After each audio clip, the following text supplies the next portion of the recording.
Hello. Oh, wrong screen.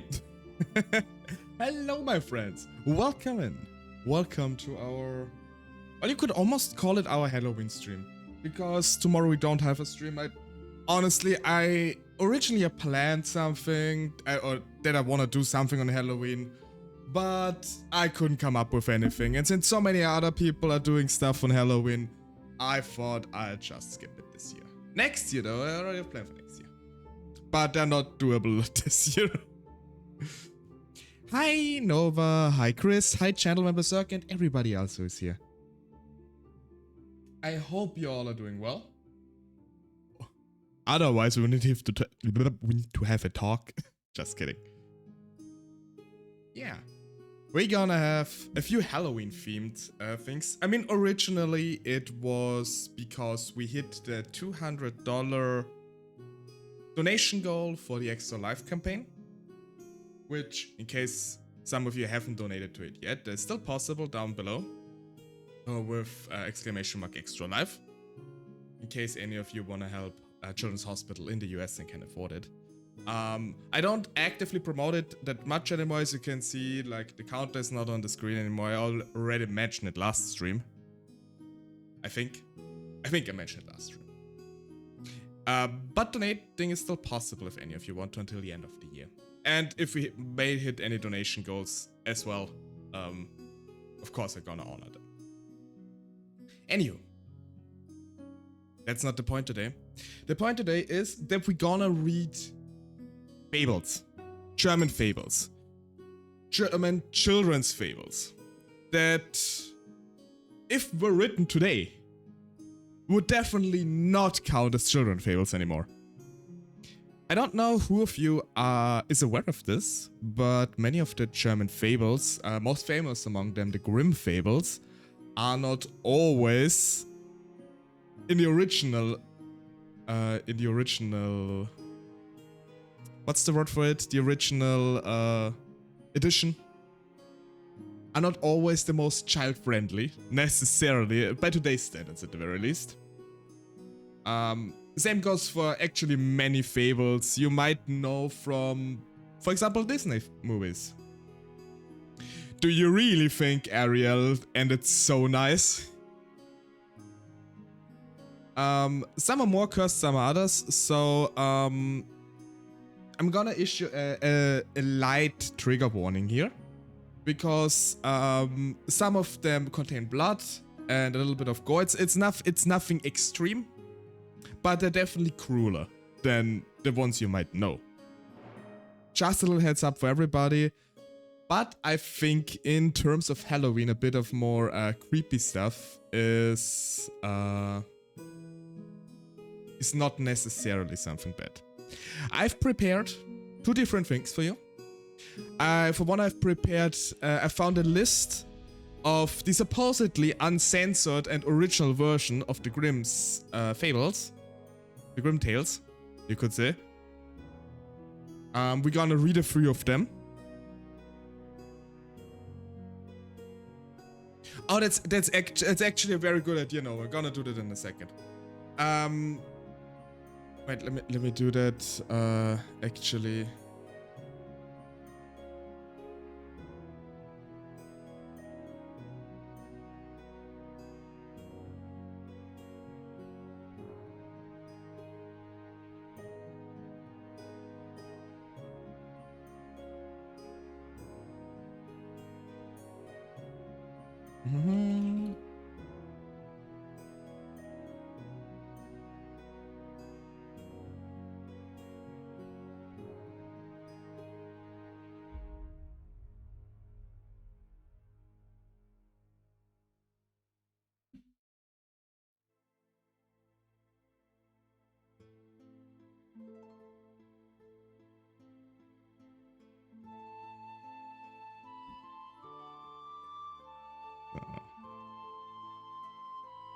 I use the feature with like the pinned comments way too little.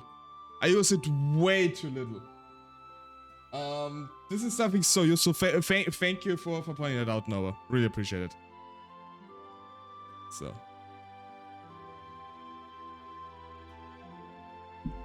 But But yeah, where was I? Yeah, we're gonna, for one, I have prepared the Grimm's Fables, the supposedly uncensored version, and something very special that probably only German speakers know unless you stumbled upon it by accident.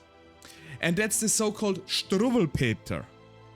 Struwwelpeter is a collection of short stories written by Heinrich Hoffmann in... Or not, I think it was Heinrich Hoffmann. That... I think they were written like in the late 1800s. If I do remember that correctly. By a child psychologist who had a very interesting idea how to teach children certain lessons. Like, you know, you probably, when you were a child, your parents might have told you not to suck on your thumbs or not to play with fire or to always eat the food you have here. We will read all of them, since they're very short, except for one specific one. And the one specific one, I don't even know if this is part of the one I've prepared. Let me just scroll through it real quick. Yeah. We read all of them except the story of the Inky Boys. The reason why we don't read the story of the Inky Boys is because it didn't age very well. I will go over just briefly for information. To summarize, it's basically a story about blackfacing. Did not age at all well. So I decided to skip this one in particular to just make sure not to offend anybody. Yeah. So just quick summary, basically a boy made fun about people with dark skin and then got dipped into ink and had a dark skin himself. It's basically the plotline of it. Did not age well. So we're not gonna read this one. You know, absolutely, if you want to, of course, I don't charge anyone if you want to read it, if you're curious about it, it's available online. If you look for the Struwwelpeter, there's an English version for it, which we will read. I just decided to skip this one in particular, just in case someone feels uncomfortable with it. I mean, we do have the light trigger warning, but this goes a bit beyond that. And I want to avoid this, because it's a bit in poor taste. It's a bit in poor taste. And from all the stories in the Struwwelpeter, this is one of the less entertaining ones anyway. Hello, Fane. Welcome in. Welcome. Yeah. As I said, the book was written very late. In the late 1800s. So, of course, back then you had a very different social norm, you could say. Some things don't age well. That is to be expected. I mean, generally, the entire book is extremely cursed. Besides this one story, the other ones are funny cursed. That's why we're gonna look at it. The funny thing is, I'm gonna guarantee you, at least with a 95% certainty, if you walk up to a German-speaking person or to someone who grew up in a German-speaking country, mainly Austria and Germany, I think Switzerland too, but mainly Austria and Germany, and you mention the Struwwelpeter, they will know it. And the chance is also very high they had a copy of it when they were a child. Because for some reason, this was very popular. And used a bit as like a guideline to like teach kids not to like... to teach kids how to behave by scaring them.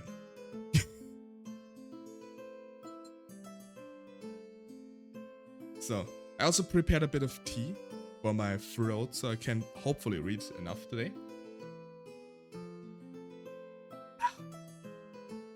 Nice tea with honey. So yeah, we're gonna hop over right into the first story, or into the Struwwelpeter. For the Struwwelpeter, I actually have stuff to show you.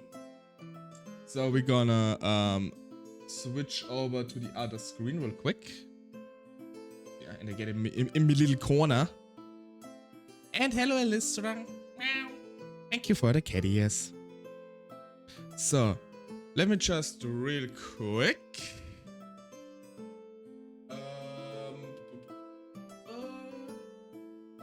See that I can capture properly.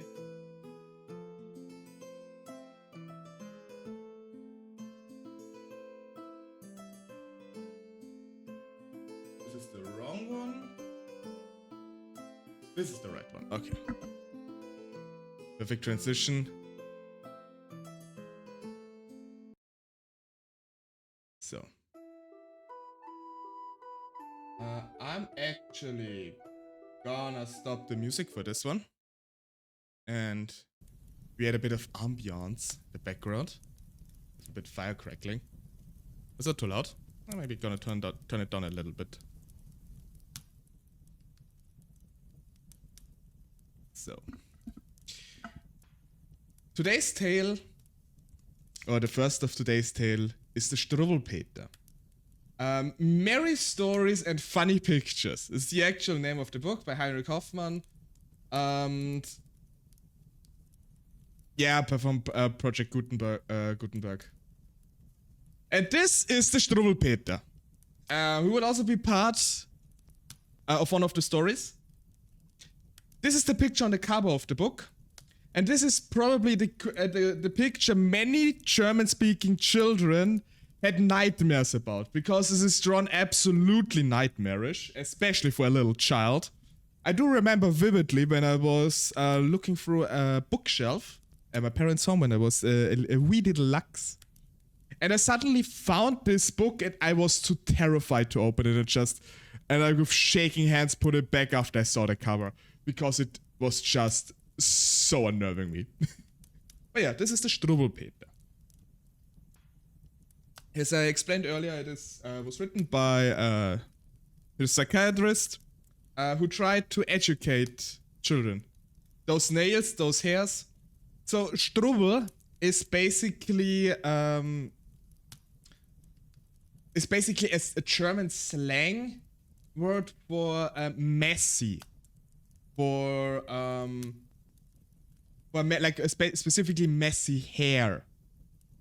Which explains his hair, because it's completely uncombed. That's basically a Struwwel. It's something more like... not slang, it's more like an older German word for it. And Peter is just Peter. His name is Peter. So. We have a couple of stories here. As I said, we're gonna skip the Inky Boys, as I mentioned earlier. The rest of them, we're gonna read. From Shock-Headed Peter, Cruel Frederick, The Dreadful Story of Harriet and the Matches, The Story of the Man That Went Out Shooting, The Story of Little Sackefam, yes, Little Sackefam, The Story of Augustus, who would not have any soup, The Story of the Fidgety Philip, The Story of Johnny Hand in Air, and The Story of Flying Robert. Those are the stories of that book. All very, very short stories with nice illustrations, or nice in quotation marks. And this is basically the intro, if I remember correctly. When the children have been good, that is, be it understood. Good at mealtime, good at play, good all night and good all day. They shall have the pretty things Merry Christmas always brings. Naughty romping girls and boys, tear their clothes and make a noise, spoil their pinafore and frocks, and deserve no Christmas box. Such as these shall never look at the picture book. At this pretty picture book. Pretty. It's all a bit in a rhyme form. I'm more familiar with the German way, so I hope I don't stumble up too much. It's basically the intro and the whole thing. And you can already see the trying to educate children, or make sure children behave. Educate is probably a bit of too nice word to describe it. And these stories, as I said, are supposed to be lessons. And here's the cover boy, the shock-headed Peter. Just look at him. There he stands, with his nasty hair and hands. See, his nails are never cut. They're grimmed and black as soot. And the Sloven, I declare, never once has combed his hair. Anything to me is sweeter than to see shock-headed Peter. So this story basically aims towards educating children to brush their hair, clip their nails, be hygienic basically, don't be nasty little buggers. And I kind of hope that, on a bit of an unrelated note, that someone scrolls through Twitch right now, looks through VTubers, and see this face glaring at them at the preview video. While the cat boy in the corner is laughing. Sorry, just thought this would be probably a funny thing to see. But yeah. Kids should be on. Oh my god. This is my next Halloween model. I'm going as the shock-headed Peter. Absolutely. And this, for us now, may not be something extreme. The extremer ones follow later.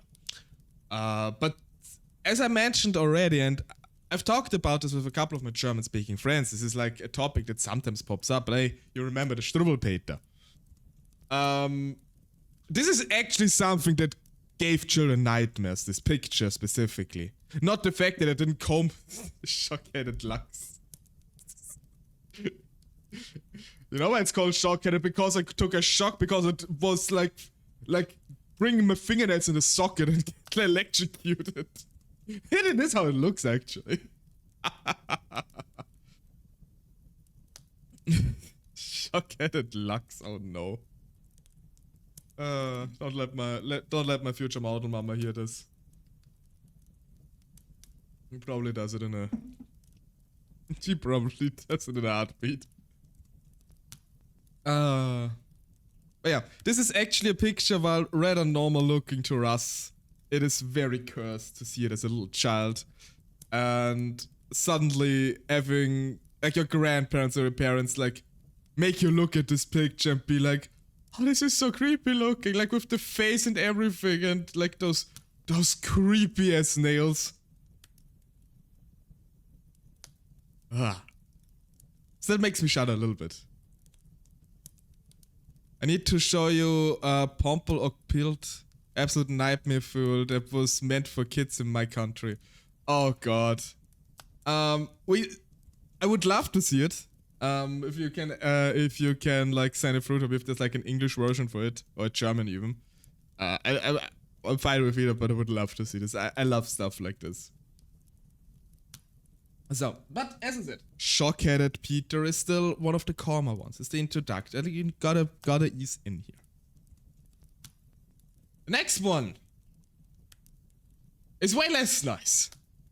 And it's the Cruel Frederick. Here is cruel Frederick, see, a horrid wicked boy was he. He caught the flies, poor little things, and then tore off their tiny wings. He killed the birds and broke the chairs, and threw the kitten down the stairs. And, oh, far worse than all beside, he whipped his Mary till she cried. So we got a psychopath here. A little psychopathic little kid who tortures animals and people. The trough was filled and faithful Tray came out to drink one sultry day.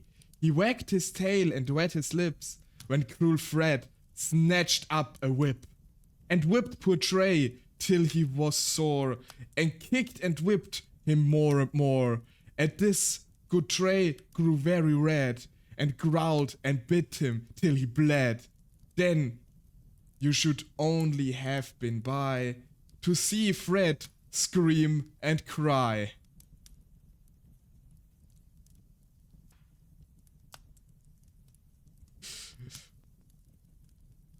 So Frederick had to go to bed. His leg was very sore and red. The doctor came and shook his head and made a very great to-do and gave him a nasty physic too. But good dog Trey is happy now. He has no time to say bow bow. He seats himself in Frederick's chair and loves to see the nice things there. The soup he swallows sup by sup and eats the pies and pudding up. So basically, to summarize this real quick, we had this cruel little a-hole of a child, absolute psychopath, who tortured and killed animals, hit his mother, I think, or like just a random passerby. I don't remember who Mary is supposed to be.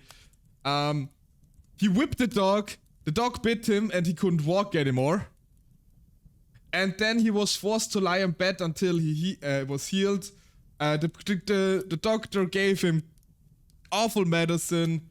Meanwhile, the good dog Trey sat on his table and ate his delicious meal. So moral of the story is, kids, don't be cruel to animals. Period. But even if you do, if you're a little a-hole who does this anyway, just be sure that karma will get you. And this boy just got off nicely. And at this point, I want to emphasize again, this is a children's book. A children's book where they're getting taught not to whip the dog until it bleeds, lest they cannot eat the yummy food. Honestly, the past was wild. The past was wild. Just imagine the absolute shitstorm that would happen if someone would publish a book like this today. Rightfully so, of course. But those are the fables little children in the German-speaking world grew up on. Or, well, fables, more like little lecture stories.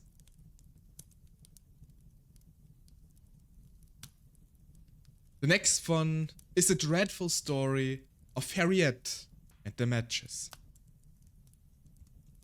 It almost makes me cry to tell what foolish Harriet befell. Mama and nurse went out one day and left her all alone to play.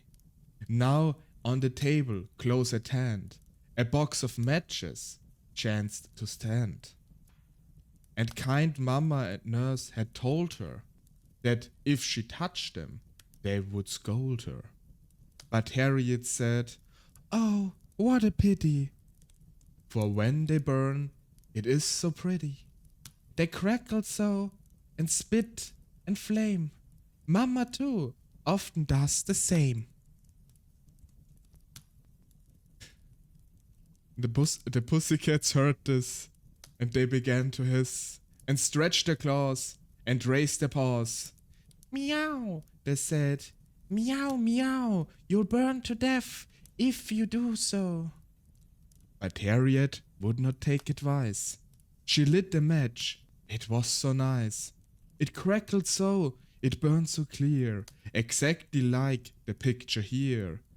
She jumped for joy and ran about, and was too pleased to put it out.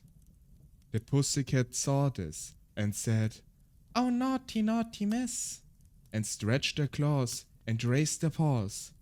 "This very, very wrong, you know. Meow, meow, meow, meow. And you will be burned if you do so." And see, oh what dreadful thing, the fire has caught her apron string. Her apron burns, her arms and hair, she burns all over, everywhere. Then Then how the pussycats did meow. What else for pussies could they do? They screamed for help, 'twas all in vain. So then they said, we'll scream again. Make haste, meow, meow. She'll burn to death, we told her so. So she was burned with all her clothes and arms and hands and eyes and nose, till she had nothing more to lose except her little scarlet shoes. And nothing else but this was found among her ashes on the ground. And when the good cat sat beside the smoking ashes, how they cried, meow, meow, meow, meow. What will Mama and Nursey do? Their tears, their tears ran down their cheeks so fast, they made a little pond at last.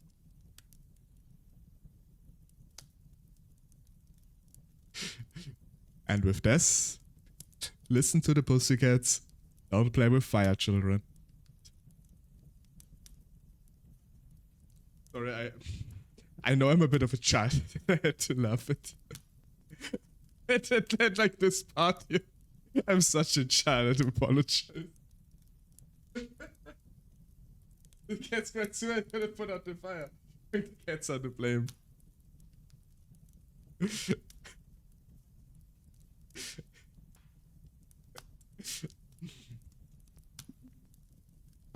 Imagine yourself back when you were little, 4, 5, or 6 years old.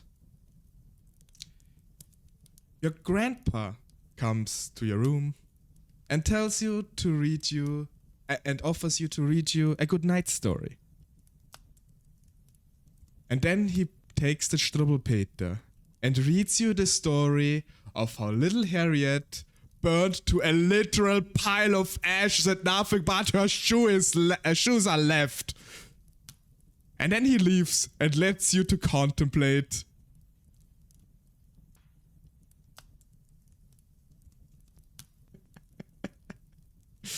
So yeah, hello Amara, welcome. This is not, it's not the, not yet the Grimm's brothers. We're reading stories from the Grimm's tales later.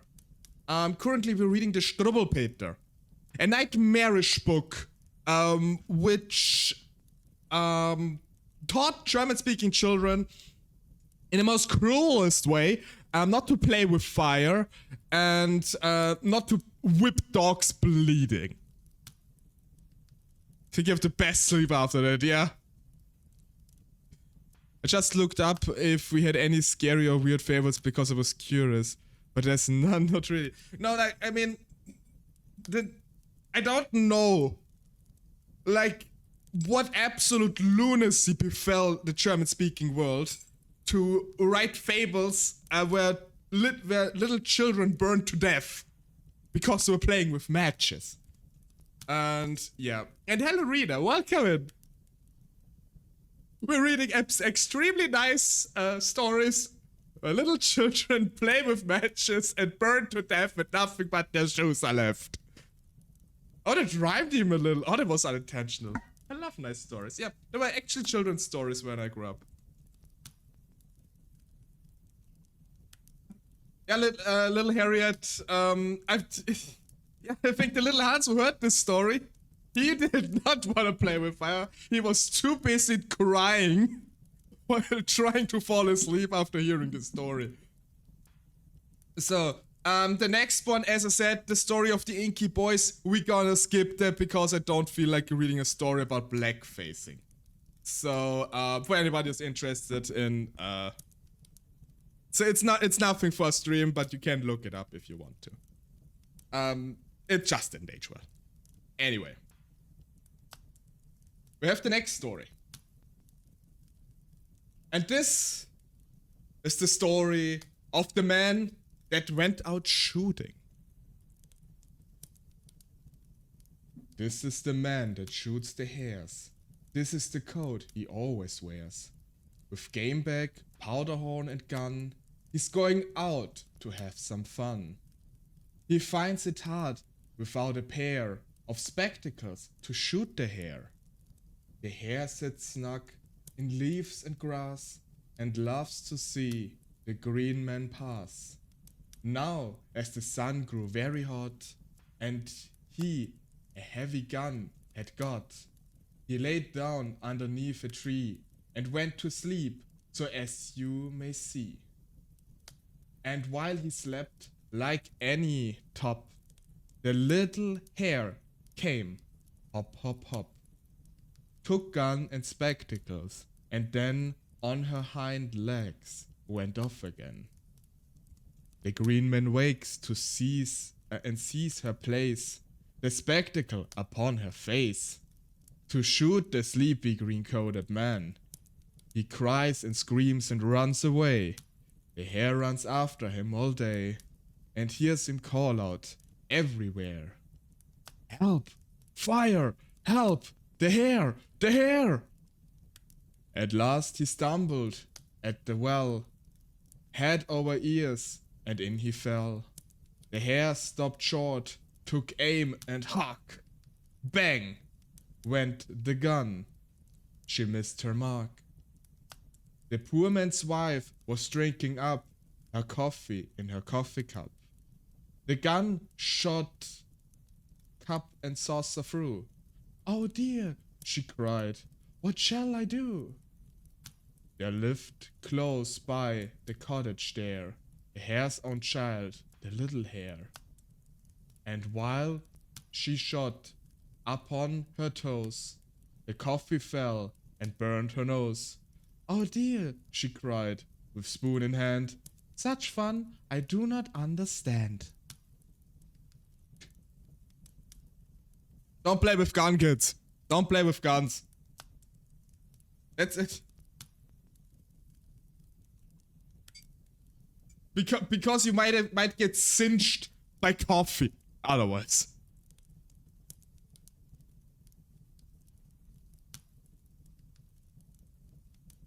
Character rabbit was educated gun safety. Don't leave your rifle unattended. Oh wait. Proposal passes. This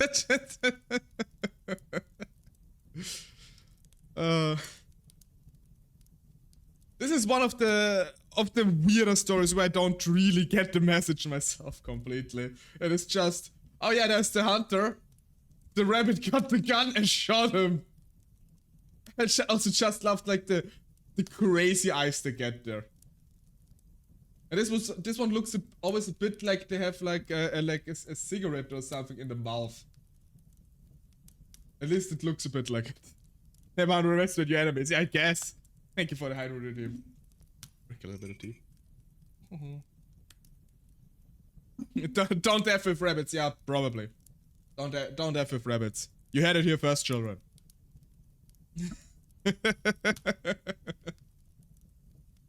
The illustration's also so fun to look at. Like, just the art style is so... Oh. Be aware of Fane, everybody.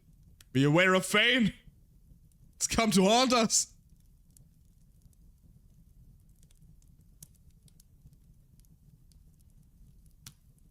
Oh. Now comes one that a few of you might even know if you watched Family Guy. Because they referenced the story at one point. And this is the story of little Sackefam. One day, Mama said, Conrad dear, I must go out and leave you here. But mind now, Conrad, what I say. Don't suck your thumb while I'm away. The great old tailor always comes to little boys who suck their thumbs. And ere they dream what he's about, he takes his great sharp scissors out and cuts their thumbs clean off. And then, you know, they never grow again. Mama's head scarcely turned her back.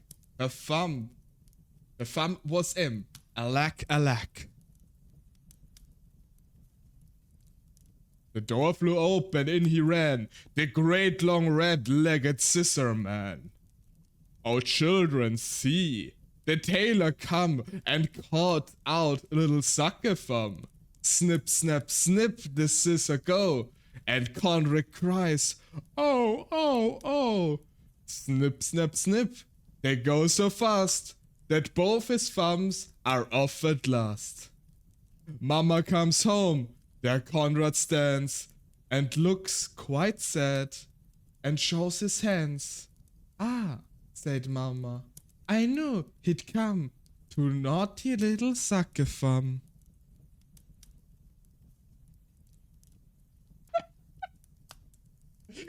This is probably one of the most well known here. Don't suck your thumb, kids! Or the bad big tailor comes by and snips off your thumbs and they never grow back.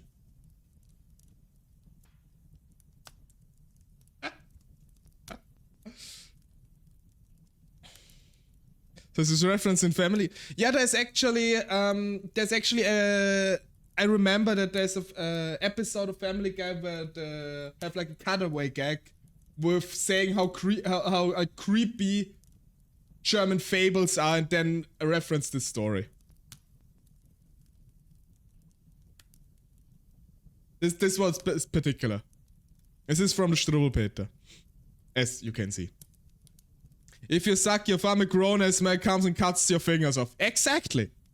So kids, don't suck your thumbs. Very important lesson here. You don't want that the tailor with the big scissor comes and snip, snip, snap. All your thumbs are up.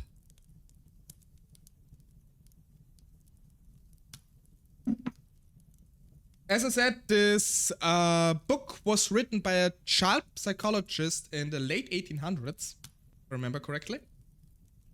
And it was specifically written with the intent of scaring kids into behaving and listening to their parents. Oh yeah, like absolute psychologist, like absolute psychopath of a psychologist. Like this psychologist would have needed a psychologist to work through his issues. Which is quite apparent here. So, yeah. And yeah, as I mentioned, I did, as a wee little Lux, I had this book at home. I read this book, Hello Geargeist. It was not read to me. Hello from work. Hello back at work. I hope you enjoy cursed stories. About little sucker thumb who got his thumbs cut up because he couldn't stop sucking on them. Poor little Conrad.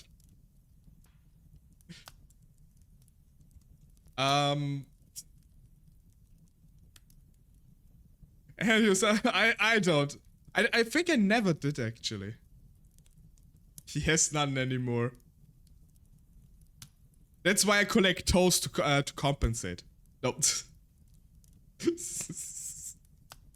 No, it's like this absolute cursed stories. Take it back? No. Never.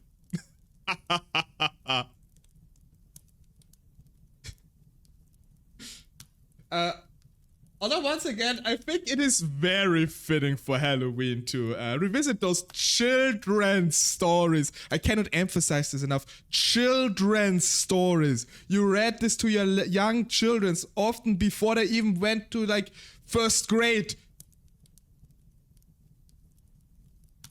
This is like a collective, this book is like a collective trauma of German-speaking people.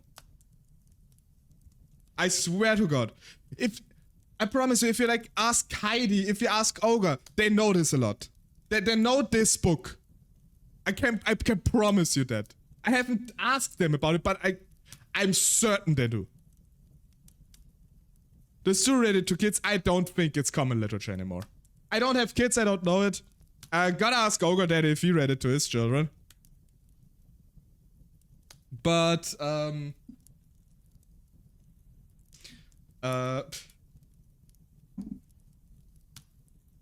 I think it kind of like since the internet started and everything, this kind of like it was put more emphasis on having like a proper safe space, and this is not really very good for like growing up as a healthy child. Gonna read it to mine. Gotta stop Mini Eternal from lighting herself on fire. I mean, feel free to. I'm not responsible for any future psychological issues your child might occur from it.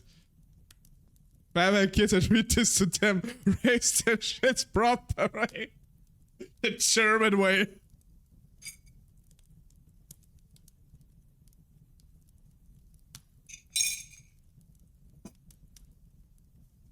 Maybe also that's also the reason why Germans have like those stereotypes about like being punctual and to the point with everything, because they learned if they fuck around and a guy comes by and cuts their thumbs off. So it's at least my interpretation of it.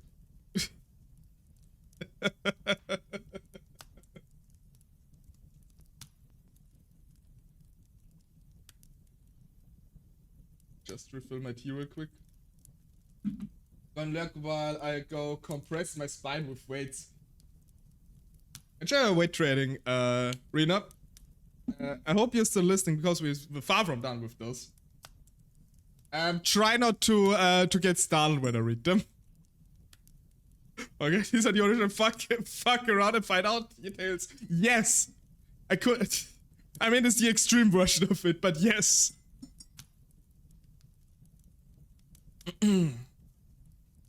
Okay, time for the next story.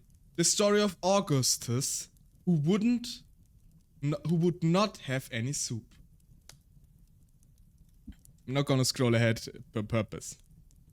Because of, please take a look, especially at this one, of the pictures drawn next to the text. Augustus was a chubby lad. Fat, ruddy cheeks Augustus had, and everybody saw with joy the plump and hardy, healthy boy. He ate and drank as he was told, and never let his soup get cold. But one day, one cold winter's day, he screamed out, "Take the soup away! Oh, take the nasty soup away! I won't have any soup today!" The next day, look now, the picture shows how lank and lean Augustus grows, yet through his fields, so weak and ill, the naughty fellow cries out still, "Not any soup for me, I say! Oh, take the nasty soup away! I won't have any soup today!" The third day comes, oh what a sin, to make himself so pale and thin. Yet, when the soup is put on the table, he screams as loud as he is able, "Not any soup for me, I say! Oh, take the nasty soup away! I won't have any soup today!" Look at him, now on the fourth day's come. His groundly weighs a sugar plum, like a little bit of thread. Oh, on the fifth day, he was dead.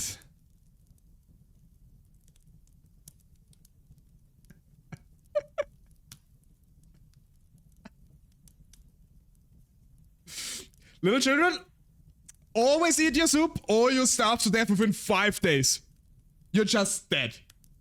You look like this, paper thin, and you starve to death, and your parents will still put soup on your grave.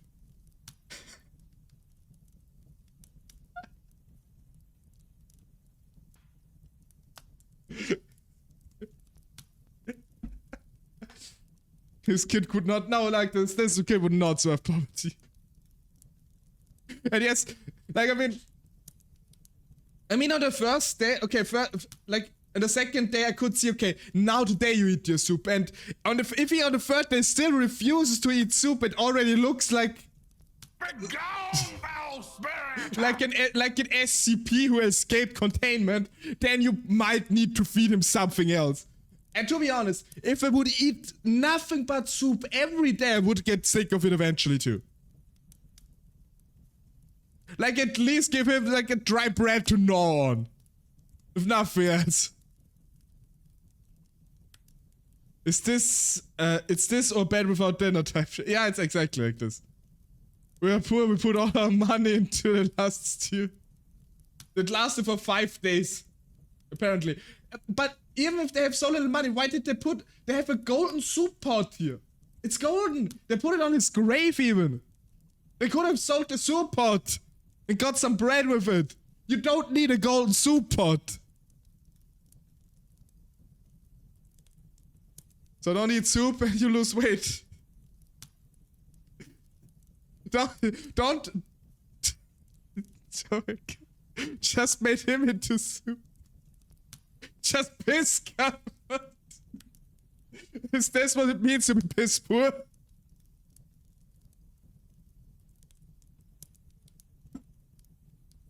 Yeah, like, this is just the insult to injury, like.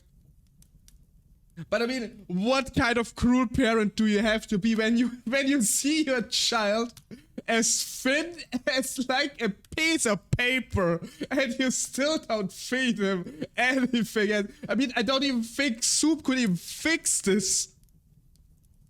Put the piss pot on his tree. Wrote soup on it. Maybe, oh my god, maybe that's why I didn't want to eat the soup, because it was just, okay, sorry.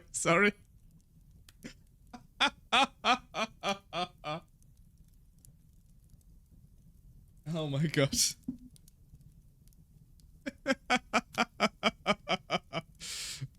He's had a crazy weight loss program, absolutely.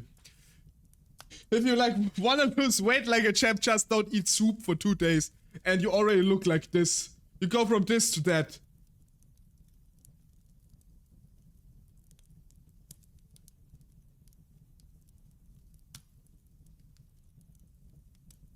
That is too soft for prison.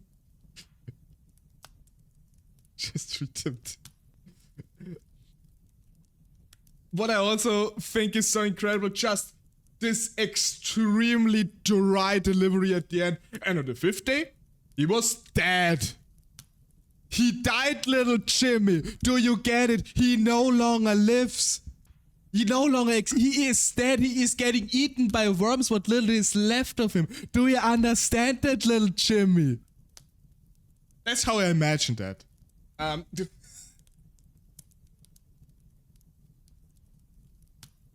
Traumatized for life. Really. Traumatized for life. So, sorry. Sorry, disappear for a second.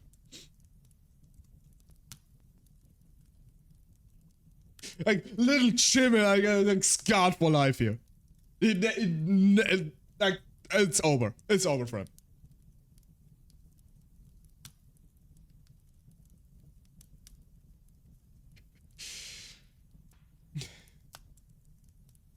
This book is future stocking stuffer. Instead of coal, give them this. Oh boy. Give me a second, hold on.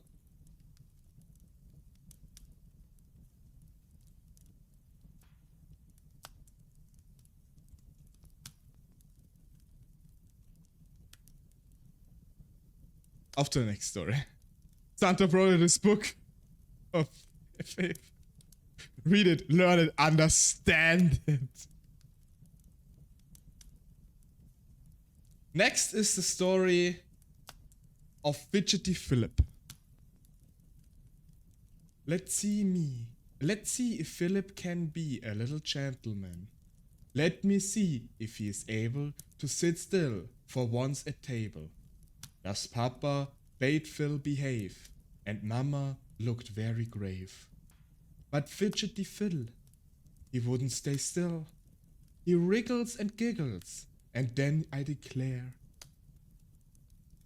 swings back and forth, and tilts up his chair, just like any rocking horse.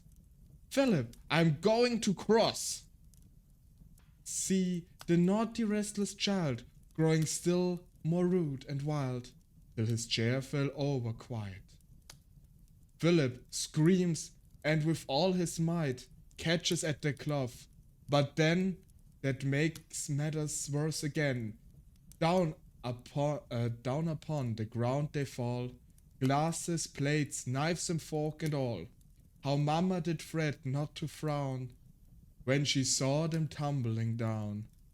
And Papa made such a face, Philip is in sad disgrace. Where is Philip? Where is he? Barely covered up I see. Cloth and all are lying on him. He was pulled down, all upon him. What a terrible to-do, vicious glasses, snap in two. Here a knife, and there a fork. Philip, this is cruel work.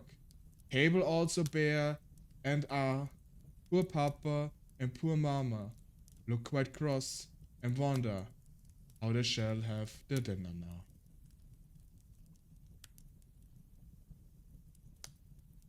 Anti-ADHD story, basically. But one of the tamer stories, as you can see, nobody died. Unless like little Philip got stabbed by a knife under the cloth as it fell down, it's also possible. Wouldn't be surprised at this story. But yeah. Don't like fidget on the table, or you fall and ruin the dinner. And your parents will be very, very disappointed in you. Even more than they already are. This one, oddly enough, does not have a sword twist. I can only assume, like, for this story, the author, like, temporarily fell out of his psychosis and actually wrote a normal story. This is, like, the only explanation I have.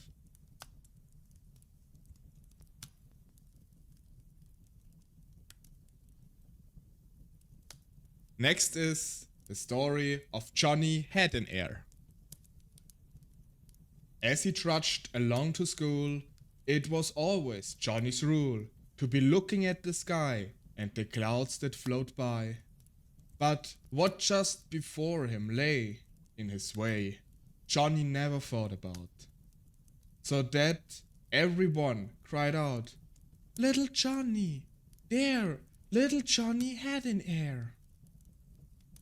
Running just in Johnny's way came a little dog one day. Johnny's eye was still astray, up on high in the sky, and he never heard the cry, "Johnny, mind the dog is nigh." Bump, dump, down they fell, with such a thump, dog and Johnny in a lump. Once his head as high as ever, Johnny walked beside the river. Johnny watched the shallows trying, which was cleverest at flying. And the swallows trying, which was cleverest at flying. Oh, what fun!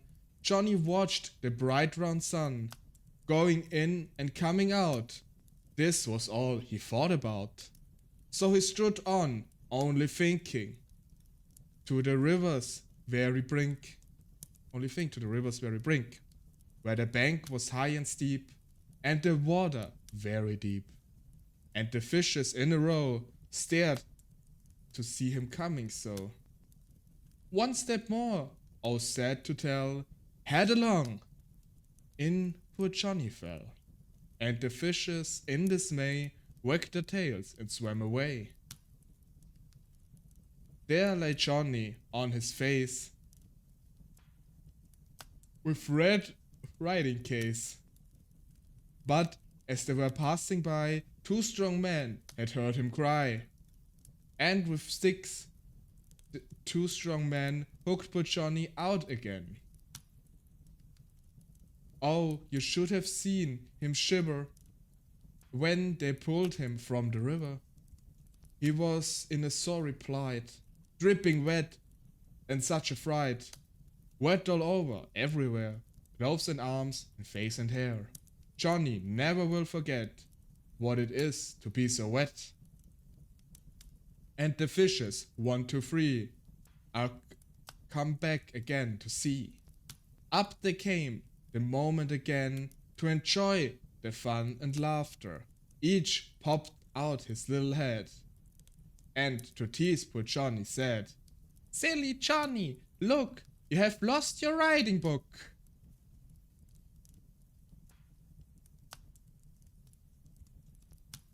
Just imagine when the two guys didn't come back and he was like face down in the river. That's all I'm gonna say. He only lost his book. Don't look in the sky all the time. Look where you're going. Is the lesson here. Don't be Johnny Head in air and always look to the sky. Look what's ahead of you, little child. Was his attempt of a rhyme. Was not very good though.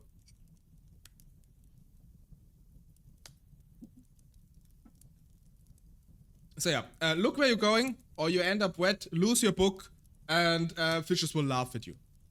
If you're lucky. Or you just fucking drown. See, I stare at the ground when I walk, so I don't have to worry about it. Very good. No rivers for me to walk into, lol. But the sun looks so nice.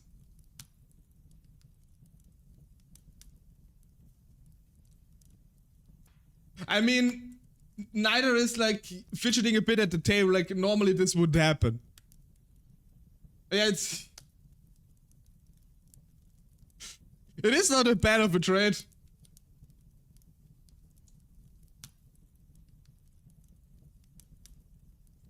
Oh, we have an ad coming up. We have an ad currently running. I didn't see the message come up. So we'll wait with the next story until yeah, it's over.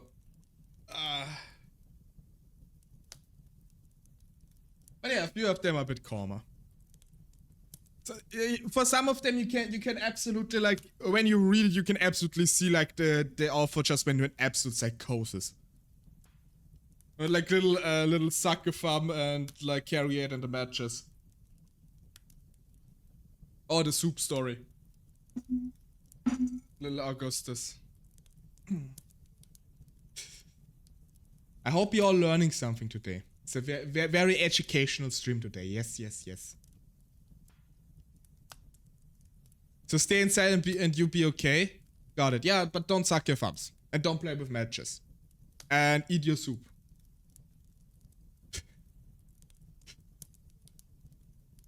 But yeah, I mean, the outside is dangerous. You know, you can fall in a river. There can be rabbits with guns. Or like a little lunatic child that whips little dogs. You know, better stay inside just to be safe. It's nicer in here.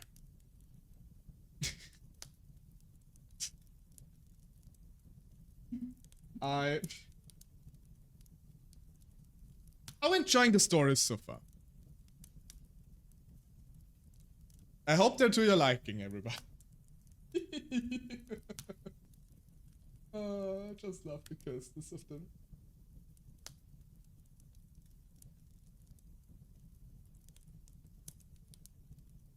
Let me stretch a bit. I'm almost a bit sleepy from all those cozy little stories.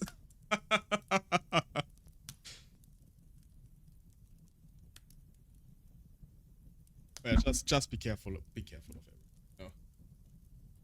No. Not to scare you or anything, but everything can kill you apparently. Good stuff. Want a gun-wielding rabbit? Oh, and it's just gonna like get a whole army of the gun-wielding rabbits. You gotta take over the world with them. Only android and rabbits.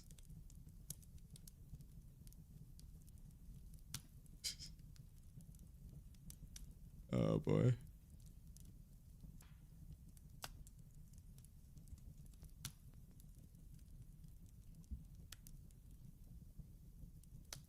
Nah.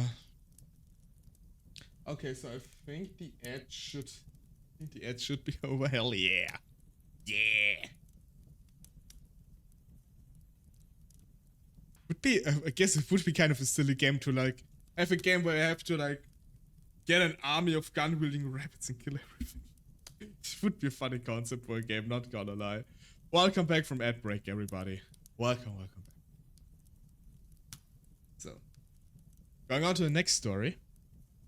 Of the story of Flying Robert.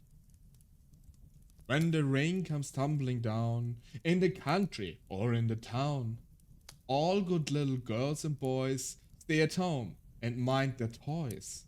Robert though, no, when it pours, it's better to be out of doors. Rain did it, and in minute, Bob was in it.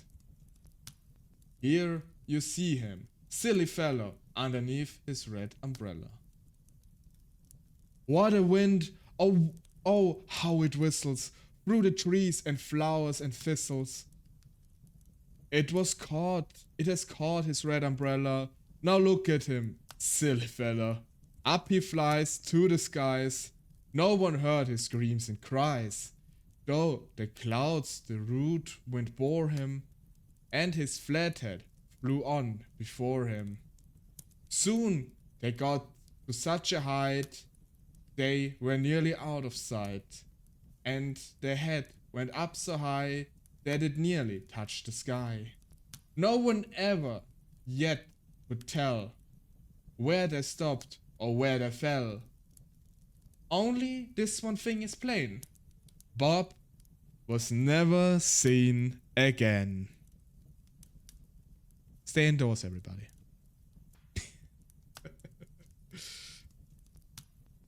You know, storm will take you and you just die. Right, Rabbit. It's the origin of Mary Poppins.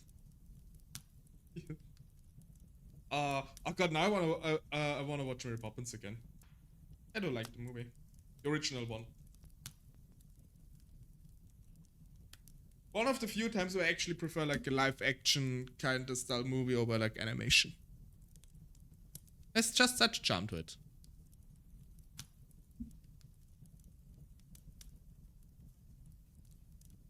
So. But yeah, this was the last story of the Struwwelpeter. What's your favorite story of those? I'm curious about it.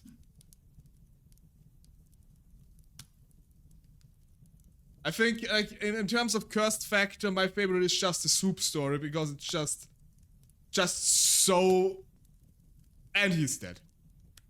Just so over the top silly. Or the matches one. The matches one is also very great. Just, you know, burn to death, meow meow. Oh, what will Mama and Nursey do? And this is just a powerful image. Those two. It's just a very powerful image. Little kids who burn to death because they played with matches.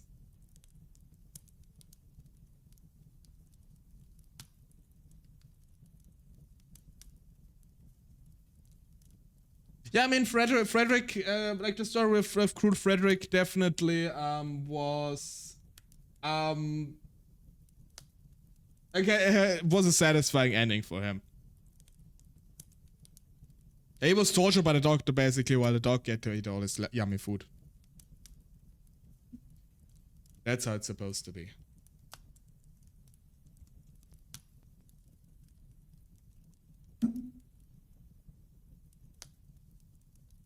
So. I hope you enjoyed the first book. The Cursed Story of the Struwwelpeter. Yeah. Once again, educational children's book. Back in my time and way before that. So like at least like 100 years of children were traumatized by this book. Good stuff. Good stuff.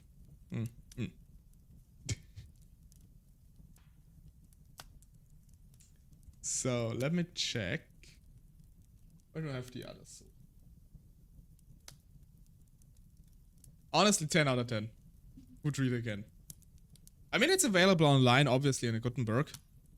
And oh wait, that's the wrong source. This is the right one.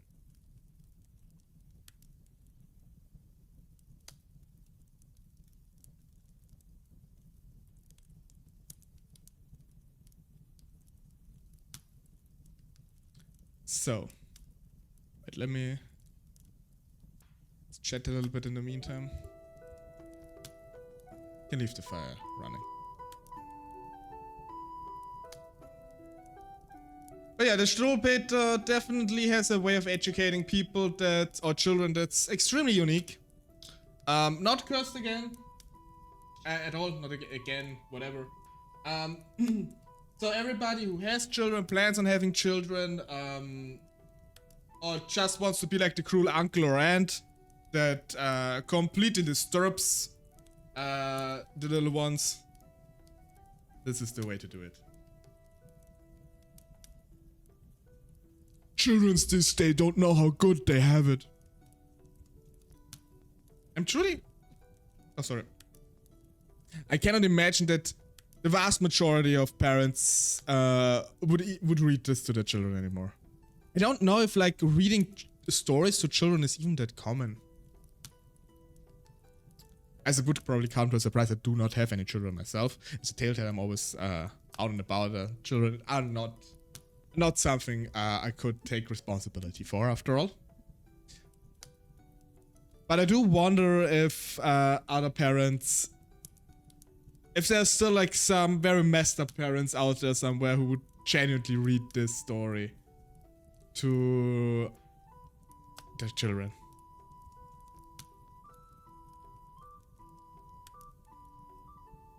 Disney this, Disney that, give me the terrible, horrible, grizzled German tales, and let me raise the kids right. Traumatized. So, we can traumatize the bots that seems to keep appearing on my channel.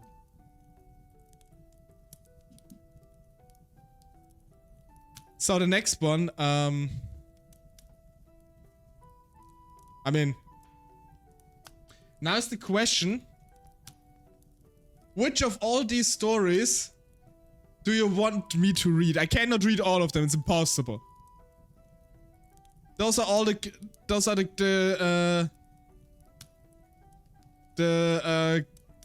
Grimm Brothers fables. The Grimm's fairy tales.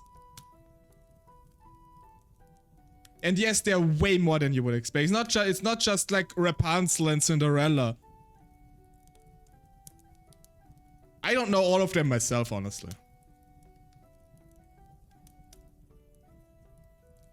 Have a look through. The Frog King, I know. Lady's Child. The Wolf and the Seven Little Children. Good Bargain, I know. Rapunzel. Hansel and Gretel, of course. Cinderella. Mother Holle. Little Red Cap. Little Red Riding Hood. The Girl Without Hands. Oh god, there's so many. How many are there? 209. So at least there are 209 here.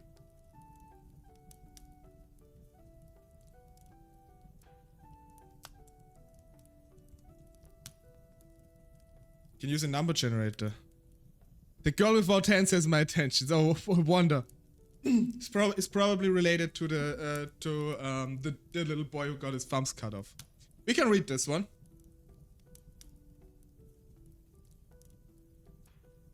Just curious, what else do we have here? Clever Hans, I know. I think Old Sultan, I know. Little Snow White, of course. Rumpelstiltskin, or something you know. The Golden Goose is something I know. Gossip Wolf and Foxes. I think I know I think I know this one. Hans in Luck, I know. The Goose Girl. The Young Giant. The Raven. Some of them are very, very on the nose sometimes. Around the Bears, Wise Folk. Poor Miller's Boy and the Cat. I think I know Hans the Hedgehog. It's like the grandfather of Sonic. In case you don't know. The Cunning Little Tailor is one I know. Monkey Carriages, the Three Brothers. I think Ferdinand the Faithful I know. Not sure.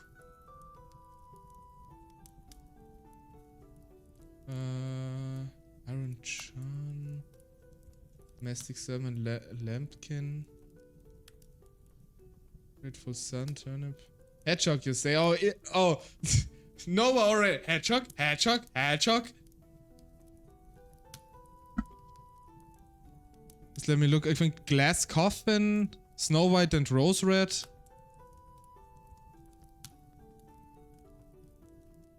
Who's Girl at the Well? The Ear of Corn. I think God's... The Hazel Branch, I know. Pack of Ragamuffins. We continue real quick. I'm just curious because I haven't looked at it that closely. What else is there? Oh man. Look, Gretel. The Death of the Little Hen. Oh, that's a Gambling Hansel. The Poor Man and the Rich Man, I think I know also. 7 Swabians, 3 Apprentices. Fox and the Horn. Beggar Woman. Trail of the Schlaraffenland, I know this one. Much Tale of Wonders. Lean Lisa.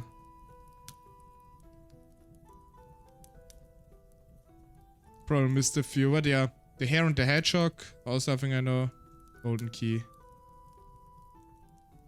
Probably missed a few, but yeah. It's my sleeper phrase. But yeah, I mean we can do the Girl Without Hands. I don't know this one myself. Let me get over to the talk screen for this one. Do I still have... Oh, wait, for this one I need to... Wait. Oop. Can't do the reading. That's a bit cozier for me if I do it like this. There's not really a reason for me to use my model for this one otherwise. There are 2 of them now! Oh no! They're multiplying! Oh no! Everybody! Scatter! Oh no! Oh no! We're multiplying! Oh no! Okay. Yeah. Now, we're gonna do it. We're gonna do it with this one. I mean, I specifically got this one for like reading streams anyway. Because sometimes it's a bit odd when reading and whatnot. Looks so cozy. Thank you. Was drawn by the... God, I always forget how to pronounce the name. Wait, let me look it up real quick. This was drawn by the same artist, in case you see my schedules. Same artist. And her name is... Do I have it?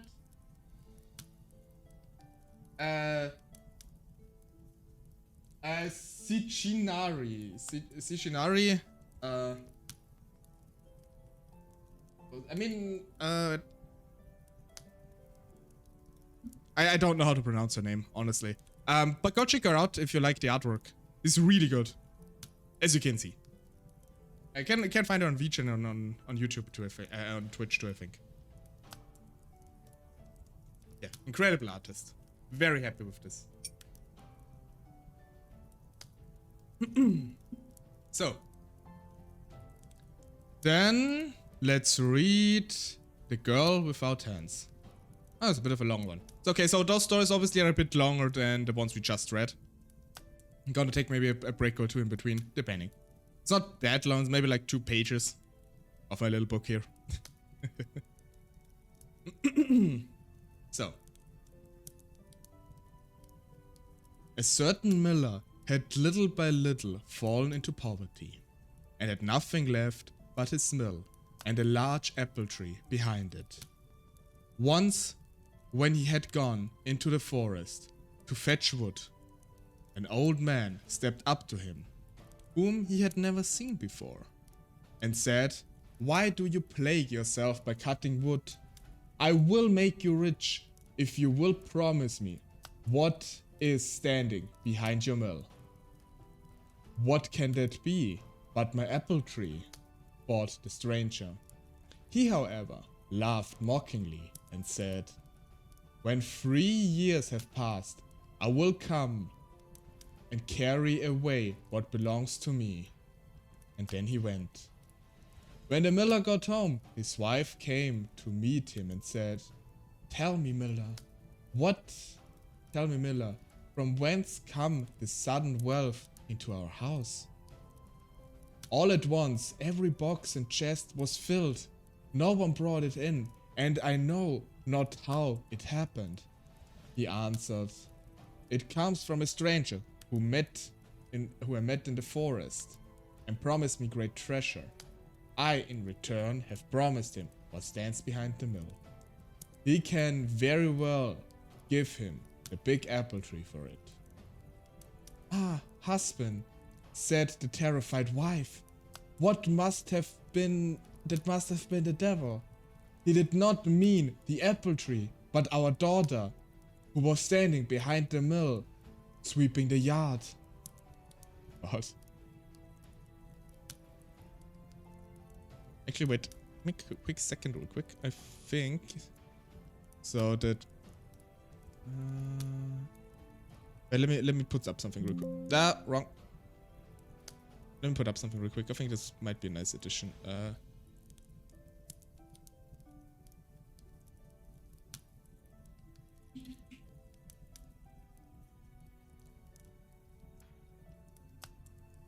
So. Oh, that's a bit very big. It should get smaller. Grim fairy tales. Oh. Tales. The girl without hands. In case anybody comes by and is curious what we're currently reading. Let me.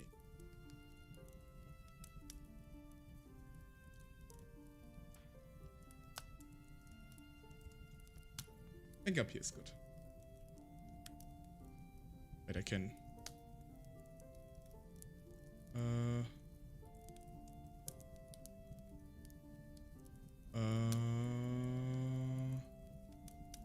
But I somehow could.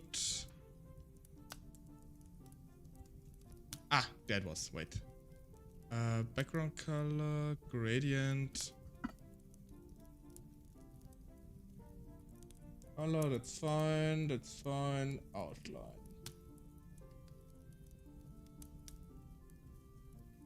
Black color. Oop. Okay.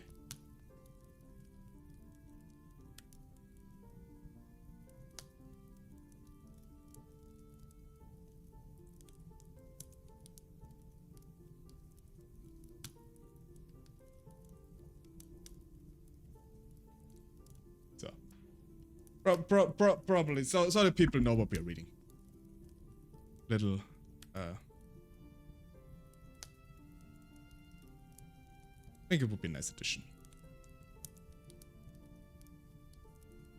It's also here.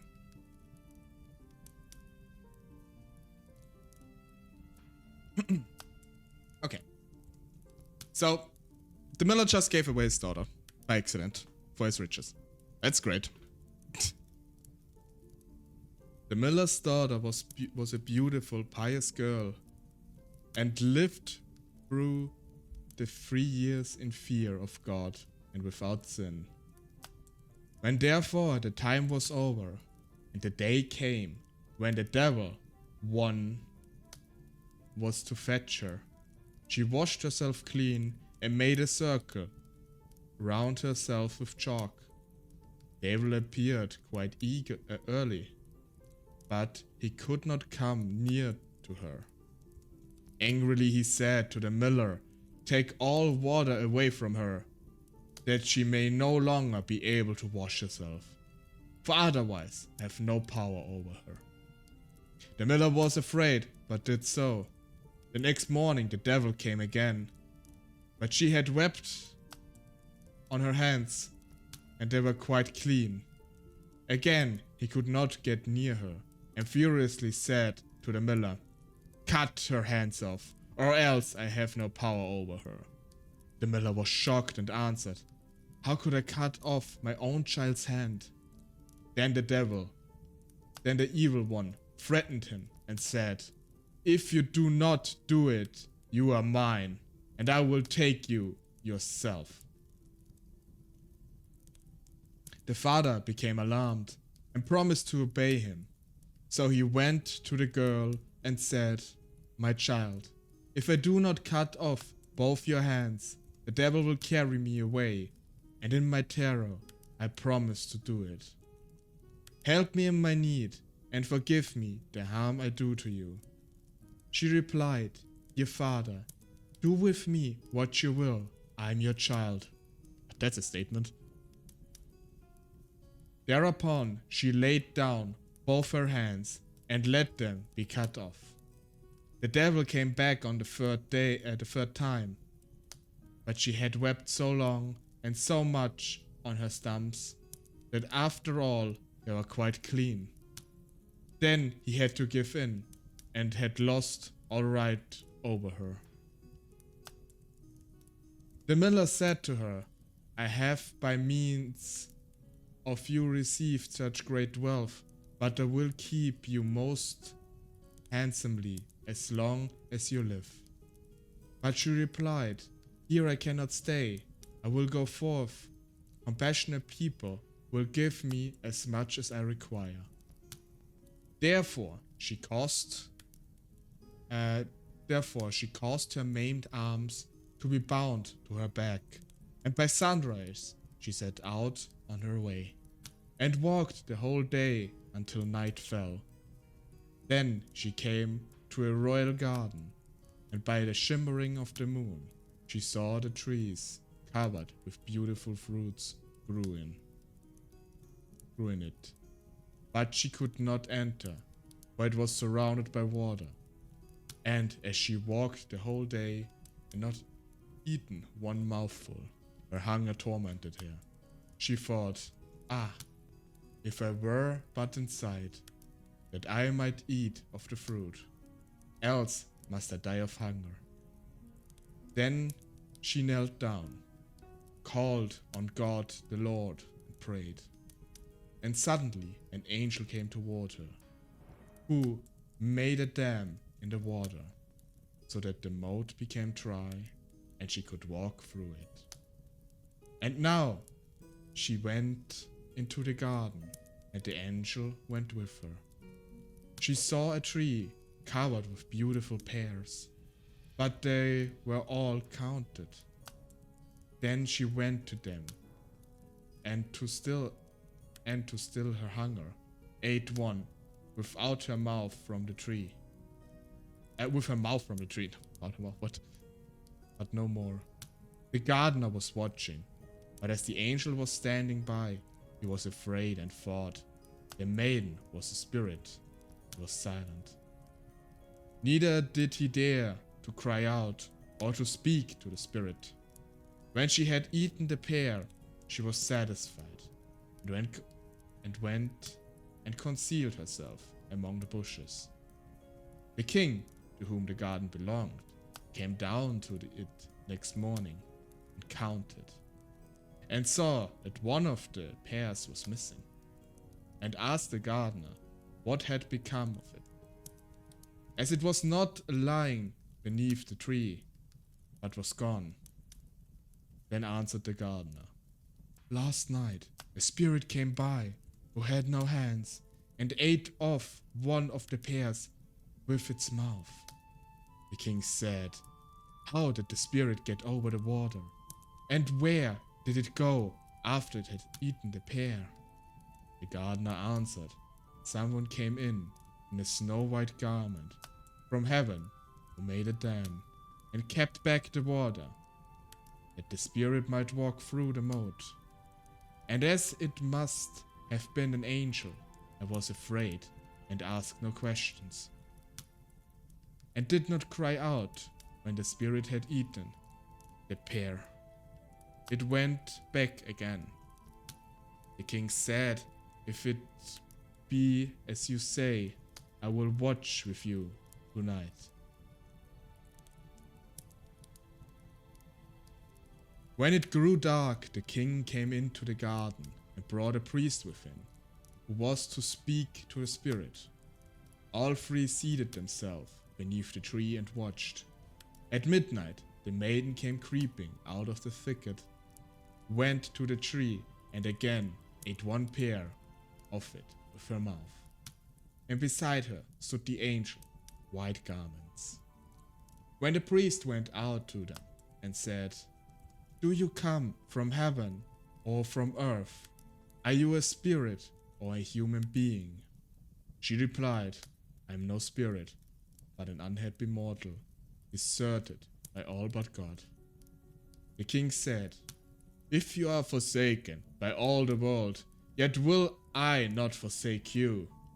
He took her with him into his royal palace, and as she was so beautiful and good, he loved her with all his heart, had silver hands made for her, and took her to wife. After a year, the king had to go on a journey, so he commanded his young queen to the care of his mother and said, "If she is brought to childbed, taking care of her, nurse her well, and tell me of it once in a letter." Then she gave birth to a fine boy. So the old mother hasted to write and announce the joyful news to him, but the messenger rested by a brook on the way, and as he was fatigued by the great distance, he fell asleep. Then came the devil, who was always seeking to injure the good queen, and exchanged the letter for another, in which was written that the queen had brought a monster into the world. When the king read the letter, he was shocked and was much troubled, but he wrote in answer that they were to take great care of the queen and nurse her well until his arrival. The messenger went back with the letter, but rested at the same place, and again fell asleep. Then came the devil once more, and put a different letter in his pocket, in which it was written that they were to put the queen and her child to death. The old mother was terribly shocked when she received the letter and could not believe it. She wrote back again to the king, but received no other answer, because each time the devil substituted a false letter, and the last letter it was also written that she was to preserve the queen's tongues and eyes as a token that she had obeyed. But the old mother wept to think such innocent blood was to be shed, and the hind brought by night and cut out her tongue and eyes and kept them. Then said she to the queen, "I cannot have killed you on the king's command, but here you may stay no longer. Go forth into the wild world with your child, and never come again here." The poor woman tied her child to her back and went away with eyes full of tears. She came into a great wild forest, and then she fell on her knees and prayed to God, and the angel of the Lord appeared to her and led her to a little house, on which was a sign with the word, "Here all dwell free." A snow-white maiden came out of the little house and said, "Welcome, Lady Queen," and conducted her inside. Then she unbound the little boy from her back and held him to her breast, that he might feed, and laid him on a beautifully made little bed. Then said the poor woman, "From whence do you know I was a queen?" The white maiden answered, "I am an angel sent by God to watch over you and your child." The queen stayed 7 years in the little house and was well cared for. And by God's grace, because of her piety, her hands, which had been cut off, grew once more. At last the king came home again from his journey, and his first wish was to see his wife and child. Then his aged mother began to weep and said, "You wicked man, why did you write to me that I was to take those 2 innocent lives?" And she showed him the 2 letters, which the evil one had forged, and then continued, "I did as you bade me, as you showed the tokens, the tongue and eyes." Then the king began to weep for his poor wife, and the aged mother had compassion on him and said, "Be at peace, she's still alive. I secretly caused a hind to be killed and took those as tokens from it. But I bound the child to your wife's back and bade her go forth into the wide world and made her promise never to come back here again, because you were so angry with her." Then spoke the king, "I will go as far as the sky is blue, and will neither eat nor drink until I have found again my dear wife and child, if in the meantime they have not been killed or died of hunger." Therefore the king traveled about for 7 long years, and sought her in every cleft of rock and in every cave, but he found her not, and thought she had died of want. During the whole time he neither ate nor drank, but God supported him. At length he came into a great forest, and found therein the little house, whose sign was, "Here all dwell free." Then forth came the white maiden, took him by the hand, led him in, and said, "Welcome, Lord King," and asked him from whence he came.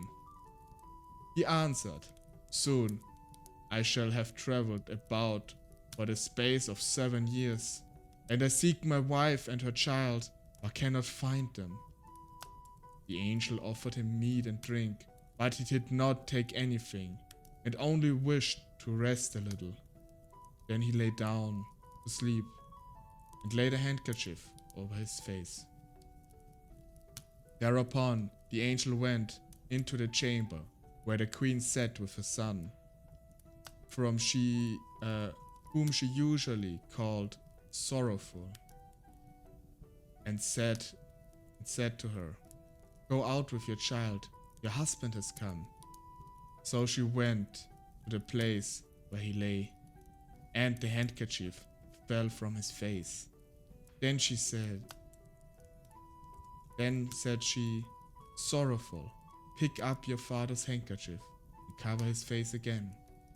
The child picked it up and put it over his face again. The king in his sleep heard what passed, and had pleasure in letting the handkerchief fall upon once more. But the child grew impatient and said, "Dear mother, how can I cover my father's face when I have no father in this world? I have learned to say the prayer, 'Our Father, which art in heaven.' You have told me that my father was in heaven and was the good God. And now I know a wild man like this. He is not my father." When the king heard that, he got up and asked who they were. Then said she, "I am your wife, and that is your son, Sorrowful." And he saw her living hands and said, "My wife had silver hands." She answered, "The good God has caused my natural hands to grow again." And the angel went into the inner room and brought the silver hands and showed them to him. Hereupon he knew for a certainty that it was his dear wife and his dear child, and he kissed them and was glad and said, "A heavy stone has fallen from my heart." The angel of God ate with them once again, and after that they went home to the king's aged mother. There were great rejoicing everywhere, and the king and queen were married again, and lived continually to their happy end.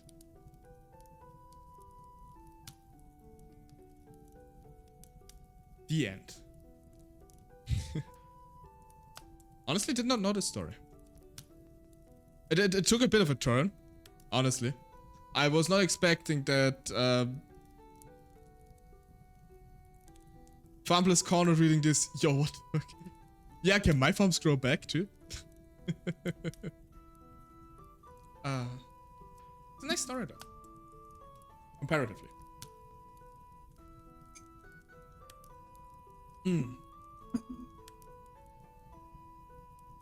So, I feel like we can read like a more well-known story. So we could either read Rapunzel, Cinderella, or Hansel and Gretel. Or the Little Red Riding Hood. I want to read one of the commonly known ones. In the meantime, you guys can decide which one you want to read. You can post it in chat. I will take a quick break, and I'll be right back in a few minutes.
And back we are.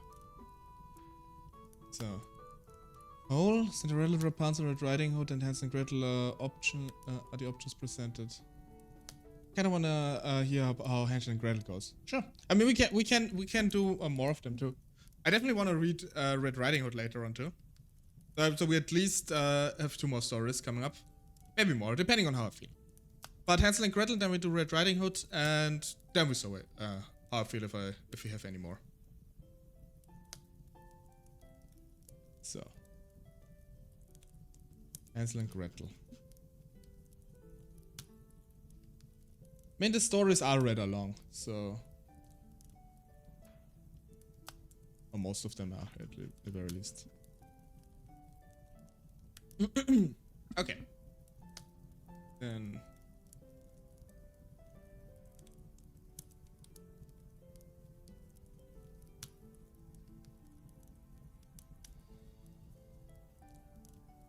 Hansel and Gretel.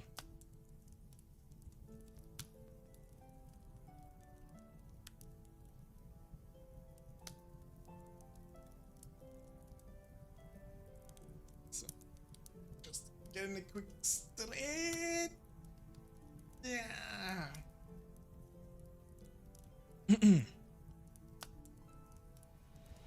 Okay.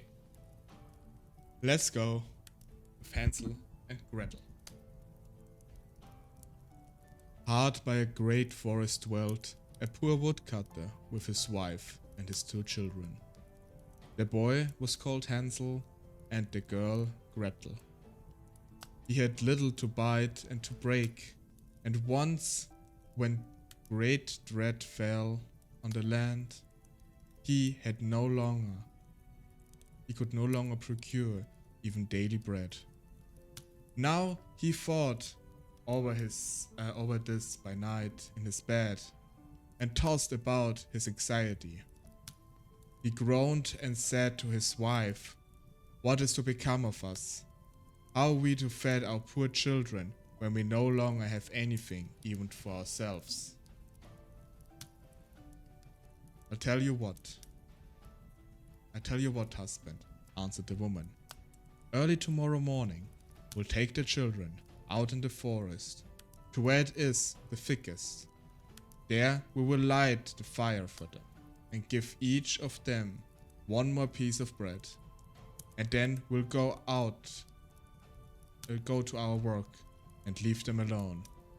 They will not find their way home again, and we shall be rid of them. "No, wife," said the man, "I will not do that. How can I bear to leave my children alone in the forest? The wild animals would soon come and tear them to pieces."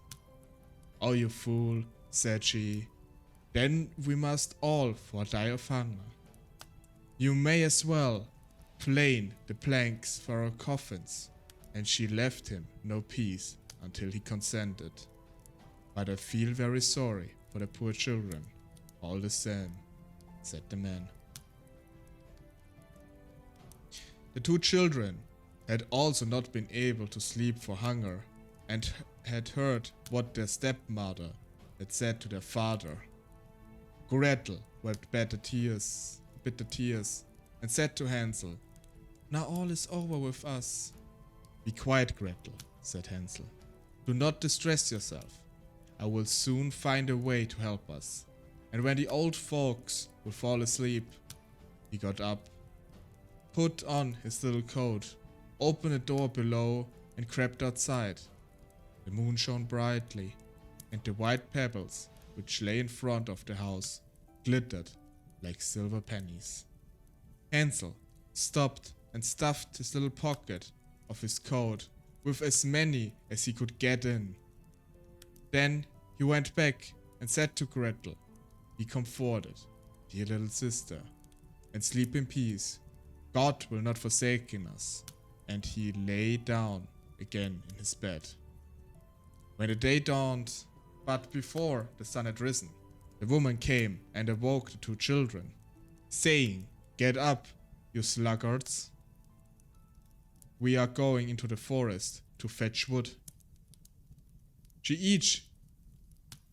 gave each a little piece of bread and said, "There is something for your dinner, but do not eat it up before then, for you will not get anything else." Gretel took the bread under her apron, as Hansel had the pebbles in his pockets.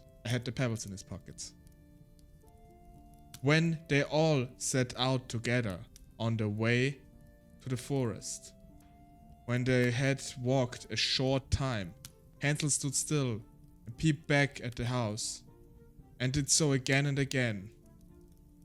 His father said, "Hansel, what are you looking at? There. What are you looking at there? You're staying behind for. Pay attention, and do not forget how to use your little legs." "Ah, father," said Hansel, "I'm looking at my little white cat, which is sitting upon the roof, and wants to say goodbye to me." His wife said, "Fool, it's not our little cat. That is the morning sun, which is shining on the chimney."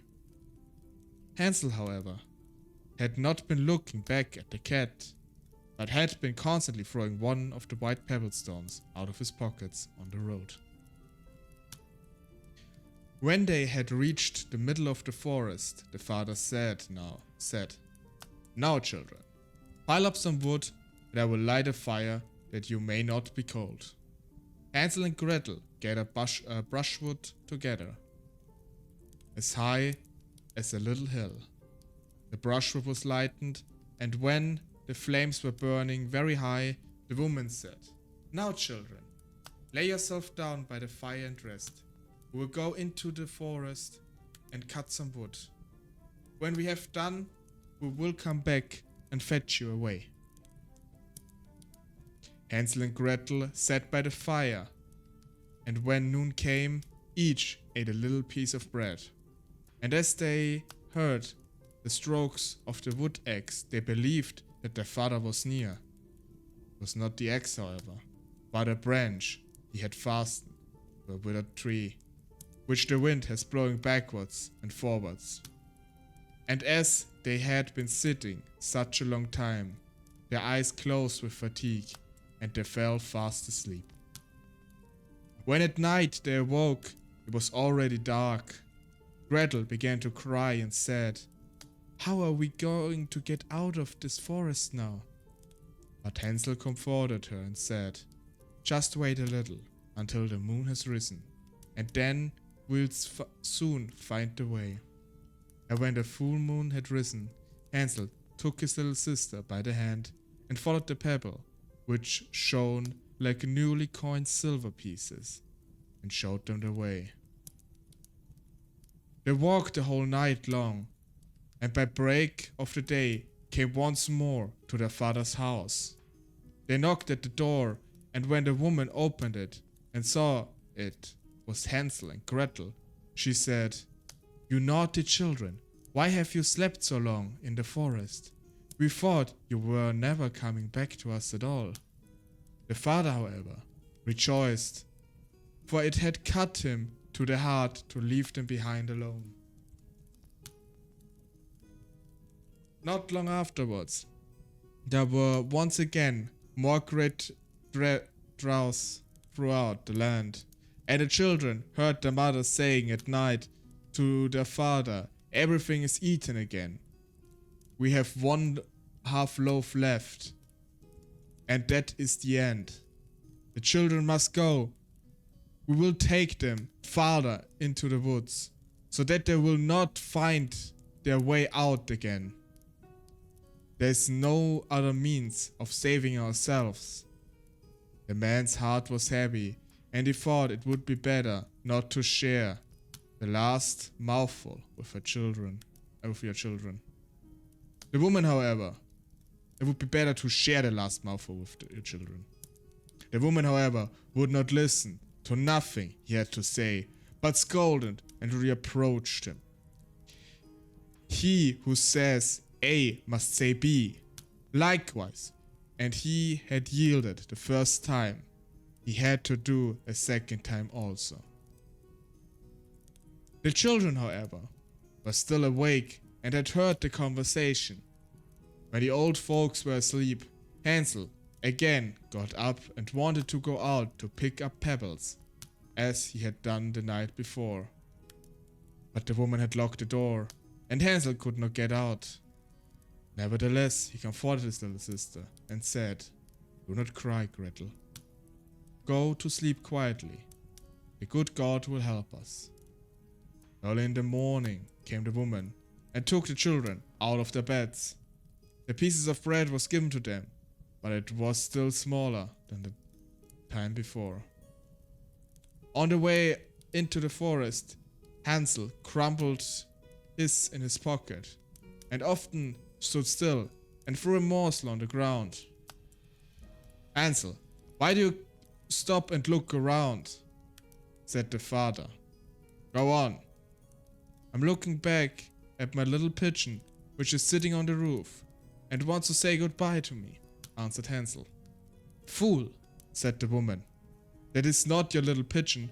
There's the morning sun that is shining on the chimney."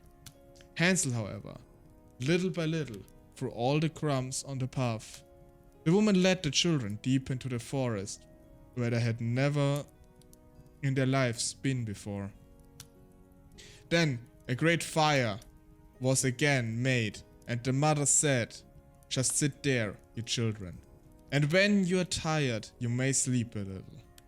We are going into the forest to cut wood, and in the evening, when we are done, we'll come and fetch you away."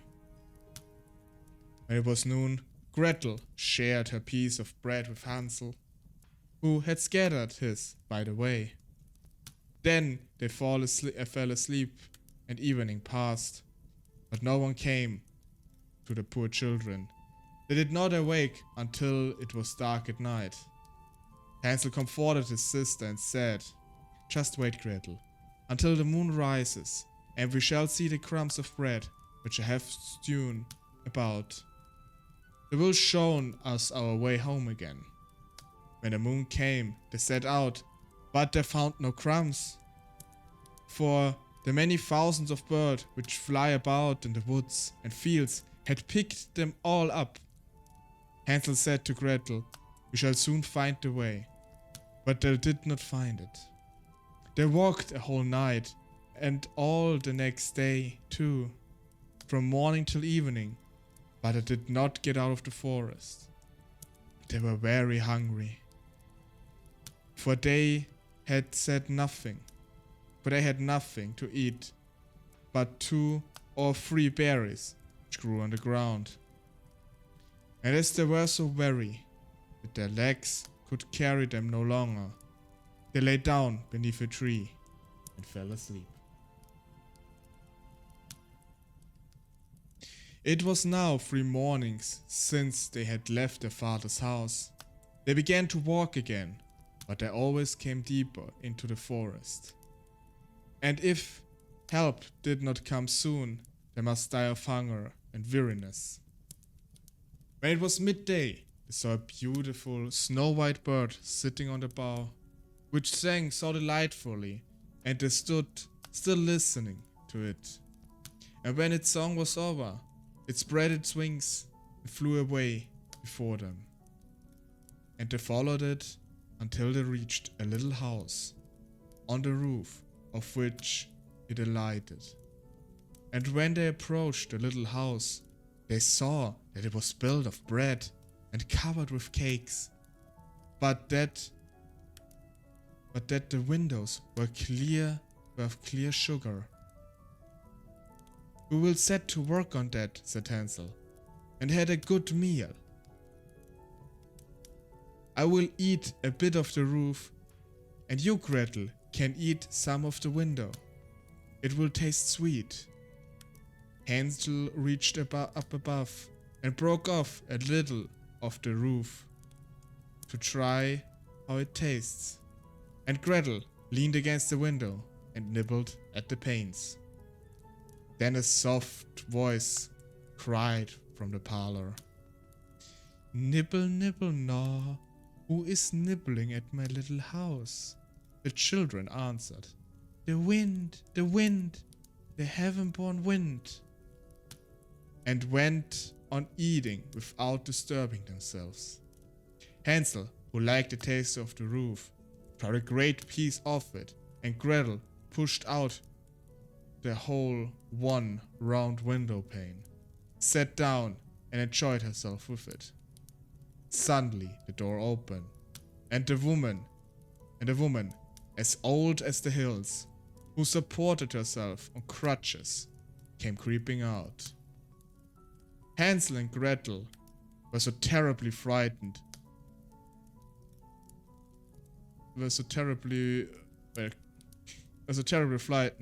that they let fall what they had in their hands.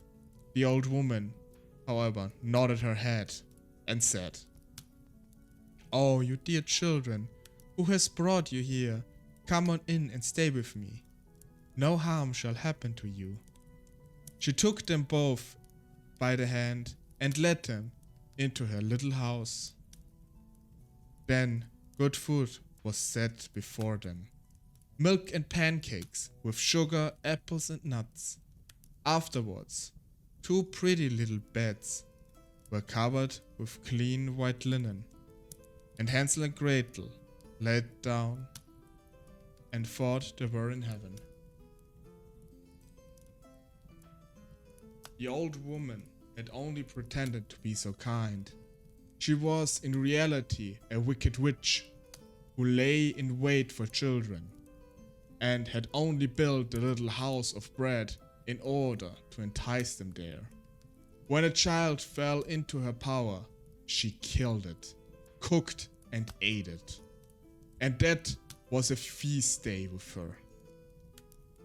Witches have red eyes and cannot see far, but they have a keen scent like the beasts. and they are aware when human beings draw near. When Hansel and Gretel came into her neighborhood, she laughed with malice and said mockingly, "I have them. They shall not escape me again." Early in the morning, before the children were awake, she was already up, and when she saw both of them sleeping and looking so pretty, with their plump and rosy cheeks, she muttered to herself, "That will be a dainty mouthful." They're gonna have a little break here in between because the S is about to start.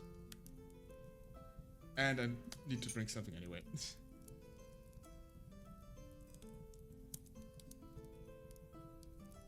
Yeah. They explicitly stated that they are getting killed. That's the intent of murder here. Although this fable is always a bit grim if you really think about it. Like this is always the plot point that a witch wants to eat the children. It's kind of interesting that the witch is portrayed more as a beast than as a human here. Different interpretations. It's really interesting. Let me refill my tea real quick.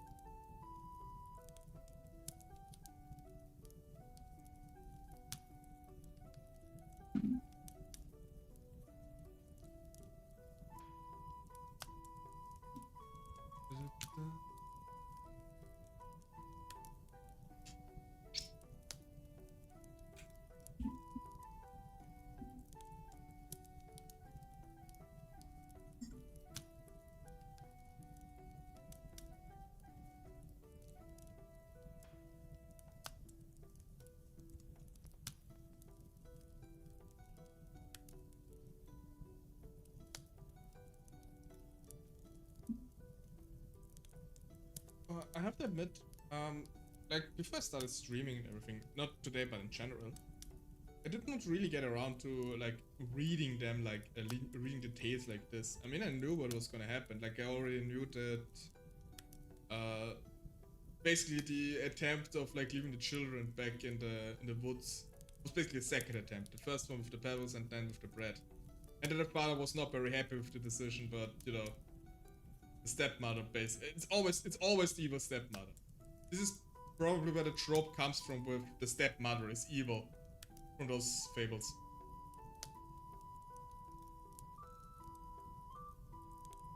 There was a book series I read when I was younger that meshed a lot of the grim tales together. Main character of the first book were Hansel and Gretel, and this is taking me back to those books. Didn't realize how many aspects were directly pulled from the original tales. Yeah, I mean, you would be surprised.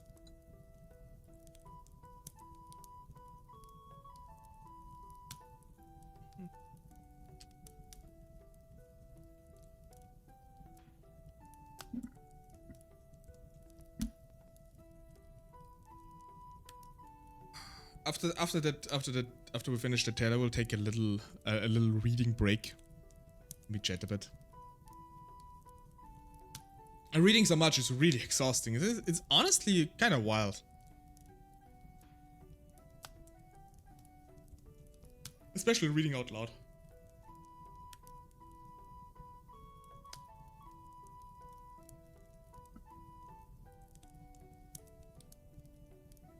Especially my neck is getting a bit stiff from it. Oh, that did good.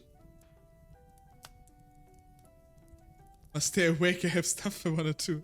Did I lull you a bit into sleep? That's actually a bit of a compliment. Also remembering I have a physical copy of the complete Grimm's fairy tales that I've never looked at. That would also be cool. I saw that there's someone who... I saw a book on Amazon that someone allegedly has like the uncensored versions of all the Grimm tales. You can actually buy. It would also be something very interesting to get. It has pictures. I mean, a good, honestly, like a good like tale book, like we're full of fables. It has pictures. It needs to have pictures. They're meant to be read to children and shown to them. Of course, you need pictures. I personally, I always was of the belief of like, yeah, I don't like reading books because I gotta be honest, I cannot stand books that have no pictures in them. Just walls and walls upon a text. My brain gets bored by it if I don't have like some pictures every now and then. That's why I can read like mangas for like 8 hours straight, and yes, actually I've done that before. But I cannot read like a classic, like a novel in one go because I just get bored. Like my brain gets bored if I have not any pictures to look at every now and then. And I used to think it's like a problem of like, oh, why I'm such a child, I need pretty pictures to like keep concentrated. But I mean, for one, it's not like I want a picture book, just, you know, a few illustrations here and there can make a big difference. And thing like that is just stupid. Whatever gets people to read is a good thing. And honestly, if someone managed to like read for 8 hours straight just because they're pretty pictures, then I think let them have the pretty pictures.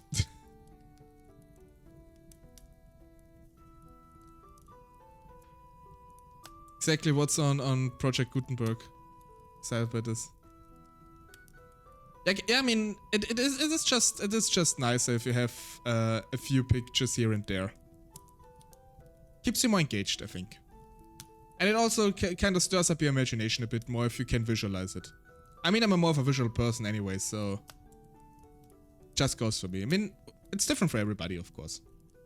But I think it helps more in the grand scheme of things. But yeah, let's continue. Don't fall asleep now. Or two, if you wanna. Would it be interesting if I like started doing like actual videos, like not ASMR kind of videos, but just like reading stories? Would it be something you're interested in, like falling asleep to be reading your story? Good night story.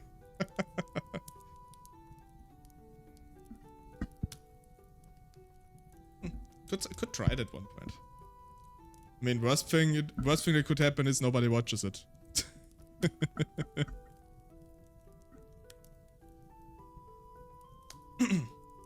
Okay, let's continue. Then she seized Hansel with her shriveled hand, carried him into a little stable, and locked him in behind a grated door. Scream as he might, it would not help him.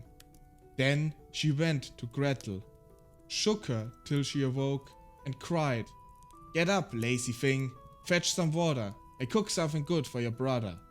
He is in the stable outside, and is to be made fat. When he is fat, I will eat him." Gretel began to weep bitterly, but it was all in vain. So she was forced to do what the wicked witch commanded. And now the best food was cooked for poor Hansel, but Gretel got nothing but crab shells. Every morning the woman crept to the little stable and cried, "Hansel, stretch out your fingers that I may feel if you will soon be fat."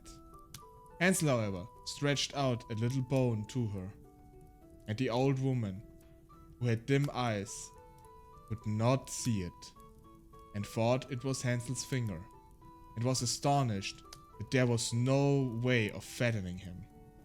When 4 weeks had gone by, and Hansel still remained thin, she was seized with impatience, and would not wait any longer. "Now then, Gretel," she cried to the girl, "stir yourself and bring some water. Let Hansel be fat or lean. Tomorrow we will kill him and cook him." Ah, so the poor little sister did lament when she had to go fetch water, and how her tears did flow down her cheek. "Dear God, do help us," she cried. "If the wild beasts in the forest had but devoured us, we should at any rate have died together." "Just keep your noise to yourself," said the old woman. "Won't help you at all." Early in the morning, Gretel had to go out and hang up the cauldron with the water and light the fire. "We'll bake first," said the old woman. I have already heated the oven and kneaded the dough. She pushed poor Gretel out to the oven, from which flames of fires already darting. "Creep in," said the witch, "and see if it is properly heated, so that they can put the bread in." And once Gretel was inside, she intended to shut the oven and let her bake in it, and then she would eat her too. But Gretel saw what she had in mind and said, "I do not know how I am to do it. How do I get in?" "Silly goose," said the old woman, "the door is big enough. Just look, I can get in myself." And she crept up and thrust her head into the oven. Then Gretel gave her a push that drove her far into it and shut the iron door and fastened the bolt. Oh! Then she began to howl. It was horribly, quite horribly. But Gretel ran away. However, ran like lightning to Hansel, opened his little stable and cried, "Hansel, we are saved. The old witch is dead." Then Hansel sprang like a bird from his cage when the door is opened. How did it rejoice, embrace each other and dance, about to kiss each other. And as they had no longer any need to fear her, they went into the witch's house, and in every corner there stood chests full of pearls and jewels. "These are far better than pebbles," said Hansel, and thrust into his pocket whatever could be get in. And Gretel said, "I too will take something home with me," and filled her pinafore full. "But now we must be off," said Hansel, "that we may get out of the witch's forest." When they had walked for 2 hours, they came to a great stretch of water. "We cannot cross," said Hansel. "I see no footplank and no bridge, and there is no ferry," answered Gretel. "But a white duck is swimming there. If I ask her, she will help us over." Then she cried, little duck, dost thou see? Hansel and Gretel are waiting for thee. There's never a plank or a bridge in sight. Take us across on thy back so wide." The duck came to them, and Hansel seated himself on its back, and told his sister to sit by him. "No," replied Gretel, "that will be too heavy for the little duck. She shall take us across one after another." The good little duck did so, and when they were once safely across, and had walked for a short time, the forest seemed to be more and more familiar to them. And at length they saw from afar their father's house. Then they began to run, rushed into the parlor, and threw themselves round their father's neck. The man had not known one happy hour since he had left the children in the forest. The woman, however, was dead. Gretel emptied her pinafore until pearls and precious stone ran about the room, and Hansel threw one handful after another out of his pocket to add to them, and all anxiety was at an end, and they lived together in perfect happiness. My tale is done. There runs a mouse. Whoever catches it may himself a big fur cap out of it. Okay, the last sentence did not make any sense. I think they got something cut off from like the from somewhere else. But yeah, the mother just died apparently. That's fine too. it's just dead. Maybe she was rich. Who knows? Dumb fish. What did you think would happen? I would much better fish. Alyssa wants to eat us. She wants to convert us to biofuel.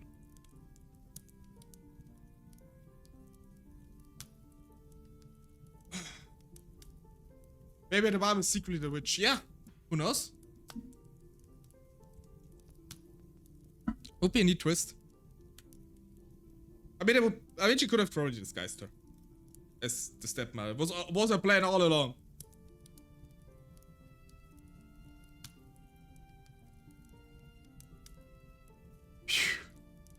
That was a long read. At least for on stream and out loud. But I mean, it's good. I sometimes struggle a little bit, or at least I feel I struggle a bit with speaking clearly on stream. And reading out loud actually helps with this. To get my depth with it. At least I feel like it does.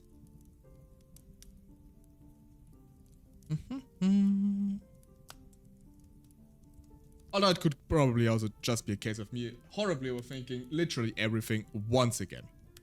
I mean, it wouldn't be the first time I do that after all.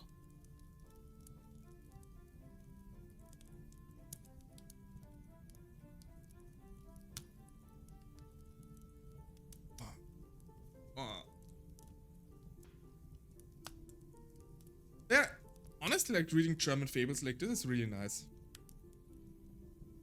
I don't really like it when everything is too washed out. I mean, it does definitely get a bit more brutal than we might be accustomed to. It's still not as bad as I thought it would be. I'm not so sure about what will happen with the Red Riding Cap though, because depending on which kind of story there is, if this is really the original story of the Red Riding Cap, this is gonna get dark. But I think the Grimm brothers actually calmed it down a little bit, which is wild to really think about it. So apparently the original Red Riding Cap, not written by the Grimm brothers, but someone before them, like this got really dark. Funny enough, now that I read it, I do actually, like, a core memory unlocked, you could say. I do remember having like an old tale book when I was a child and reading those stories. They seem so familiar to me. Like, specifically this version. Or most of it anyway. I don't remember the little duck. Don't remember that part. But unfortunately I don't have them. I do remember that the book at one point, I wasn't very careful with it. And it eventually got destroyed, I think, or like ripped up or whatever. I don't remember exactly what happened. I just know it's not there anymore. Just sad. I would have wished. I wish it would still have it. Yeah, the duck doesn't really seem necessary to the story. I mean, this is like a collection that someone like put together. So there might be some stuff mixed up in it. I probably need to. I definitely need to get like a proper proper book of the Grimm's tales. It would actually be very cool having one and reading it out loud on this way, maybe with some occasional paper flipping. I need to look into getting a physical copy. I think this could be nice for like future streams. I think at least.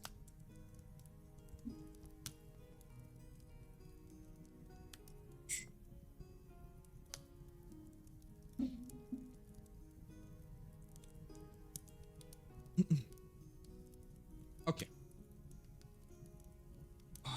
Wait, let me stand up real quick. Actually slouching a bit today. And it's because I'm reading.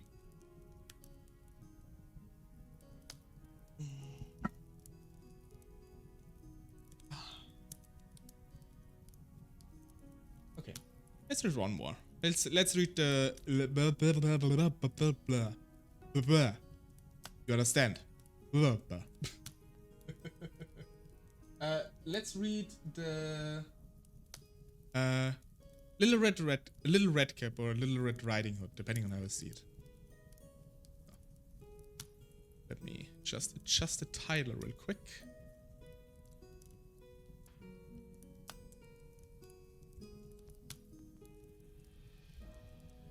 Little Red Riding. Well, Little Red Cap. It's actually how it's really called. Little Red Cap. Very familiar story for everybody, probably. Like, this is one of the OG, well, not OG, it's one of the most well-known stories, I think, of fables.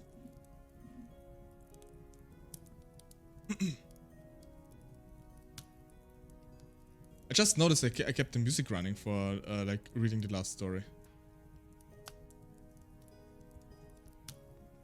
Didn't even notice. How about like this? It's better. Just kidding. Let's keep it a bit on the quieter side, but it's not bad to have it in the background. Okay. Little Red Cap. Little Red Cap. Once upon a time, there was a dear little girl who was loved by everyone who looked at her, but most of all by her grandmother. And there was nothing that she would not have given to that child. Once she gave her a little cap of red velvet, which suited her so well that she would never wear anything else. So she was always called Little Red Cap. One day her mother said to her, "Come, Little Red Cap, here a piece of cake and a bottle of wine. Take them to your grandmother. She is ill and weak, and they will do her good. Set out before it gets hot, and when you are going, walk nicely and quietly. Do not run off the path, or you may fall and break the bottle, and then your grandmother will get nothing. And when you get into her room, don't forget to say good morning, and don't peep into every corner before you do it. I will take great care." Sorry. "I will take great care," said Little Red Cap to her mother, and gave her hand on it.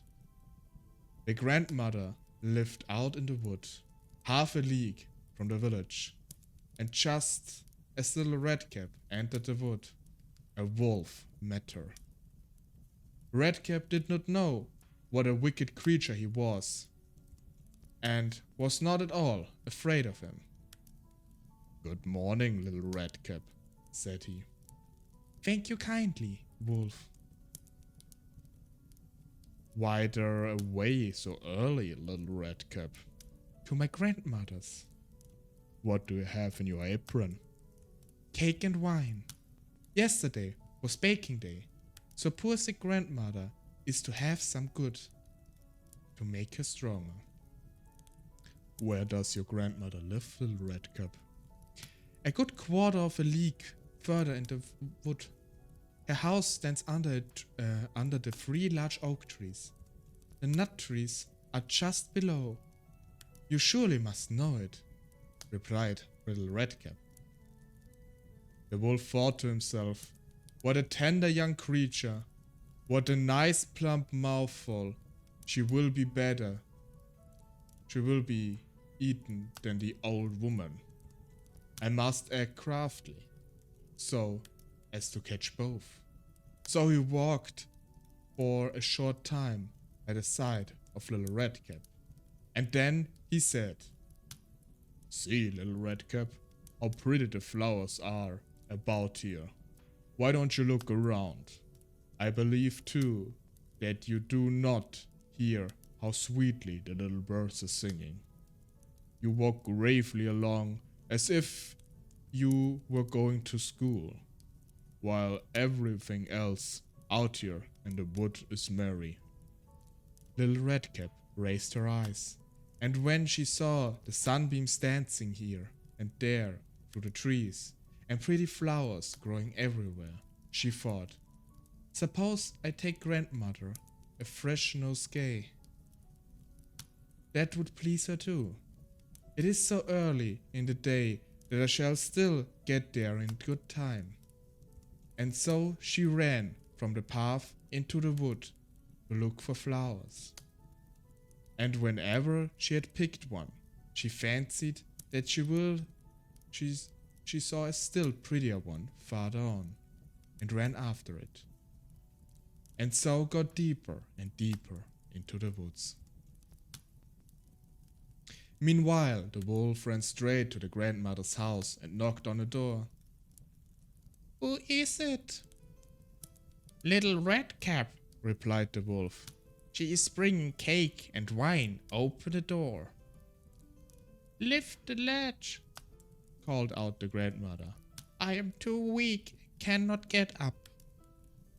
The wolf lifted the latch, and the door sprang open, and without saying a word, he went straight to the grandmother's bed and devoured her.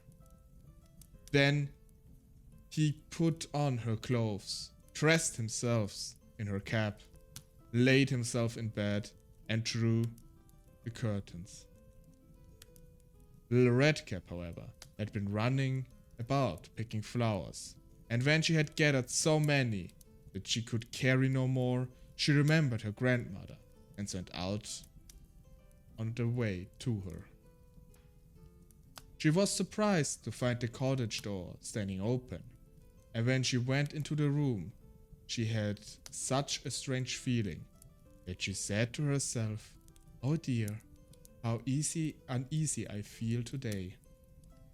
And at other times, I like being with Grandma so much."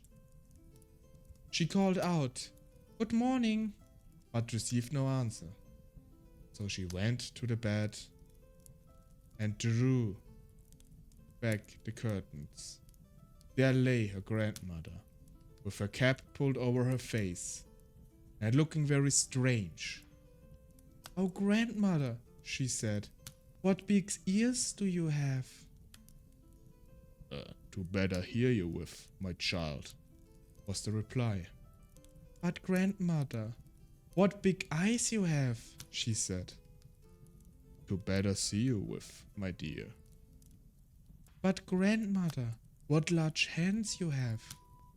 "To better hug you with." "Oh, but grandmother, what a terribly big mouth you have." "They're better to eat you with." And scarcely had the wolf said this, then with one bound, he was out of bed and swallowed up Redcap. When the wolf had appeased his appetite, he laid down again in the bed, fell asleep, and began to snore very loud. The huntsman was just passing the house and thought to himself, how the old woman was snoring. I must see if she wants anything. So he went into the room. When he came to the bed, he saw that the wolf was lying in it. "Do I find you here, you old sinner?" said he. "I have long sought you." Then, just as he was going to fire at him, it occurred to him that the wolf might have devoured the grandmother, and that she might still be saved. So he did not fire, but took a pair of scissors and began to cut the stomach of the sleeping wolf. When he made 2 snips, he saw a little Redcap shining, and then he made 2 more snips and saw the little girl sprang out, crying.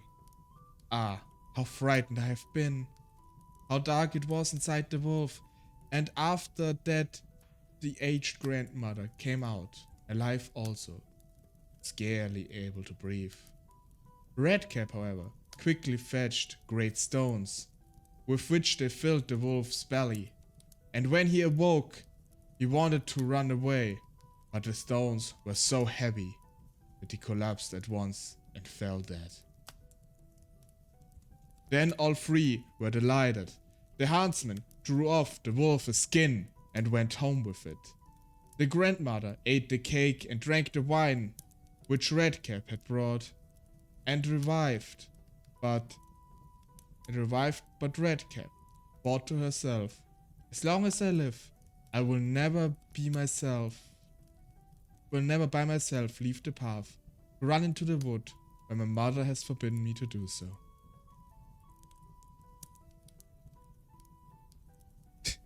Thank you for the emoji commentary, Chris. It was me, I was the hunter all along. There are different versions of the story. And another version of the story, the wolf felt so thirsty after he was filled with stones that he tried to drink from a well, and then fell in and sank to the ground because he was full of stones. Chris adding the visuals. Es liegt der Wolf.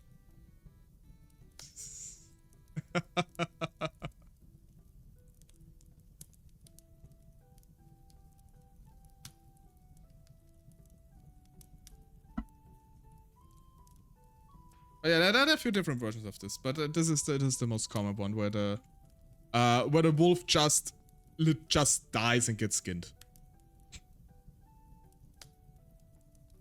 There's apparently an even crueler one, which I don't even know if I should say. I mean, I have a little trigger warning here. So this is not the original story of Little Redcap, actually. The original one is even darker, and it's not like, oh, huh, we hop out of the belly again. Now, so basically, if I remember it correctly, in the original one, the wolf did not just gulp down the grandmother, he killed the grandmother, and then made a feast out of her, and the wolf and Little Redcap ate the grandmother. The Little Redcap did not know it, and after they ate the grandmother, the wolf ate Little Redcap. So yeah, in the original story involves cannibalism. Unintentional one, but still. At least to, as far as I'm aware. Because even though the Brother Grimms are known to be the origin of many fables, those are fables that were created before and they just collected them and wrote them down properly. Those fables were around long before that. So yeah. More of the story. Don't eat your grandmother. Stay on the path.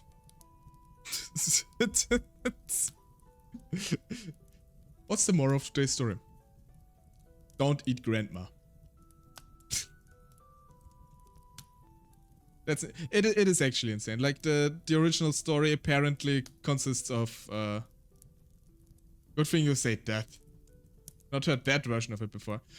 I looked a bit into it because I read once before that the original story of Red Riding Cap or Redcap is way darker than most people know.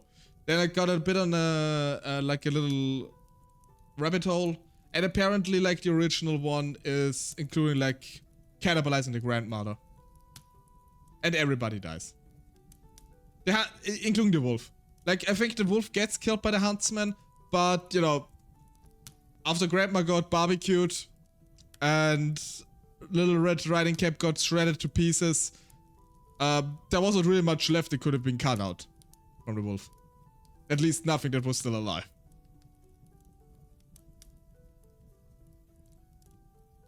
Yeah. Early fables were cruel. Even those ones we're reading today from the Grimm fairy tales. They're the tamer ones. I was looking for a good source for the even more insane ones, but on one hand I thought this might go a bit too much.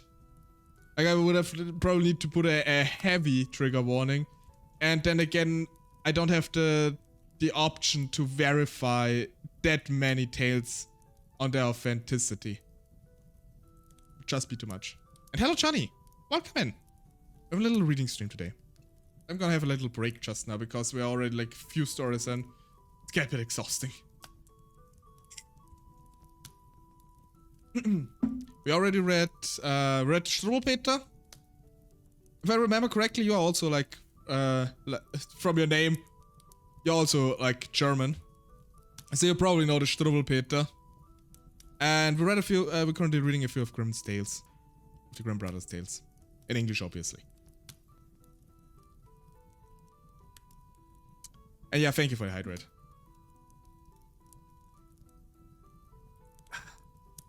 Good thing I prepared a tea before that. I think normal water would not suffice for this. I like the little warmth from the tea is really, really cozy. It helps with that the throat doesn't get too hurt.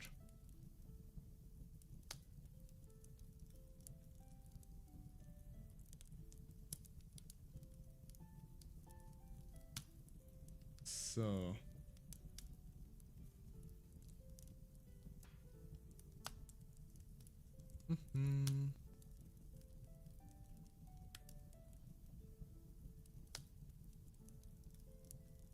Really looking for a bit, like, I do want to read one more story. I'm kind of torn between Mother Holle and Rumpelstiltskin. Would both be kind of nice. I'm leaning towards Rumpelstiltskin. They don't seem to be too long either. At least these versions here. I guess I have one more in me. But as I said, only after a little break.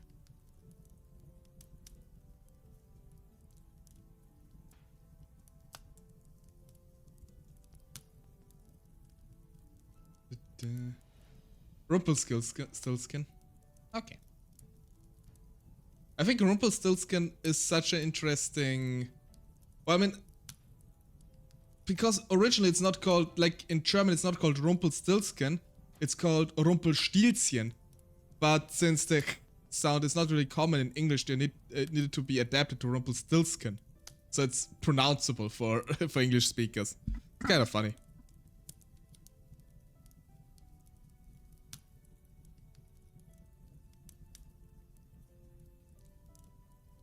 Oh yeah, Rumpelstiltskin would definitely be darker. That's absolutely true.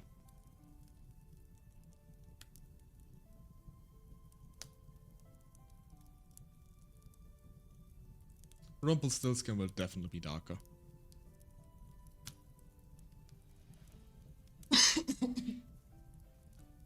Yeah, but I'm already getting a little coffee. So one more story I got in me. I mean, I've been reading for almost 3 hours now. This is actually quite a lot. All I really think I need to really get to look into getting a proper like Grimm's Tales books. Not the watered down version, but like on this level. To read on stream more often. I think this would be really nice. And I mean, there's so many Grimm Tales books. I mean,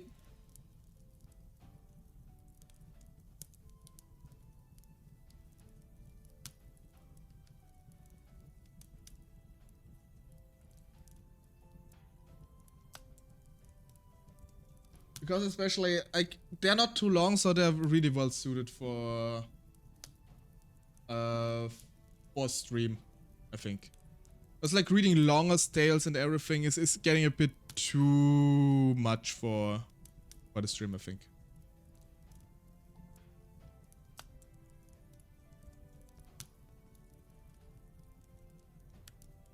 Reading streams are actually pretty peak. I'm glad you enjoy it. I mean, it's a bit of more of a calmer and cozier content.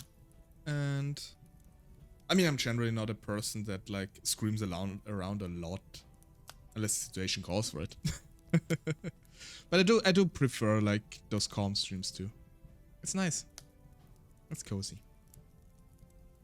I mean, I might get maybe more attention if I'm also like a loud stream and like and bomb explosion, whatever. But it's just not me. That is just not me. Pretty good stream so far. Oh, thank you.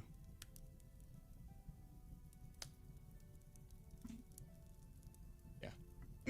I mean, you need all types of content. You know that everybody can be can like have the same content, and it depends a lot on the mood. You know.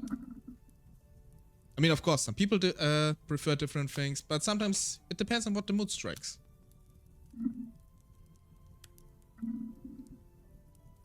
If anybody wants more chaos, you can always go watch Illustra. Just kidding. Or am I?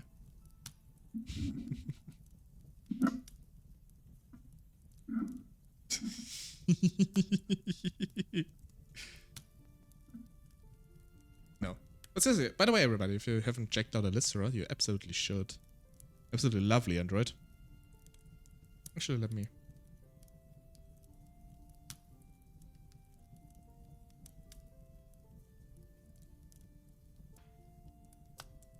Oh, I'm at it.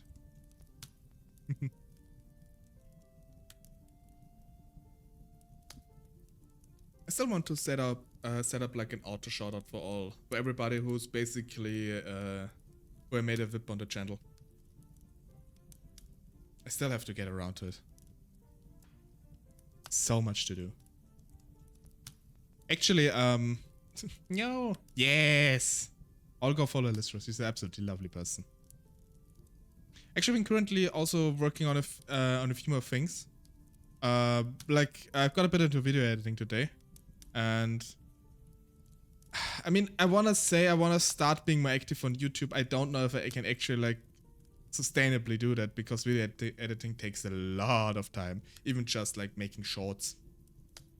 But I'm at look, I mean, a bit of YouTube, I can definitely not do this sustainably, but whenever I feel like it. The algorithm might never favor me, but it's fine. Cannot have everything.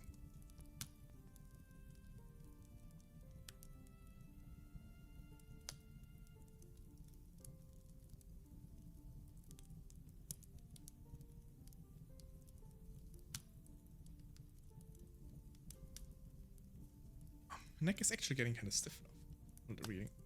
It's a lot of work. I'm active there, but I can't do a video of even 1/4 of my streams. Yeah, no, I've long given. I upload my VODs on YouTube, so I at least have everything preserved if I ever want to get around to it. But you know, like working through highlights of streams, and especially considering that I often have like rather long games, or like Okami, for example, like, so like 12 different streams with each about 4 hours or more. Which, how am I supposed to cut and find the time to look through everything and make a highlight video or anything of it? I've been thinking of like making react videos more. This seem a bit more straightforward. Although I definitely need to be more conscious of this and actually react properly and not just sit there and say nothing or do nothing. What about tier lists?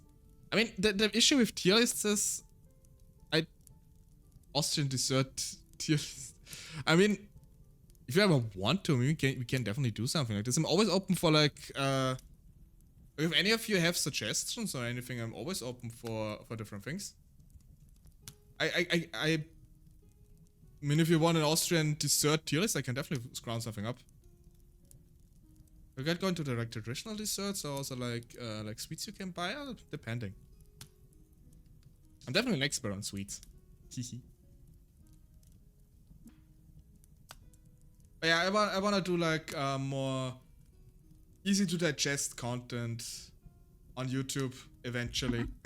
And I think like going towards like stuff like reacts and of course like making proper clips and uploading them as shorts on YouTube is probably the way to go for me. I would love to do proper highlight videos at one point, but I just do not have the time and the focus to do it. Like even like I would need to watch through the stream multiple times or start taking notes during the stream, which completely would bring me out of the flow. It's a bit annoying. I don't know how others do it, but I'm pretty sure like most people only do highlight videos when they have like a really sizable viewership and thus have like people they can hire to do that. I don't think it's like time-wise even possible to do that properly. Especially considering that I'm quite a perfectionist when it comes to this. Like when I do something, I want to do it as properly as possible to my abilities. I don't like doing like a half-assed job. Or what I would consider a half-assed job. It's probably not the best approach for gaining more reach. And it's a bit annoying almost, at least for me, that you're basically reliant on YouTube to get considerable viewership at one point. Which I do want at one point, but, you know, whenever it comes. I'm happy for everybody who's here. Don't get me wrong on that. Happy to see each and everybody. How was the training, by the way, Reno? So still, do you still have, like, wobbly knees? Or did you crush the weights? Probably crush the weights.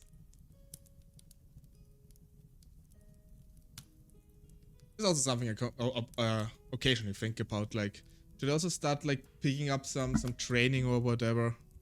But I know I don't pull through. Like I just cannot motivate myself to do proper training.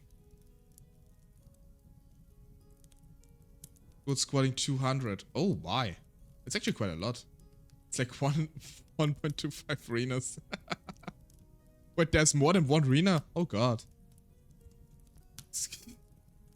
Oh god, now I want someone to draw like Rena while she has like another arena on her neck and bench pressing it. It looks so funny. Or like a big weight and two little arenas on the side. like a little guy emote. Oh, that would be so funny. Lifting yourself up to a completely new perspective here.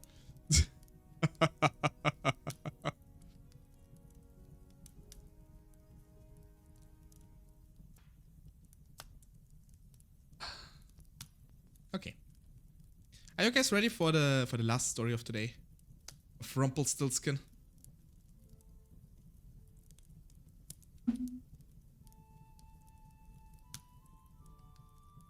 So, let me edit the text down below here real quick. Or Rumpelstiltskin. Yeah. Okay. Drink something real quick. Delicious lukewarm tea. It was hot when I started the stream.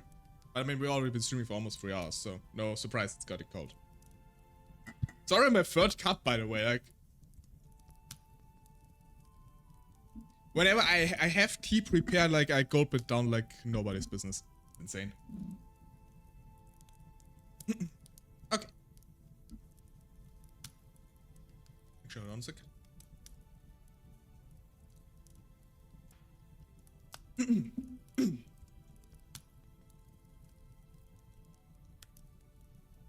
Oh no, it's fruit tea. It's fruit-based tea. There's no like caffeine inside.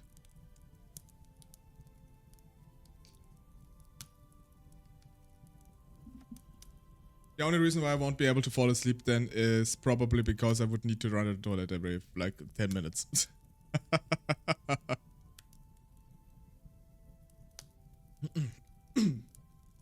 Okay. Rumpelstiltskin.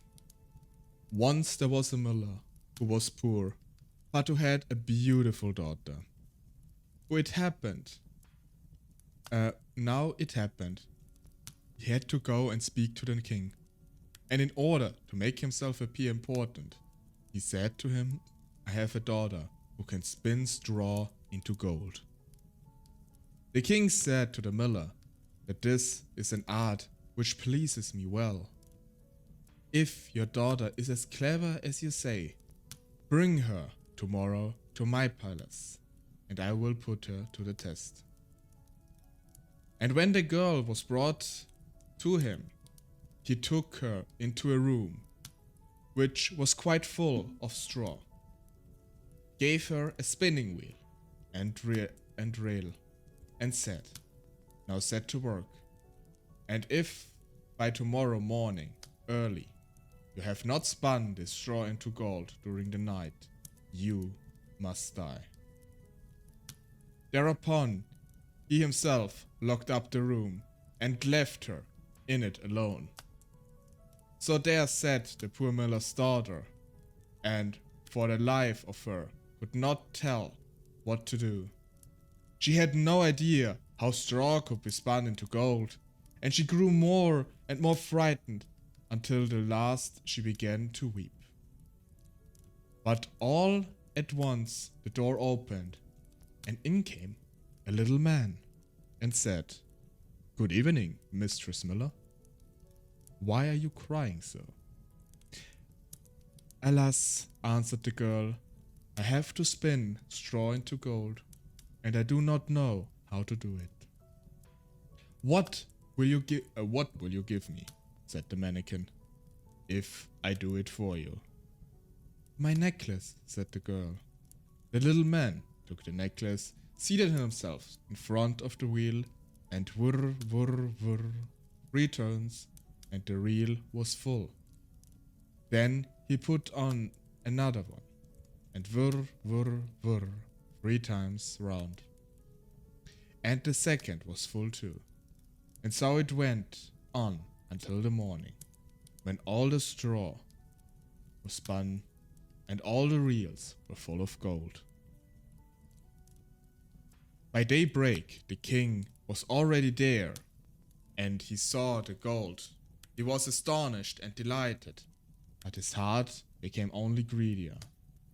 He had the miller's daughter taken into another room full of straw, which was much larger, and commanded her to spin that also in one night if she valued her life.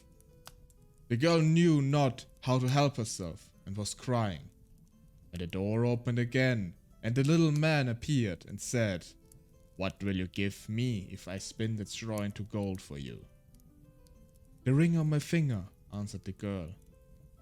The little man took the ring, again began to turn the wheel, and by morning had spun all the straw into glittering gold. The king rejoiced beyond measure at the sight, but still he had not gold enough, and he had the miller's daughter taken into a still larger room full of straw and said, "You must spin this too, in the course of this night, but if you succeed, you shall be my wife." "Even if she be the miller's daughter," thought he, "I could not find a richer wife in the whole world."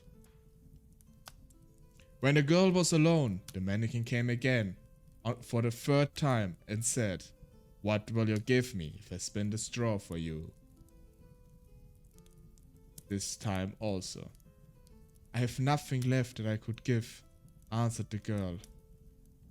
"Then promise me, if you should become queen, to give me your first child." "Who knows whether that will ever happen," thought the miller's daughter, and, not knowing who else to help herself in this strait, she promised the mannequin what he wanted, and for that he once spun the straw into gold. When the king came in the morning and found all he had wished, he took her in marriage, and the pretty miller's daughter became a queen. A year after, she brought a beautiful child into the world, and she never gave a thought about the mannequin. But suddenly he came into her room and said, "Now give me what you promised."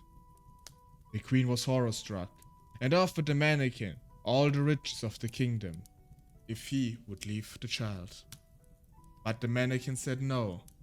"Something alive is dearer to me than all the treasures in the world." Then the queen began to lament and cry, so that the mannequin pitied her. "I will give you 3 days' time," he said. "If by the time you find out my name, then shall you keep your child." So the queen thought the whole night of all names that she had ever heard, and she sent messengers over the country to inquire far and wide for any other names that there might be. Then the mannequin came the next day. She began with Caspar, Melikol, Balthasar, and said all the names she knew, one after another. But to every one the little man said, "That is not my name." On the 2nd day she had inquiries made in the neighborhood as to the name of the people there, and she repeated to the mannequin the most uncommon and curious. "Perhaps your name is Shortribs, or Sheepshank, or Laceleg." But he always answered, "That is not my name." On the 3rd day the messenger came back again and said, "I have not been able to find a single new name. But as I came to a high mountain at the end of the forest, where the fox and the hare bid each other good night, there I saw a little house, and before the house a fire was burning, and round about the fire quiet and ridiculous little man was jumping, He hopped upon one leg and shouted, "Today I bake, tomorrow brew. The next I'll have the young queen's child. Ha! Glad am I that no one knew that Rumpelstiltskin I am styled." You may imagine how glad the queen was when she heard the name, and when soon after the little man came in and asked, "Now, Mistress Queen, what is my name?" At first she said, "Is your name Conrad?" "No." "Is your name Harry?" "No." "Perhaps your name is Rumpelstiltskin?" "The devil has told you that! The devil has told you that!" cried the little man, and his anger, he plunged his right foot so deep into the earth that his whole leg went in. And then, in rage, he pulled at his left leg so hard that both hands had torn himself in two. If I was queen, I would have just given him register with a new legal name, easy. This story is such a bang. It's a really cool story. Honestly, I think though the rhyme works better. The rhyme is a bit smoother in German. In German, it's heute back ich, morgen brau ich, morgen hol ich mir der Königin ihr Kind. Ha. Und ich bin so froh, dass niemand weiß, dass ich Rumpelstilzchen heiß. Silly queen, his name couldn't be Conrad, he clearly has both his thumbs. Oh, of course. I actually thought about that too when I was reading it. And Harry could be like a notch to Harry yet with the matches. Probably. But yeah, that was Rumpelstiltskin. It was a sick German rhyme. That's actually, wait. I think I said it right. Just curious. Rumpelstilzchen Reim. What was it? Exactly. Heute back ich, morgen brau ich, übermorgen hol ich der Königin ihr Kind. Ach, wie gut, dass niemand weiß, dass ich Rumpelstilzchen heiß. That's how it was. Übermorgen is basically the day after tomorrow. So, but since English does not have a separate word for the day after tomorrow, it just got changed to the next I'll have the young queen's child. But I mean, this is basically the same. Like when I hear like adapts movie of something or video of something, a game of something, like many of the jokes just don't land in an adapted version because they're written with like the English language in mind. In this case, it's different. It's just the other way around.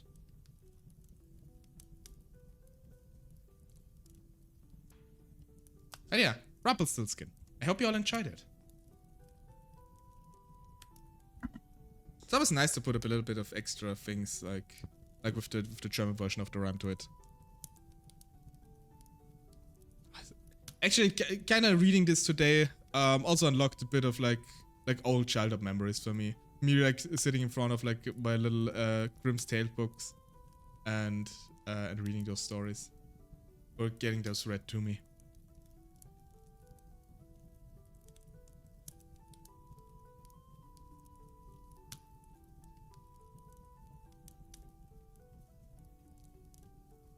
I really need to look into getting a physical copy again. Preferably in English so I can probably read them on stream too.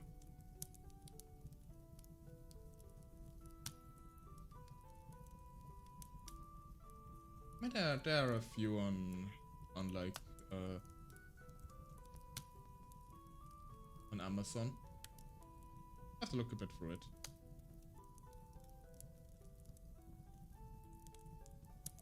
But yeah. Honestly, I don't really want to end stream yet, but I don't know what else to do right now. I recommend it. Maybe we can play a game if any of you want to. And just chat a little bit. I don't really want to end stream yet. But I don't feel like reading more. It's getting a bit too exhausting by now, honestly. Oh, but yeah, big stretch. Big stretch is good idea. Big stretch. Ah.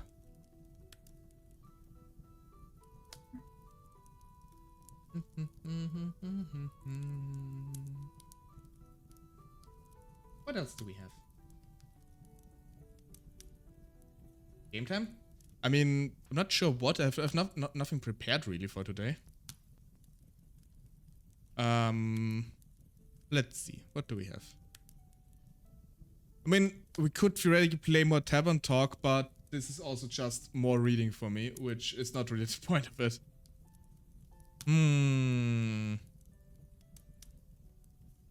What to do? Have anything that's... We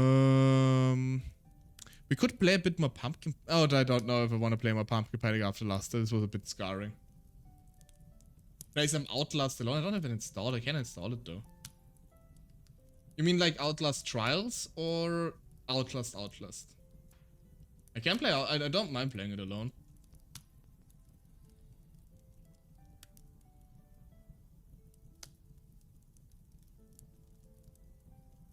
Let me show I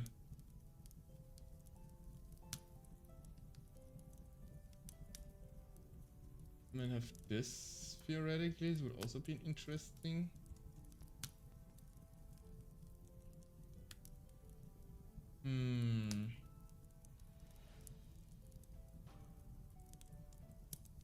Just looking from a stream library a little bit. What do we have available here?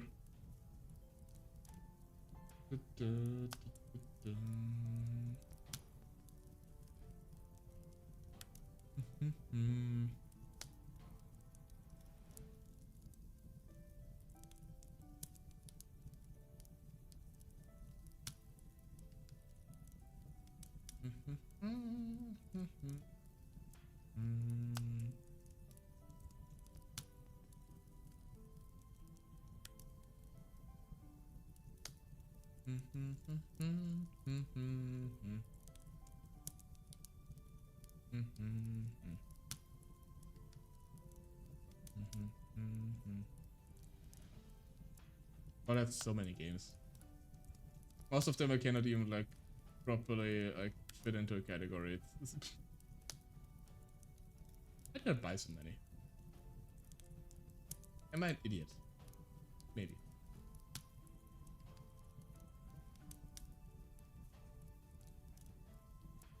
If the Ghostbusters video game, this could also be funny. We'd go Ghostbusters.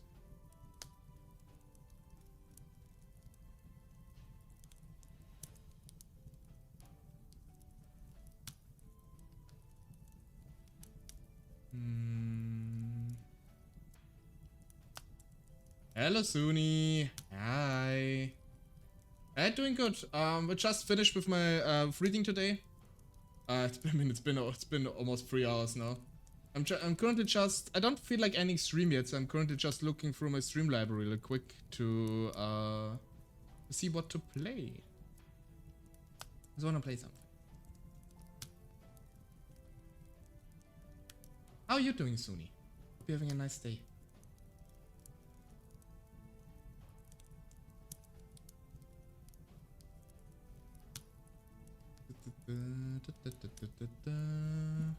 What to do?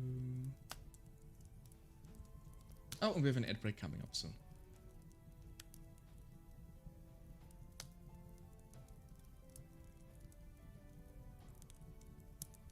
Just finished work doing laundry. Good job. I mean, it's something you normally don't get praised for, so good job. Good on you. Something I'm always too lazy to do often. Often like just leave it on the drying rack. On the clothing line, not drying rack.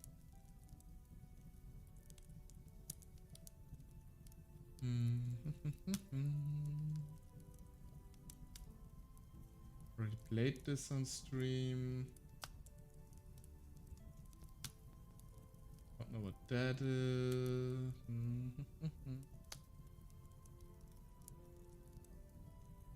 Okay, so we could play Outlast Trials alone. We could play the Ghostbusters game. Because I have Soma, which is I think also quite scary. Spiritfarer is also something I want to play soon. I want to keep it creepy today though, I think.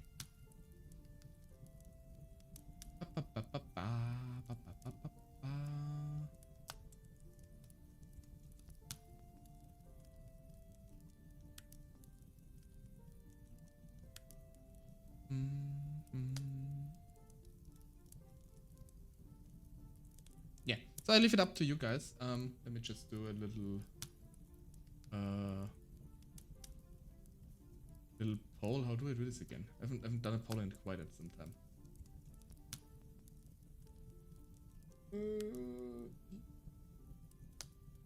The most terrifying part. This place is, oh no, not Toronto.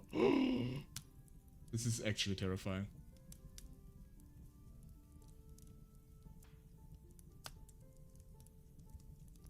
How manage poll here? Create a new poll. To play.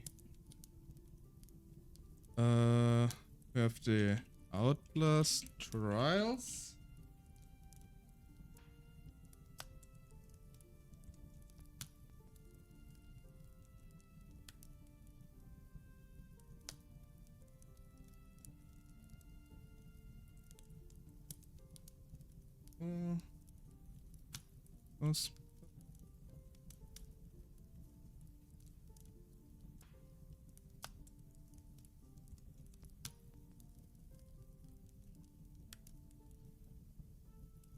Leave it up for 5 minutes. Oh.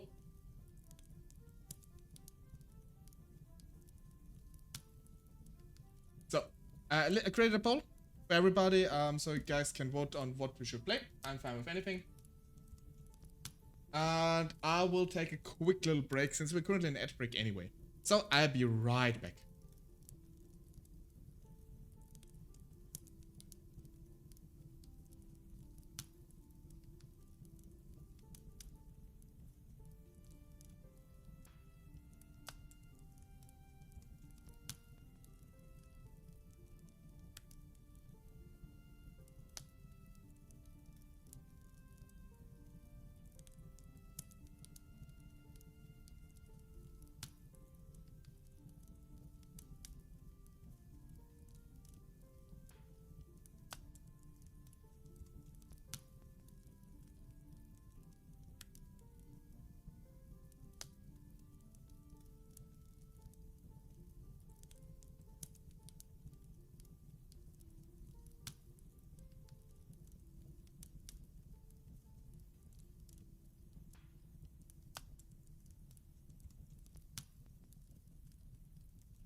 And I'm back.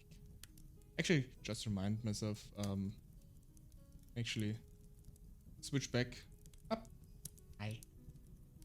Oh, the break is over. You have to listen to me. Anyway, I have to leave now. Thank you so much for stopping by, Liz, if you're still there. And also listen if people wanna like watch me play Outlast Trials, I'm fine with it. I'm fine with it.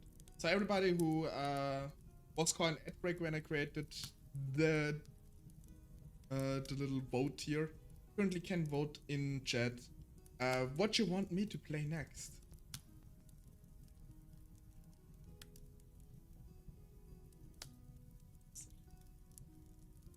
Thank you so much for taking the time out of your day to come by, Lystra. Have fun with whatever you're doing too. See you around.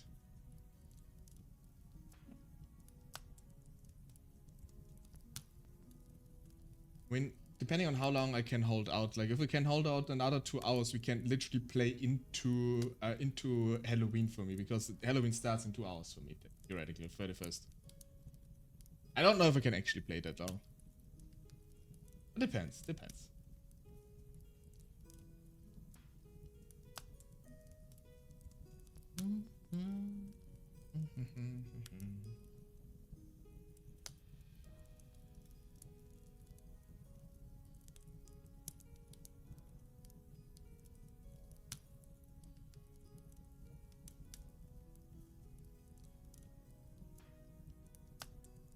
I just noticed a spelling error in my title. Whoops. Nah, it happens.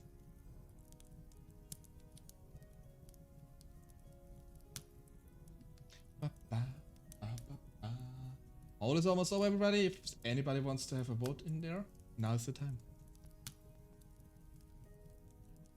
Now is the time. We have to install the game anyway, so it'll take a little bit. It should not take too long, either way. Don't think any of those are like 100 GB.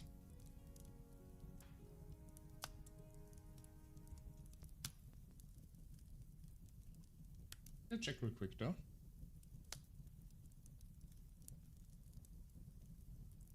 And Outlast Trails have won. Okay, then we're gonna play as solo Outlast Trails. That is fine. So let me just check something.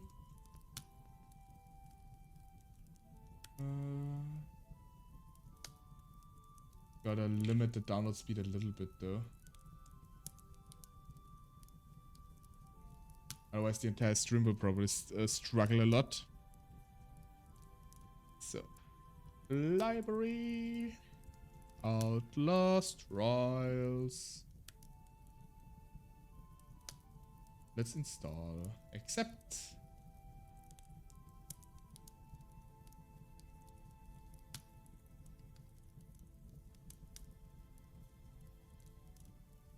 So I hope that the stream should hopefully not tank too much during it.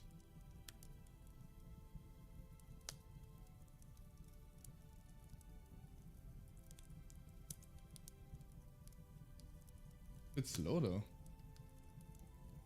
Wait.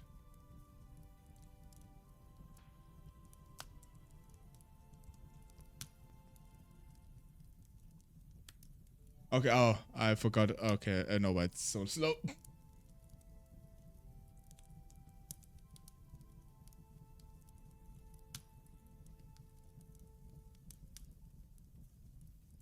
So this...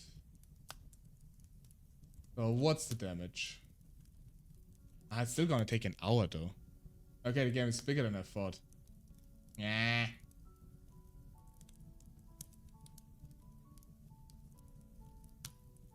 That is a bit smaller.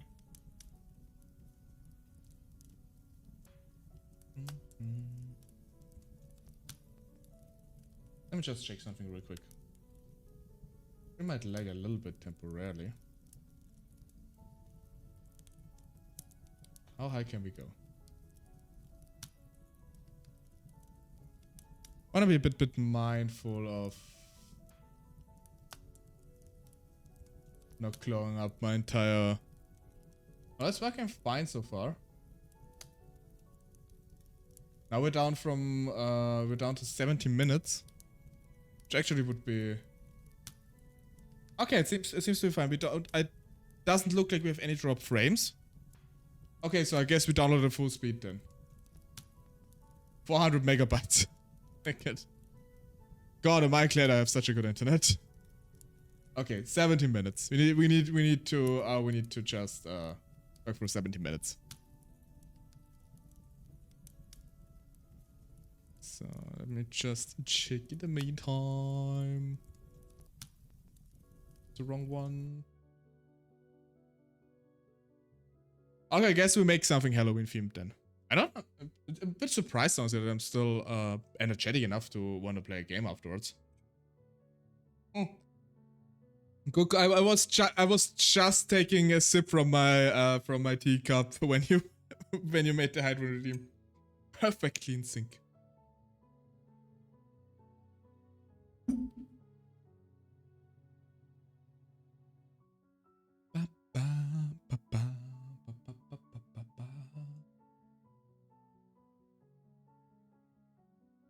In the meantime, what do I? Dang it, I don't think I have it around right now. Whatever. Then not. Oh yeah. Since I was talking about it earlier, as I said, currently, just a little interest-wise question for everybody who's here right now. As I said earlier, I'm thinking about like doing a few React videos eventually, like proper ones, not like just sit there and don't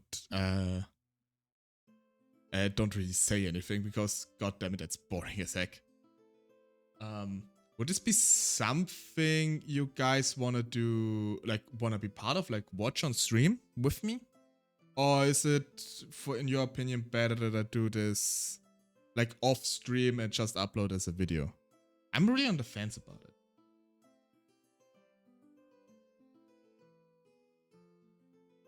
I guess it is fine either way. I mean, I can just directly record it too. So it's a bit of better quality. Not really done that before. At least not properly. I'm currently working actually on because I want to give this like a test, and I of course chose the bestest thing ever to test it. I'm currently working through the VOD of our Greek mythology weekend where I was watching Epic, and I'm currently in the progress of cutting that into a proper React video. Because of course, when Lux something does, then he immediately picks the one video he watched, which is 2.5 hours long. I cannot do half stuff apparently. So I'm currently in the progress. I started today with like cutting the VOD and editing it. And good lord, I'm about like 45 minutes in so far. I sat there for 1.5 or 2 hours. Oh, that's gonna take a while. I really want our others to do it. But the problem, I think many of, at least of the bigger ones, have cut us. And since I insist on doing it in a way that I have to watch the entire video at least once completely before the uncut one, I probably don't do it in the most time efficient way, I reckon. But on the other hand, I don't mind listening to the entirety of Epic again while doing it. Just a bit unfortunate that I have my commentary in between that I need to listen to myself. Ugh. Do you guys actually, at least for those of you who stream, whenever you hear your own voice in like a clip or in a recording, in a VOD, whatever, in whatever scenario, when you hear your own voice, is it for you uncomfortable as well? I think this is a very common thing. I know I don't like my own voice. Despite people saying that I have a nice voice, I don't hear it. Although I'm pretty sure it's a very common thing. I don't know.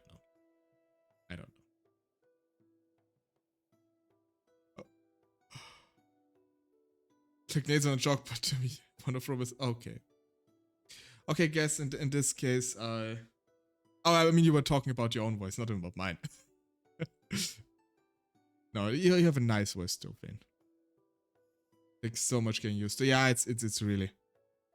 Like I always feel like I sound scratchy. Like I don't speak properly, and I always think like, talk properly, damn it. You could listen to your dictionary. My. maybe a bit too much. So I hate my own voice. So now it's just cringe when I peak the mic. Yeah, I mean, sound settings is always something. I'm always trying to peak my sound settings a bit here and there. But honestly, I don't really have much clue about anything. I don't know how it's supposed to sound. I don't know what sounds good. Because I want to have a really clear and nice audio, especially with like the mic. When you don't show your real face, like this is you at least have the time here. Hate my own voice. It's something really common, I think, though. It's a bit I mean, I understand why you hear yourself completely different because of the way you the sound resonates in your own head. It's kind of looking at a photograph of yourself. You're so used to seeing yourself in a mirror, which is mirrored. When you see yourself on a picture, it looks completely off. EQing is an art, what makes a huge difference. Yes, I also want to try playing around with my equalizer more. There's so much. At least I figured out how I can like hear in live my own voice. So it's getting. I need to try out a bit more. Although there's again the issue of I don't like my own voice, so no matter what I do, it doesn't sound good to me. I mean, I also used to absolutely hate my voice. Now it's more tolerable. I still don't like it, but it's at least tolerable. Not tolerable. Work to change it. You mean change your voice or change your perception of your voice?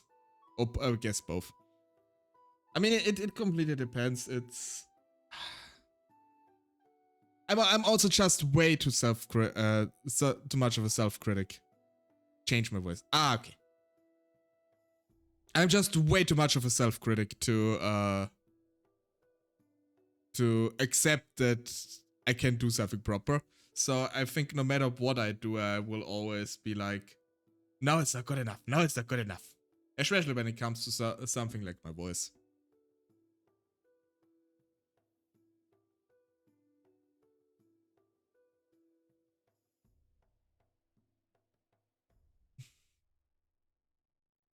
So, 8 more minutes, guys. Then Rena can probably have a field day of me watching me like absolutely shitting my pants playing Outlast Trails. Never played the game. Lux. I'll beat yourself up over. Yeah, thank you first of all. Yes, but that's what I can do good though. I can beat myself up very good. Are you saying I should not relish in my talents? Okay, no. I'm kidding. I'm kidding. Don't take me seriously on this, please.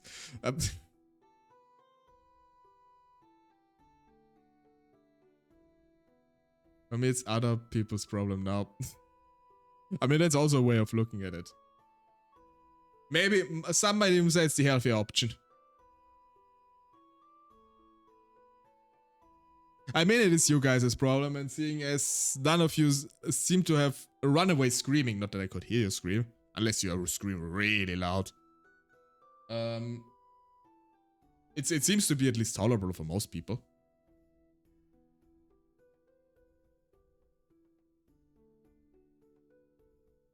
I guess.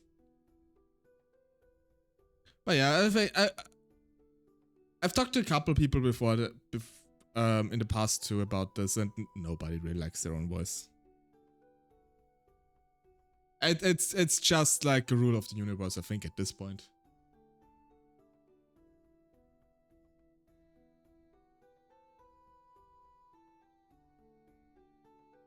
By the way, I'm still surprised that I can like download at full speed and this doesn't seem to be an issue on the stream, despite it. Really cool.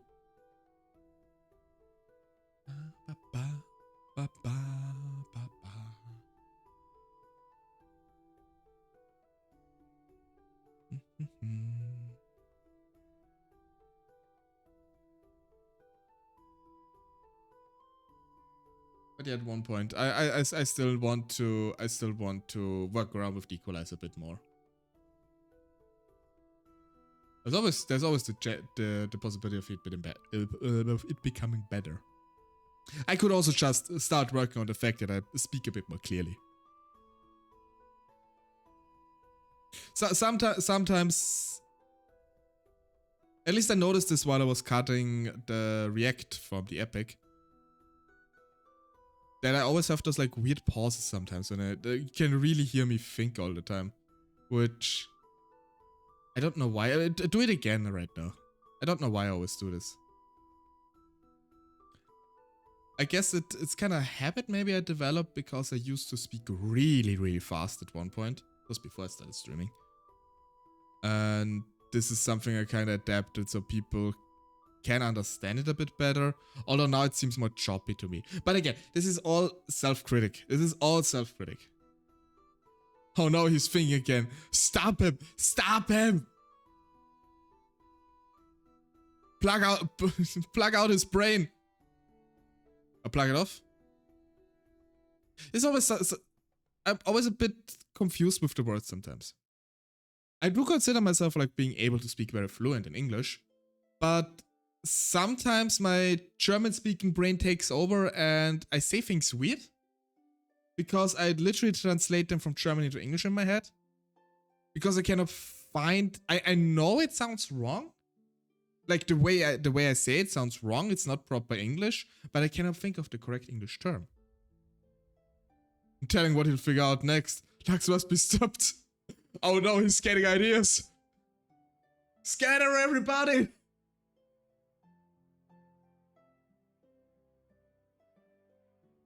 I have to say it's nice chatting like this a little bit. I've been having so many collabs recently, which, oh my god, first world problems. Oh god, I have so many friends to play with. Oh no. No, but it's been a while since we had like a proper solo streams like this. English sucks as a language, so no one's gonna fault you for that. I'm gonna fault myself as the issue. I know it's stupid. It's just a little perfectionist Lux in my head. It always is like, well, you know, you could have done it better, Lux, you know that? And yeah, I know, stop it. Yeah, but are you sure? Yes, I know I should. This is basically what plays around in my head the entire time. I only know this language and I still screw it up regularly. I mean, to be fair, I still screw up German too when I speak it. It's not like I'm like the most eloquent German speaker there is. Especially considering that I have a dialect. But what I have to say, personally, I do like my English-speaking voice better than my German-speaking voice. I think I have a nice... It's kind of fascinating that your voice kind of changes when you speak a different language. And I just like the sound of my English-speaking voice more than of my German-speaking voice. I cannot really put my finger on why. It just sounds smoother, I guess. Studied this language from a major in college and I still hate it. I mean, for example, I can demonstrate this real quick, like how different the same sentence translated. Like, just don't worry too much about like what it means. Just a simple. I'm gonna say the same sentence in every language now. I speak, so English and German. Can I say it in Dutch? Ah, no, I don't know those two words for Dutch. No matter.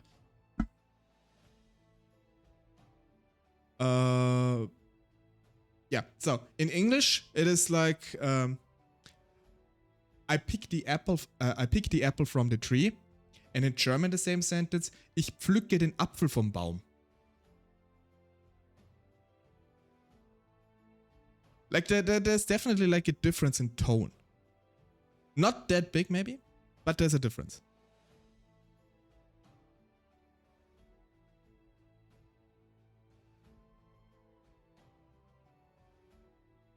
I personally prefer my English-speaking voice more.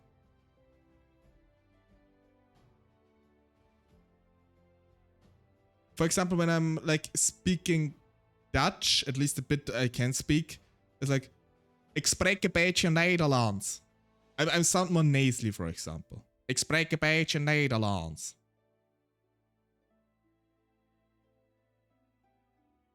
When I say it in English, I speak a little bit of Dutch.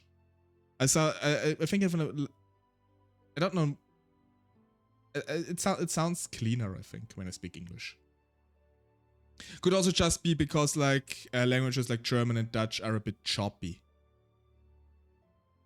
Like in the way they flow when you speak them. English does have a nicer flow. Lemma, what? Ik spreek een beetje Nederlands. I speak a little bit of Dutch. Yeah, I can actually speak a bit Dutch. Not conversational level, just a bit.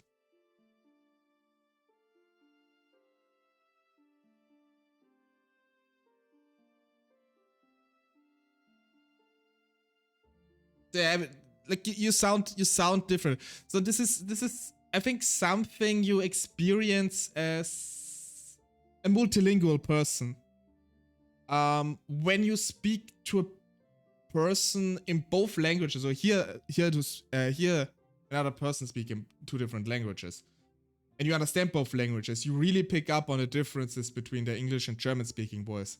Like for example, with like Ogre Daddy and Heidi, I sometimes speak German too when we're like in a voice call with just us.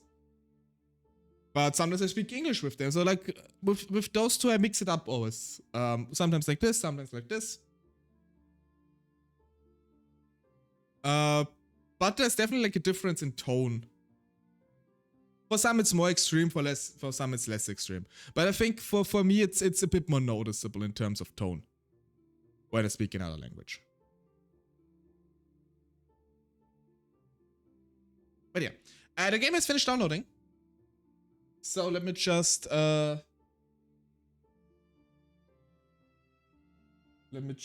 change the category here. The Outlast Trails.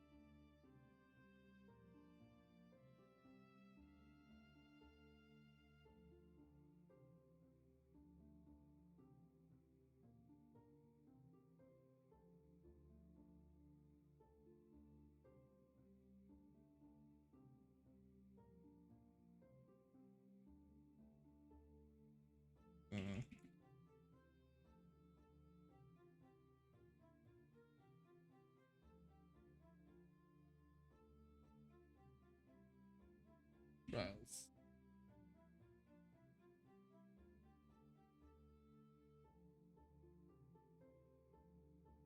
And done.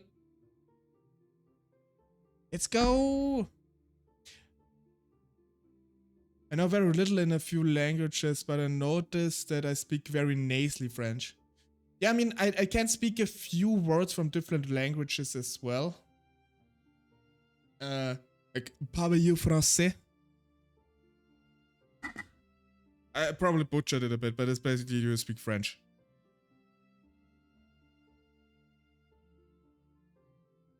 Also, like, say if just a few words, like in a Russian, like Gardoshka. Привет. Can speak a few words Italian. Like, Bella ciao. Or,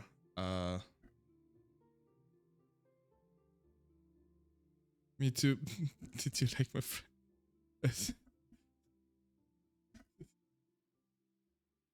Perfect, Chris. Perfect.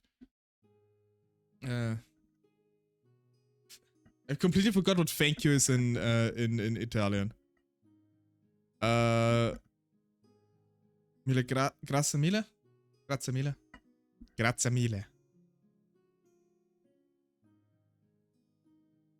I know how bad words in other language than actually communication. I mean, the only reason, fun fact, why I picked up a little bit of Dutch is that I worked for a company who had a lot of Dutch employees too. And as many of you know, I work in IT, and I had to log on to the to the computers on the Dutch colleagues side too sometimes to give tech support. And many of the PCs are actually in Dutch. Like the language on the PC is Dutch. And then you kind of like start picking up on the stuff. Beautiful language of redacted.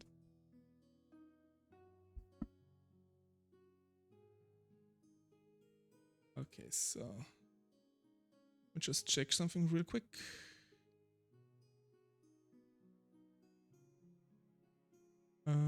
This here.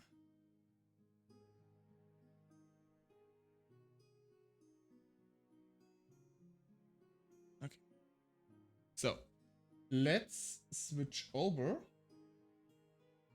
So. And actually for the atmosphere reason. Everything a bit into like grayish colors here. And let's check out Outlast Trails. The Outlast Trails, the one and only. There's only this one, and we will die. Oh, it's gonna get fun. I know there's like different levels, and I will only try to do one at max, so probably only one playthrough. You got this. We will see.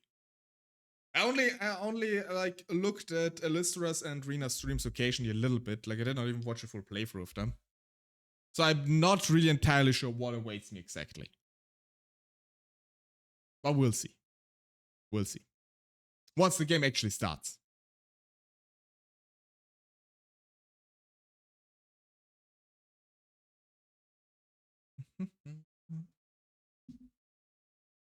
Yeah, I'm sorry, Rena.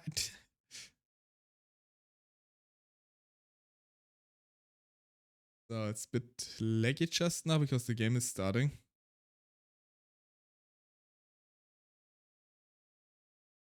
Game. It's a bit very laggy right now. What? What? What? What the? Be gone. Why did my reactor suddenly pop up here? What the heck?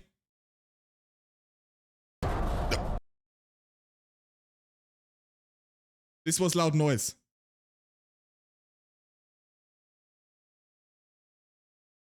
Okay, it's really laggy just now.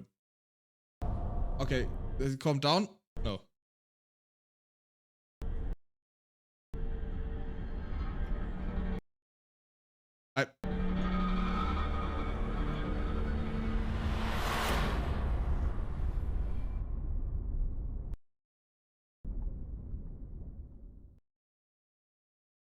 The scuff is real. The scuff is real. Normally, I always test the games before I actually put them on stream. So this is normally the stuff you wouldn't see to happen during the stream normally.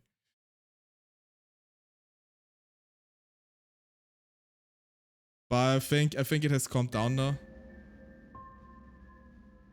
Oh yeah, of course it's in German.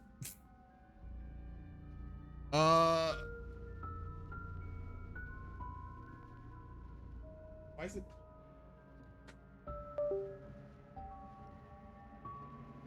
Hello, game.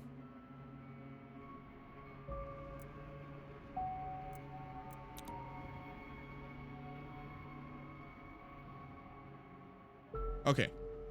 So you guys should be able to see something at least. Be afraid, it's German. Look at all this German here. Okay.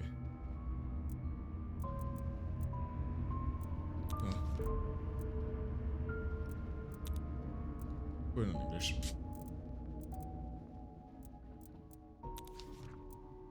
So, what do we have here? Sensitivity, fine, audio. I'm gonna turn it down a little bit. Yes.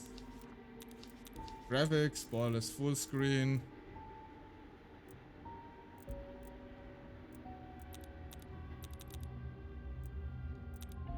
I'd like to cap it personally.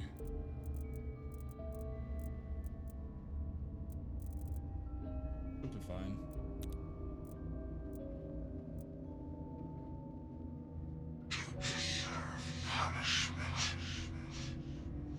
What punishment?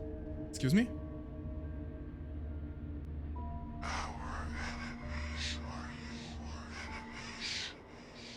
Who's talking to me? What's the weirdest call up?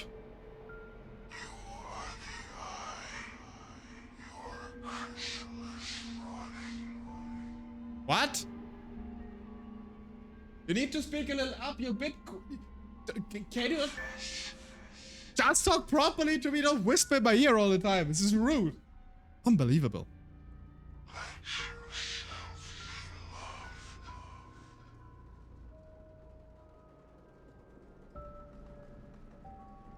Sorry about it.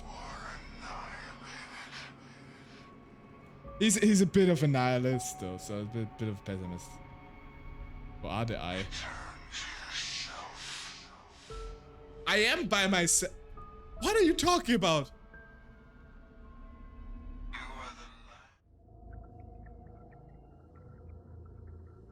Oh yeah, no, I'm oh, it's Kelly. Hey, Kelly.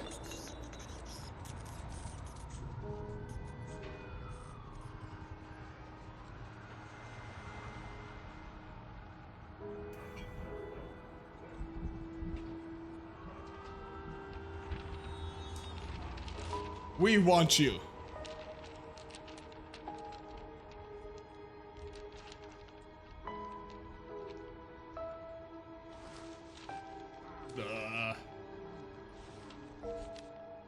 Are you lost? Lonely, poor, confused? We want you. Don't need to call me out like that. Please.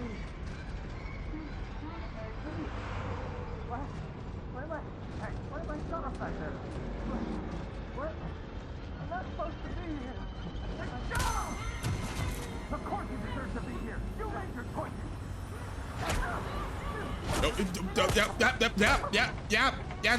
Yeah, it's fine. Get it. You deserve what you get. Ah, not in the eye. Dude, it's uncool. I hope the sound is okay. Dude, please tell me if I need to turn it down a bit for you guys.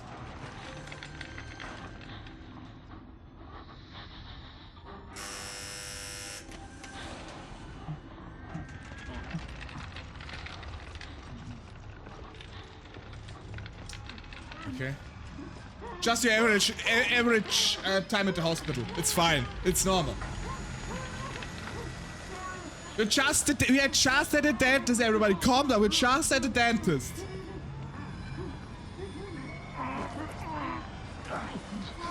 Needs to check if we brushed our teeth properly. It's fine.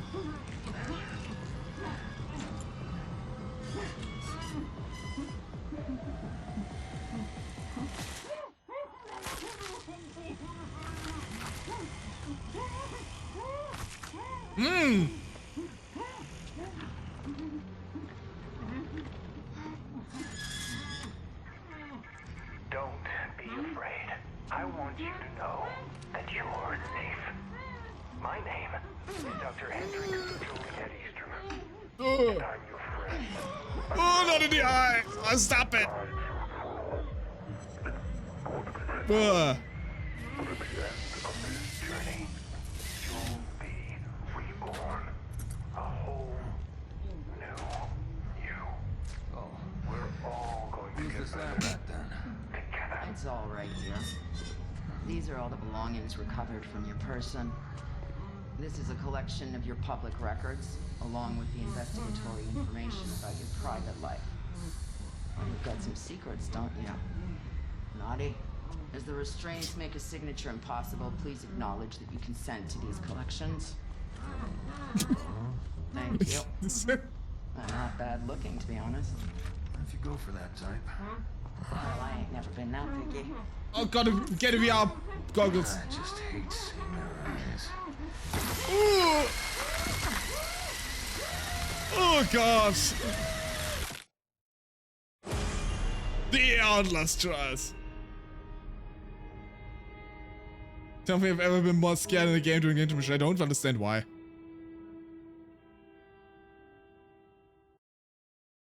Tell me, friend. Who is it you think you are? You're asking me questions. All of them look miserable.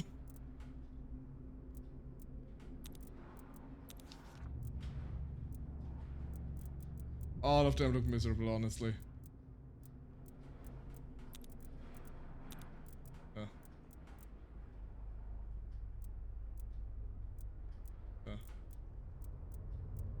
I think that's the closest to like Lux hair we get here.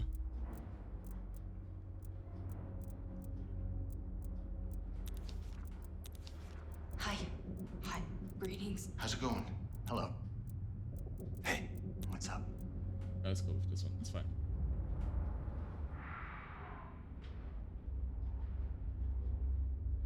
This is how it starts. Wake up. Wake up. Wake up, samurai. There's a city to burn. Oh, I never played Cyberpunk. Ugh. Just go back to sleep. Yeah, probably the best idea. Okay. Actually need to check something. Because I just remembered. Nudity filter off. Yes. Probably a good idea. Just for stream to keep this. Is there something else I need to... Because I remember this was a thing. Applies visual filters.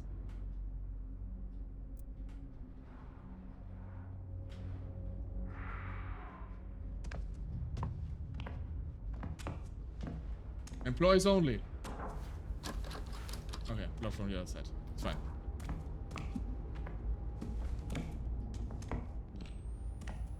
Consuming battery. Night vision consumes battery. Okay.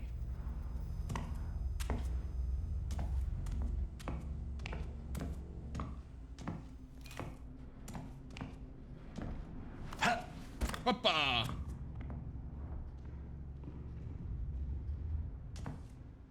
So. Okay. Yups.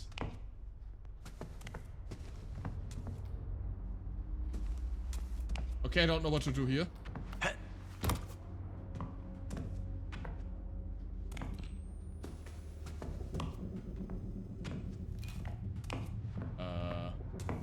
Oh, here.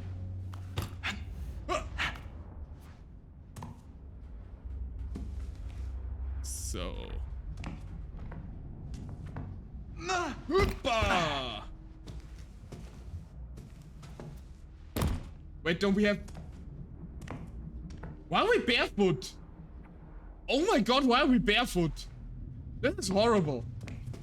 This is the true horror in this game. Like... crunch, crunch, crunch. You thought stepping in Legos was bad. Okay, sorry.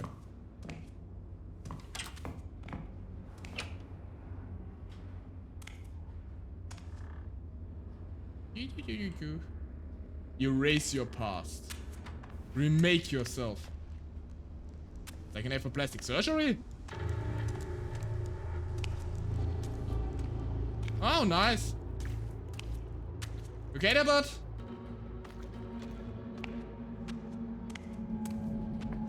What do we have?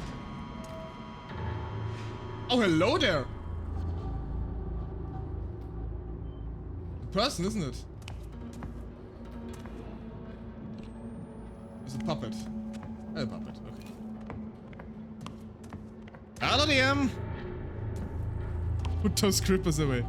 This Lux playing. I mean, it's not the first time I'm playing a horror game.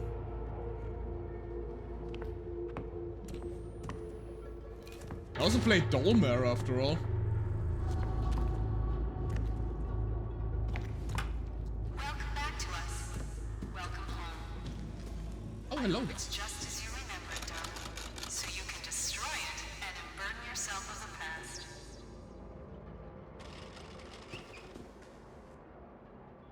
I'm doing good.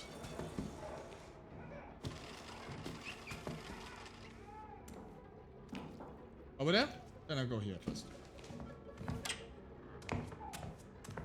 What do we have here?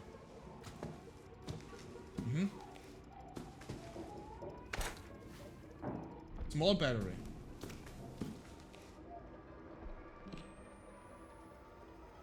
Okay.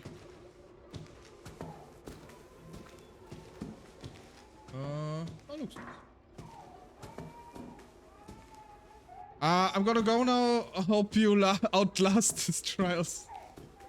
Thank you for your kind words. Oh, there's a baby in a horror game. What could possibly go...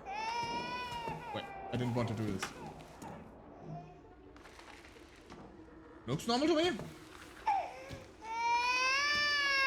were born.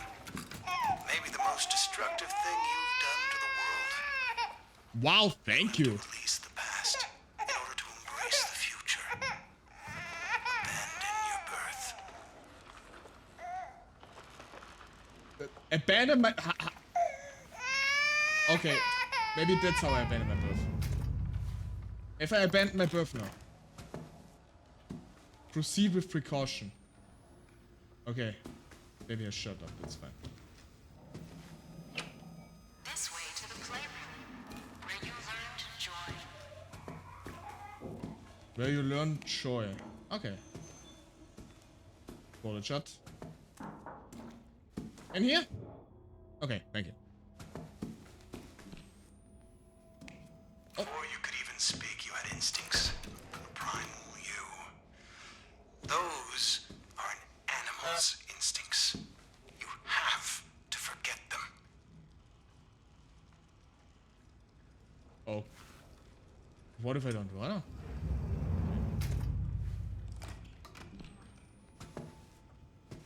Oh! Hello there!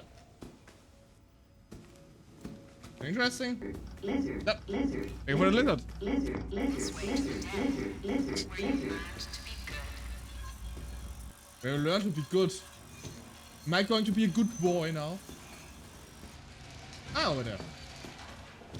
Thank you, creepy doll lady. This sound looks very inviting. C to crouch. Hello, Audrey. We were done with reading and I wanted to play a game and chat decided we're playing this. That's a bit annoying with the blinking. What do we have here? Yeah. Yeah. Oh, another battery. Sure. Oh. Hello there.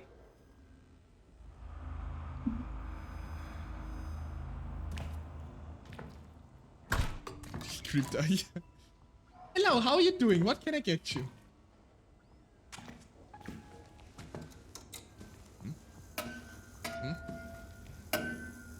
Ah, loud clock, of course.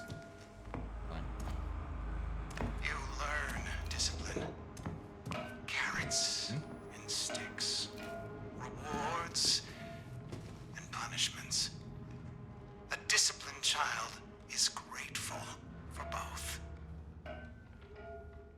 Oh, you can probably remove... I mean, I guess it still works, but I mean, when playing Outlast Trails, probably a bit unnecessary. Thank you for thank you for bringing this to my attention, Nova. You know, I was never a religious person. You tell me to denounce God now? I mean, fine, I guess. It's never much for religion anyway. Mm-hmm. Oh.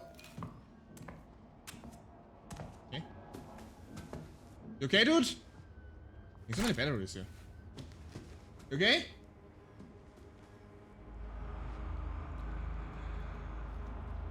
It's like foot massage here.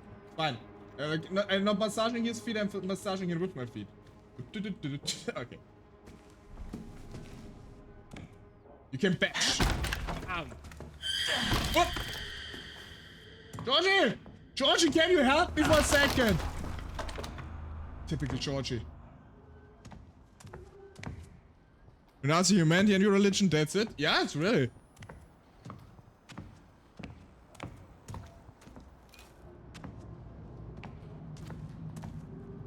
I think we're in there, brother.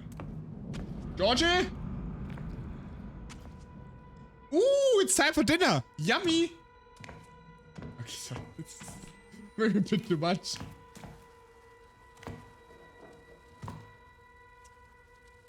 Johnson? You know you're not supposed to play with knives. Do we need to get the Strummelpeter again? Unbelievable. You returned to save for work, SFW. You mean like the nudity one? Nudity filter? I turned it on. If that's what you mean.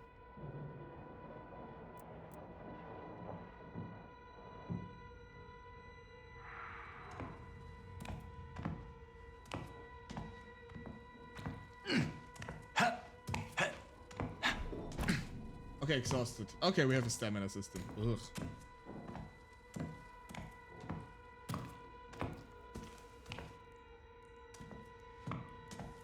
Yeah, but the biggest horror right now for me is still the fact that we're running around barefoot. Especially here, this is extremely precarious.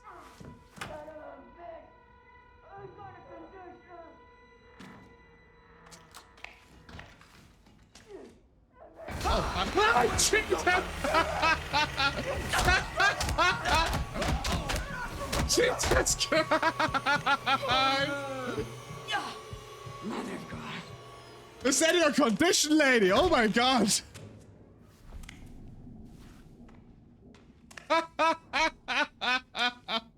You're engineering in medicine, okay.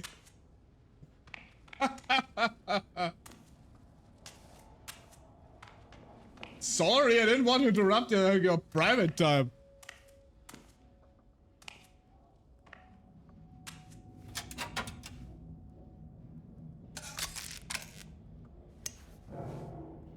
Bottoms up. Ah, delicious. Driving's easier. Probably.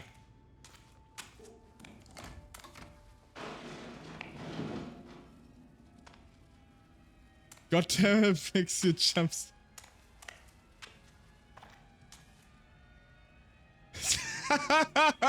That's fine, Liam.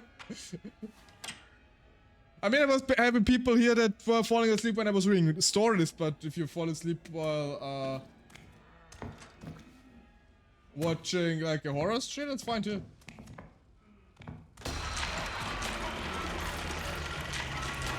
Get the right technique. You need to get the proper swing, yeah. From your shoulders, correct? Yeah, just like that. Okay. Stabby, stabby, stabby, stabby.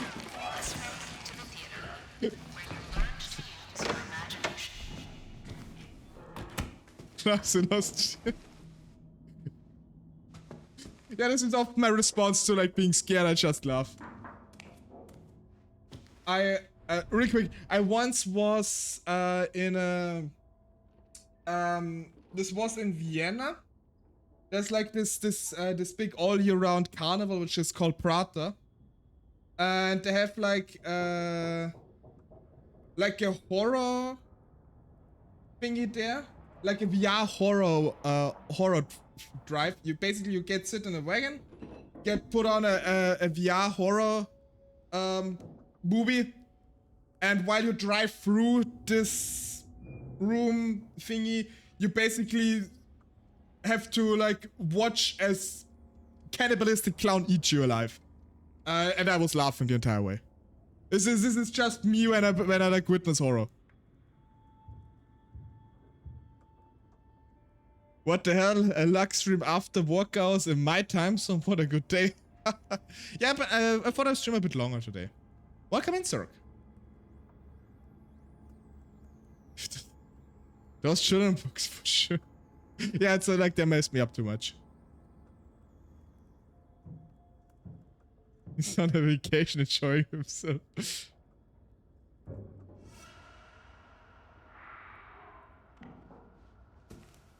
I mean, it might change. I'm not gonna lie. Like that definitely. Oh, shift to run. Okay, that was a good sign.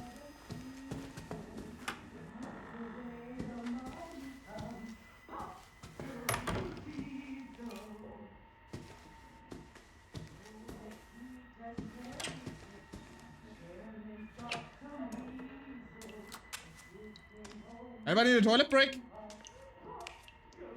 Okay.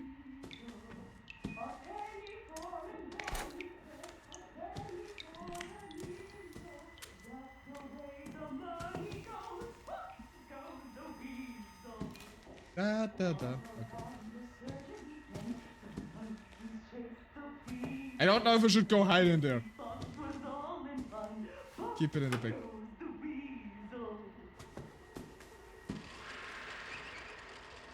Sorry. Yeah, so sorry, I did wrong door. Sorry. Okay. Hello there. Did you all wait for me? Oh, this is awfully kind of you. Oh. Are you the witch from Snow White? Ah, what the hell. I'll take the apple anyway. Thank you. Speaking of package. Hey! Hey, you cannot. Oh my god, that's a face only a mother can laugh, isn't it?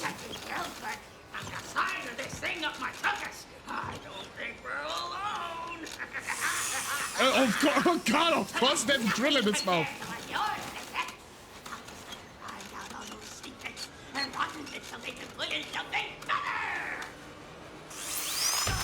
Oi, oi, ow! Dude, what gives? Rude. Jesus. I've done to you. Ay. It's a wait, give me a sec. Wait, hold on a second.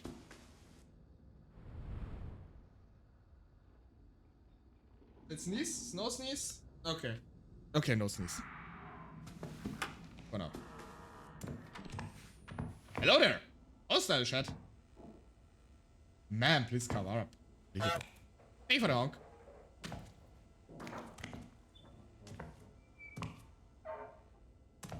So man, I'm sorry. I'm sorry.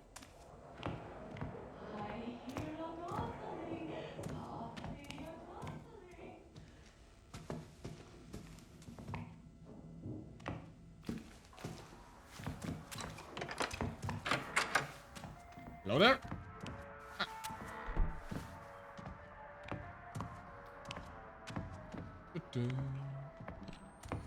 Have interest here? Nope. Don't they think they're clever, Daddy? What did you call me? You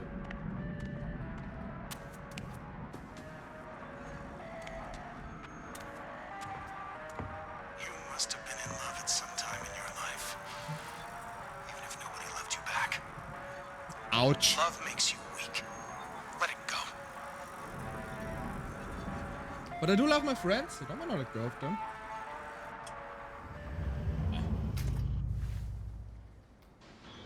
Proceed with caution. Okay.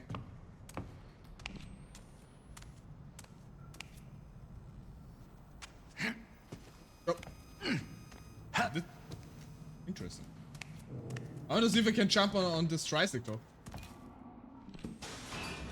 Oh! In the dark, most movement won't find you. Become silence. Oh.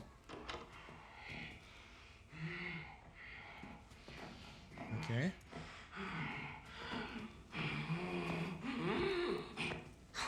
Protector, East wind. Make it go away. Fine, it's fine. When you cast off ballast, you ascend. Climb the stairs to adulthood, where you learn to escape. Oh, my question is, why are you? Yeah, it's. Oh God! Ugh. You leave me alone, dude. I'm cool. Yeah, I have no idea why I'm barefoot. Honestly, I have no idea. Yummy. Can I get like some medicine maybe? It's like really annoying that I have like this blood thing around here the whole time. Oh boy. Oh, to find China. Don't give your shoes. That's upsetting. That's a funny thing that most upsets me here. He says while he stands in front of a grinder, like a meat grinder, giant one.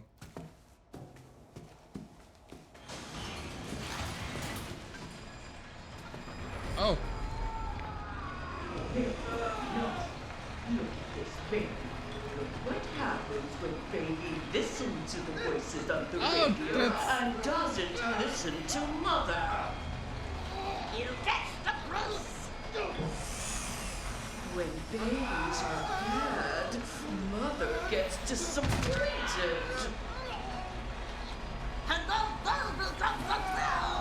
Oh, she definitely writes German fables. Yeah, definitely. I think I read this in a fable before. I think I made a mess!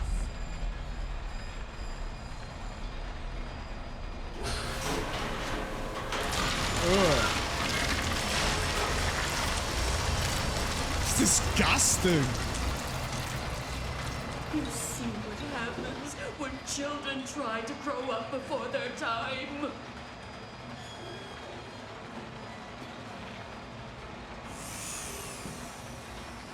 Can't you see me?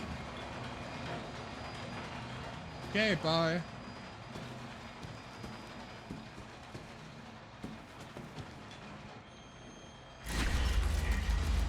Destroy your public record.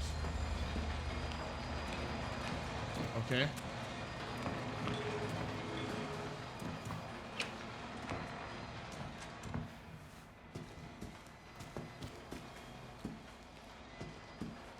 Okay, I can hide here.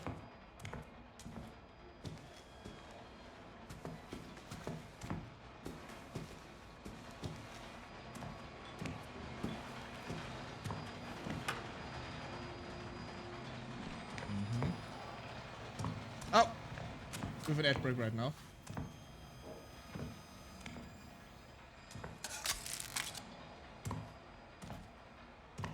And hide here.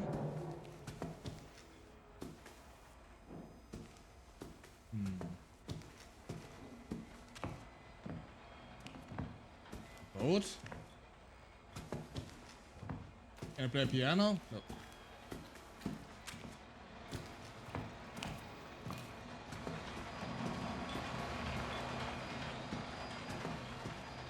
Exit.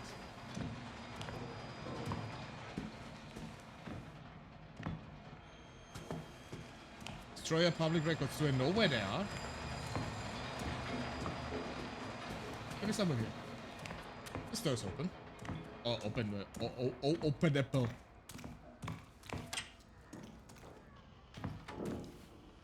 Hello there. Oh, that's reassuring. Oh, over there.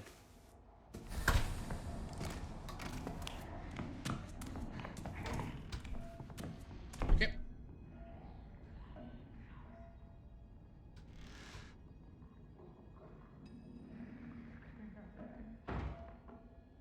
Ah, there she is.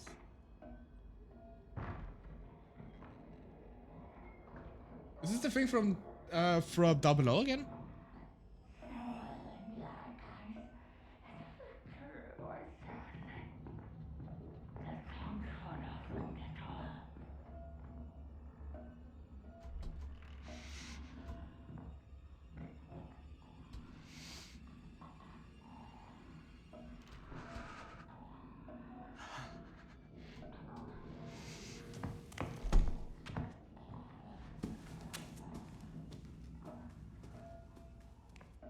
Nice and quiet.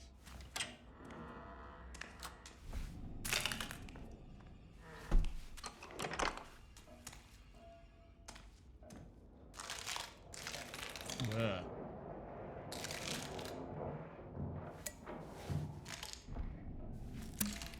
Come on.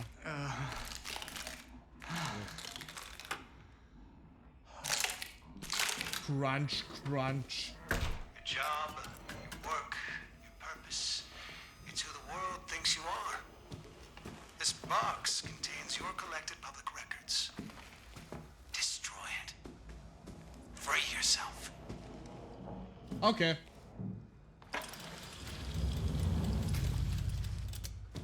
Pick up.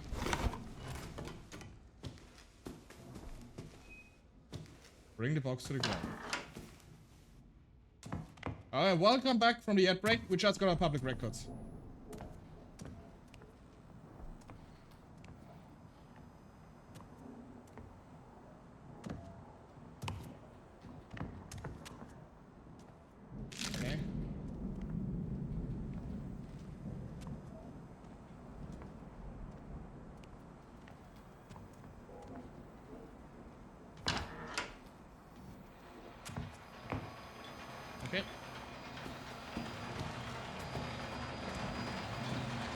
into the grinder, of course. Destroy your private life. Oh, I thought this was it.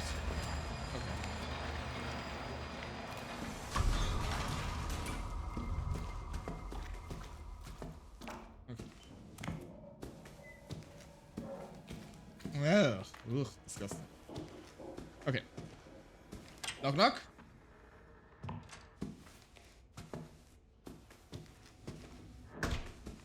Knock. Yeah, okay, knock again. It's fine. But Jesus Christ!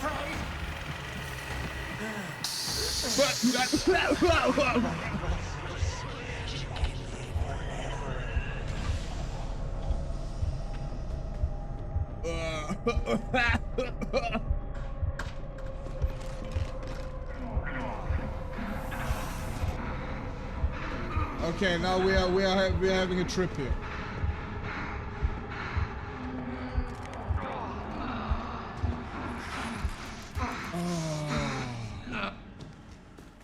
God, I was never the sanest person, but this was On your deathbed, what guilt and shame will haunt you?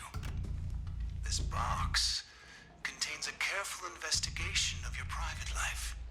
The things you thought were secret. Oh no, my browser history! Free yourself. Oh yeah, you don't have to tell me twice.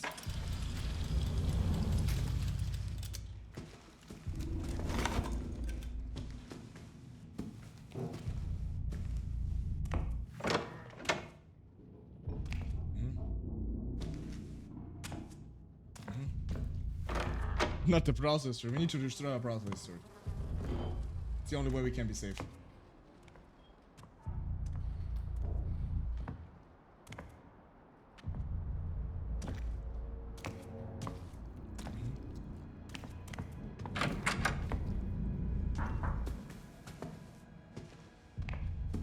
Down corridor normally means running.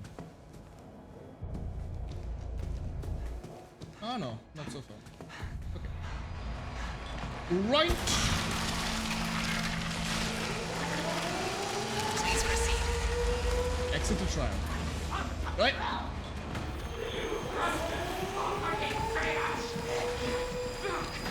Bye bye!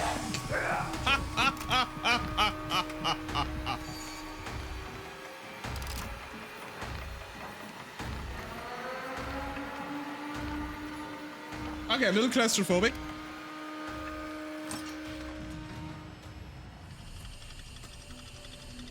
Oh no. Reborn. Rebuild! Doesn't that feel better? All reamed out, cleared, and ready. Everything perfectly under control, kept tidy for somebody with just your dysfunctions. We're returning you to the sleep room now. A place you can reflect on what you've learned. This is exciting. What a gift. What an opportunity. So this was basically a tutorial just now, wasn't it?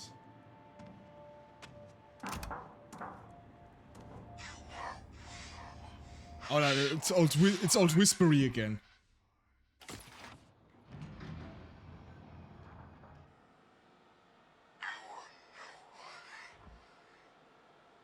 Your rebirth begins. Freedom is waiting. Good morning. Know that you're special. You're loved. You're worth our effort. You have to trust that we wouldn't have chosen you if you didn't deserve to be here. I mean, you at least gave me like a nice way to wash my feet after all that, so that's nice. The rebirth began. Freedom's awaiting. Hello there. Oh! Evelyn! Hello! Hello, Raiders! Welcome in, everybody! Evelyn Army ringing our bell to wish you well. Thank you so much for the raid. Hello, everyone! Based raid alert. Thank you so much. For those who don't know me, hello, welcome. My name is LuxTaleor. I'm a wandering tale teller. And after having read a couple of tales today before, we actually been reading a few German fables before, I felt like we need to play a horror game because it's so short before it's so close to Halloween. Normally I play more story-based games, but what you know, sometimes you gotta do a bit of spooky stuff too. I'm doing very well. Like your outfit, thank you so much. I like it a lot too. Thank you, and Umbra Lord and your tail, thank you so much for the follow. Welcome in. Evelyn, I hope it's fine if I just call you Evelyn or Evelyn DE. If you need to raid and run, it's absolutely understandable. Be sure to take care of yourself. And thank you so much for the raid. Of course, if you want to stay, everybody is of course welcome to stay. But also don't know this game, we're playing Outlast Trails. It's a relatively scary game. Don't be afraid if I suddenly start laughing. This is my normal reaction to being scared. Or I'm a lunatic, or both, you know. Both can happen. We just played, okay, so I probably don't need to warn you about this game that much. I decided to play it on a whim actually today. Because some friends in the chat that asked me if, hey, if you want to play a game, why don't you play Outlast Trials alone? Horror is great. Horror is great, especially if it's the right season for it. So yeah, everybody, normally I would say get nice and comfy. I don't know how possible this is actually for this game, but get as nice and comfy as you want to, of course. And I hope you enjoy your time here. I was scared of my mind when I played the tutorial. Yeah, I know you did. Well, we just finished the tutorial, so we just got out of it. I mean, I don't know. I don't think I need to ask what you played on your stream. I hope you had a nice stream, Evelyn. I trust you can hear me. Locked in there. Loud and clear, can you hear? It would have been so easy to kill you. But it's not your body we need to destroy. It's your story. But the idea of you. Your fairy tales about escape, your lies. But I'm a tale teller. I'm about stories and tales. What are you talking about? Against Murkoff. Guys, I don't think this is a game for me. Against me. That hurt me. It really did. How can I help my children if they won't trust me? The answer is simple. A father gains the trust of his children by giving them his trust. Can you please not stop? Can you please stop smoking in front of your children? It's not we have healthy. to sympathize. Walk a mile in the other fellow's shoes. Put yourself in their skin. Ew. A father has to give his children the tools to cut away the doubts. Oh! To silence the confusion. Yep. Oh, apparently a lot of aggression. Is trust. You're not your brother's keepers. You are your father's children. Sometimes you have to hurt the people you love to help them get better. Do I? You have to trust me. Do I? Escape was the injury. You wield the knife. Relapse was Kill. triage. Now, Gonna head to bed, but I'll leave you a lurk. Have a good stream. Thank you so much again for the raid, and have good sleeps. Thank you, thank you. For invasion.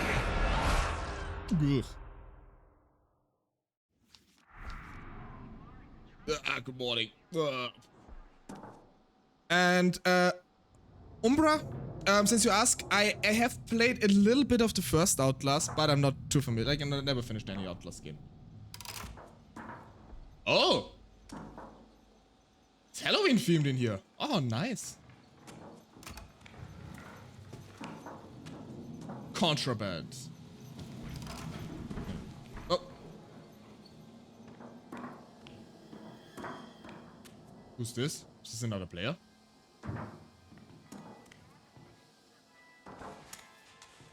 Try a trial or two, and then we can get into drugs. Those are the players? It's a hub for... Ah, okay. Therapy level 3 required. I mean, after that intro, I think like therapy is required. It's fine. Okay, I was just a bit scared that I suddenly like hopped into like a public lobby or something. Freedom can't be given. It must be earned. Oh, it's Donald Duck! Knockoff Donald Duck. It's Ronaldo Duck. Oh! Oh, sorry, I didn't mean to interrupt. I do apologize. I think I just went in somebody else's apartment. I'm sorry.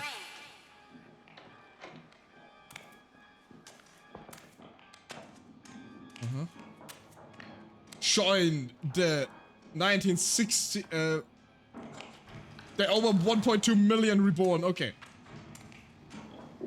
Terminal? This...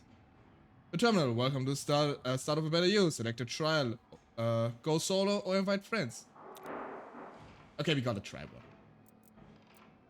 one. Select a trial. Your rebirth is a journey divided into different types of therapies.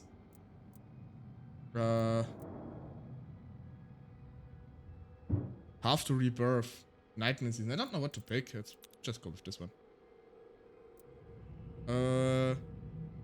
Thematic therapies filled with trials and MK challenges. Easterman. Okay. Got to go. Have a great time. Thank you so much for coming by, bro. Have a nice rest of your day. Okay. Going to the police station. It's fine. Kill the snitch. Cancel the autopsy. Sabotage the lock. Okay, we can only like... Okay. Gotta kill the snitch, I guess. Rewards. Okay, we got it. Let's just hop in, I guess. Privacy options. Open for all. Private. I mean, Rena, if you want to, we can play together.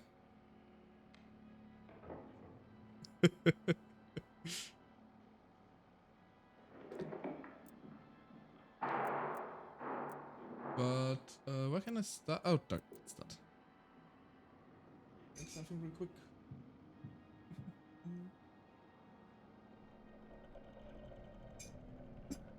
I won't force you if you don't want to.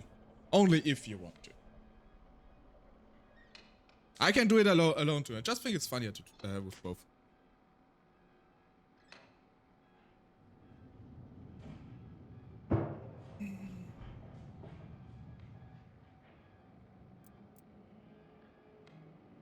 I leave it up to you.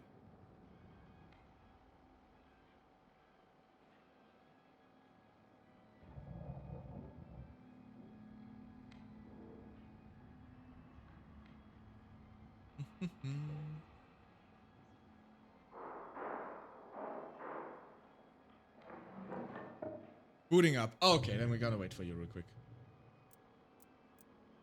Actually, let me set it to friends only. The game does have like an in-game voice chat, doesn't it? Let me actually check this real quick. I think I remembering you having like an in-game voice chat. Maybe we can hop into like Discord too, if you want to.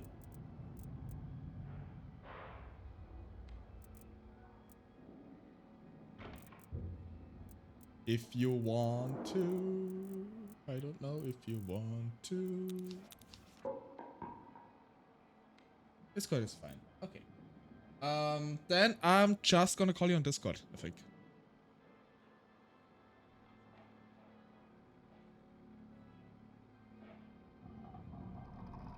Ready or not, here comes the call. Which is a bit stupid because like it's delayed. This is it. Oh, hello Rena. Hi. How you doing? Hello?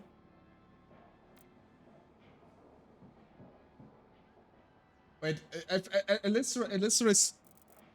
Alyssa is writing me currently and says wait, so I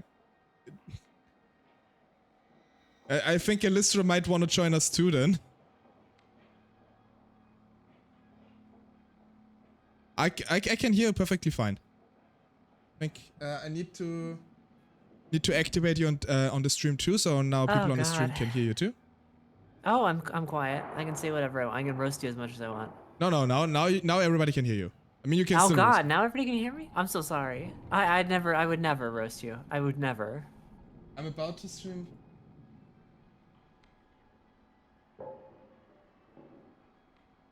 Okay, guess the listener also wanna join.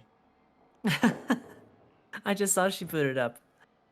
I'm not streaming because I won't be live for another hour and a half, but I'll pop in.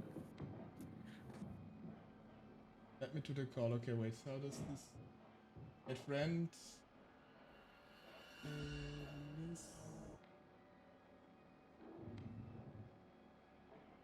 I joined your party.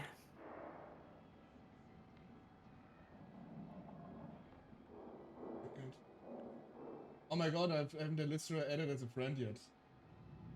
What? Oh, scandalous. Scandalous. Scandalous. Cannot hear Rena on We're stream. in the drama. Can you hear Rena now? Oh, there we go. Okay. Alright, the Rena proceeds to. Behind the scenes, Lux has never been friends with Elizra. It's all an act. You heard it here first. I always forget to add like other people as friends on Discord. Wait, you've been playing Traveler's Rest with her for like weeks, though. You know, we like always, months. you don't need to chat.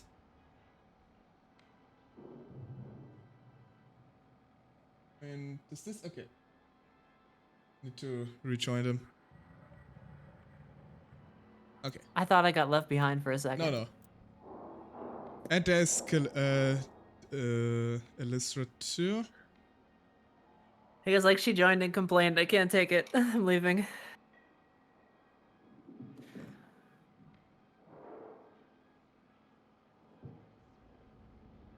Oh my god, I can't believe your Lux. I know it's devastating. I mean, I forget it. I forget to invite most people as friends, because I'm always like,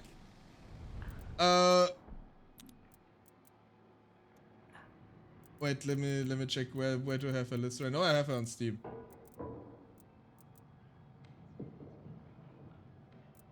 Friends. Okay, let me join the game and change to my screen and tell everyone there's a little change of plans. Alright. Okay, so you're booting up stream too? Or? Yeah, she just went live too. Because of course I want to play this. You're looking very beautiful, by the way, Rena. Oh, thank you. I just started stream when I noticed the... You're gonna make me blush. Wait, Is it my deathly, my awful stained porcelain mask? Is that why I'm looking so good? Yeah, I mean it's the lipstick specifically, like the nice details and everything. It's very well put together, I have to say. Oh, it's blood. Hello, Matrix. It's blood.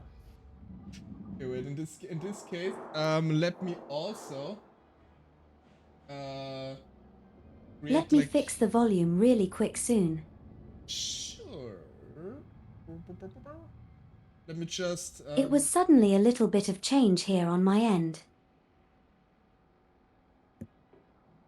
Wait, let me invite you to share chat as well.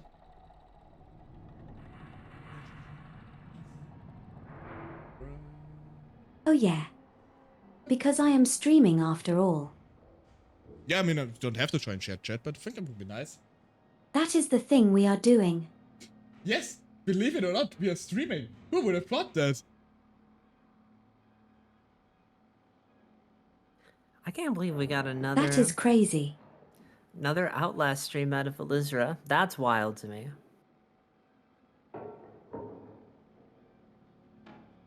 That is pretty wild. The things you do for friends, I guess, I mean, technically we're not friends on Discord then, so I don't Oh, know yeah. if this counts. Yeah, it doesn't count. Yeah, I just learned that, Yeah, I'm not Lux's friend. I sent you a friend request now. I always tend to forget So this. that was heartbreaking. I'm so sorry, Elizra. He's so mean all the time. Oh my god. Sorry, you guys. Wait, but we two are friends, aren't we? Yeah, Yeah, we Ah, two are friends. we're friends. Yeah. Yeah. I would never. That's how you make it official. This You is something I Discord would have friend them. never, lived this down if this would be the case. It's already hard enough, like with Alyssa, to do this. I think Oh it. Yeah, my I think God. it. Alicif. I think if we weren't Discord friends at Again. this point, Lux, I'd actually be mad. Obedience facilitates autonomy.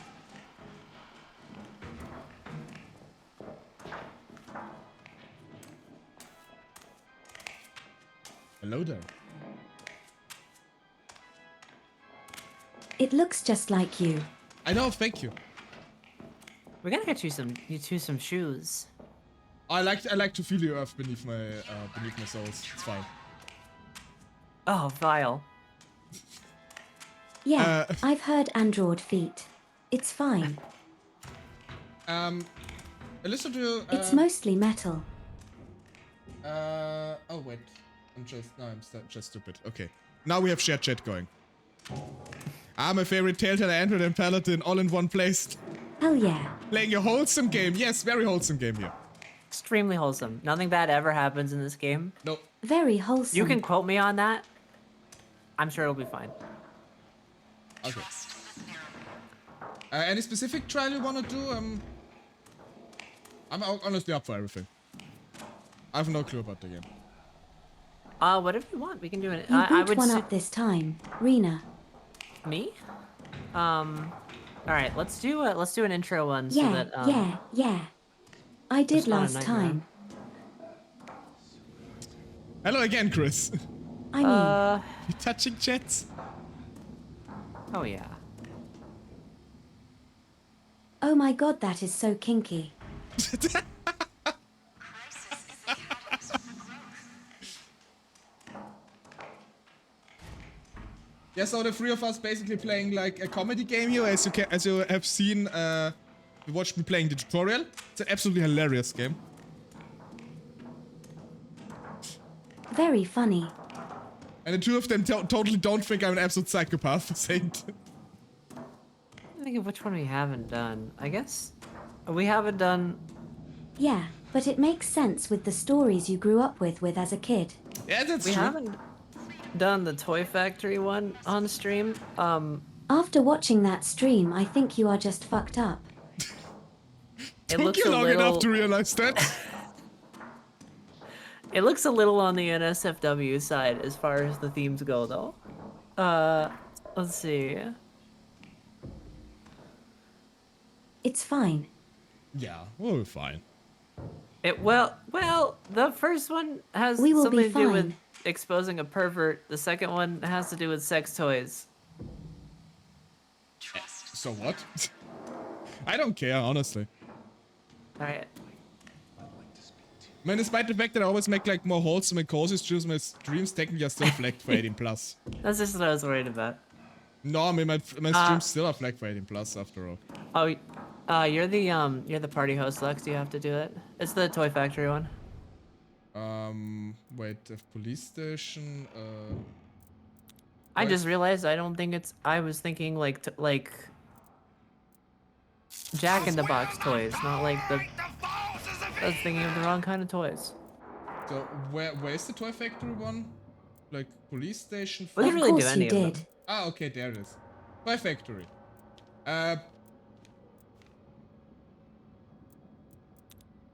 Okay, we have to pervert the fatherman. Complete the main trail to unlock. We have to do what? Yeah, you have to do like the intro mission to unlock the rest of them, basically. Okay, I selected one. Are you ready? Always. You have something here, Rick? I have nothing yet. Okay. Yeah. Oh yeah, you'll get all that stuff when you level up. Okay, then start. I just realized you've been streaming for so long. Yeah, I've been like 4.5 hours. Still quite energetic though. Damn. Enter the shuttle Oh, now. yeah. Okay.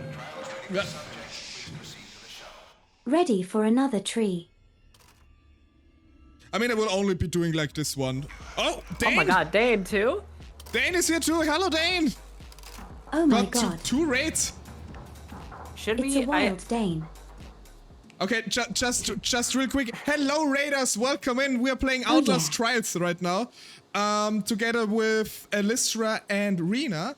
For those who don't know me, I'm LuxTaleor, Wandering Tale-Teller, together with a dear paladin and a dear android friend here. We're trying to do a few trials. It seems to be a very funny game overall, so nothing to worry about here. How was your stream, Dane? Also, hello Chief. Welcome back.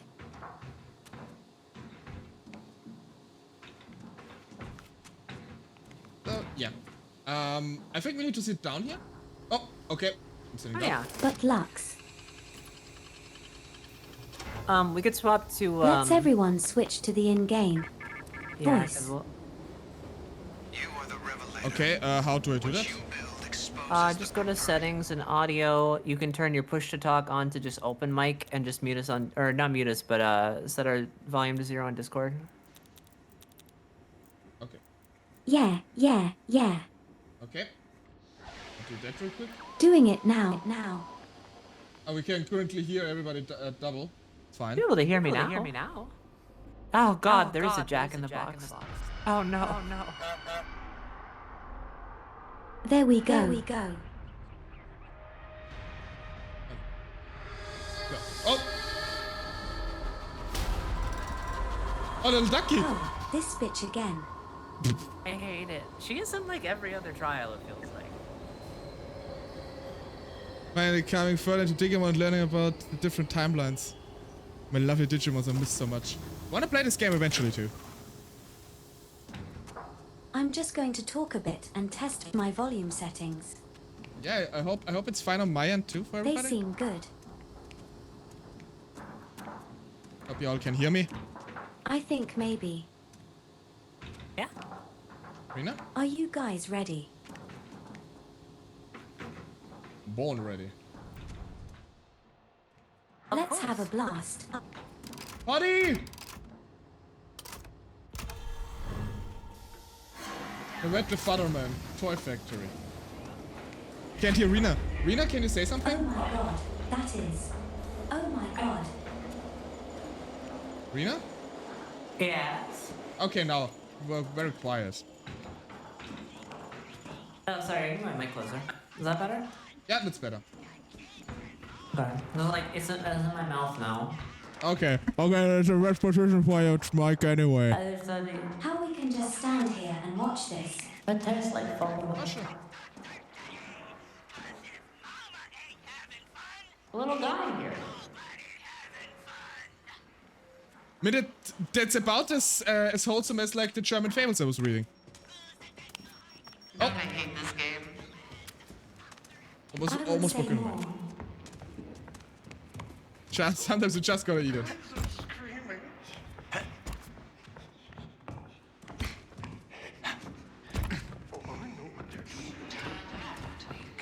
Coming from your stories, this game will not be that awful. It will be fine.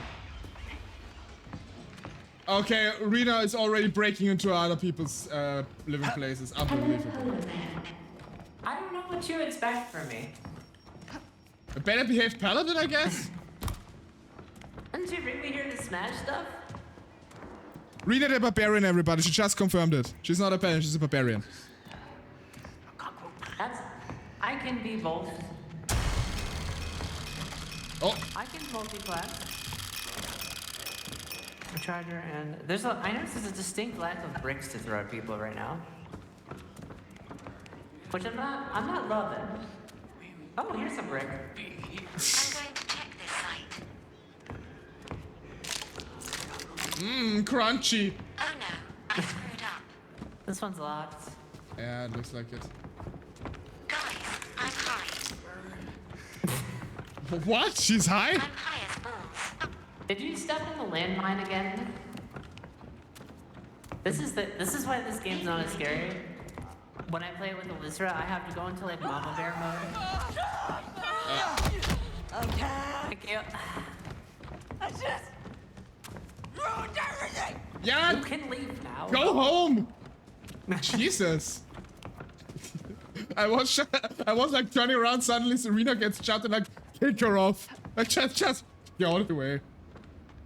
There's a health bottle. Oh my god, I'm tripping balls.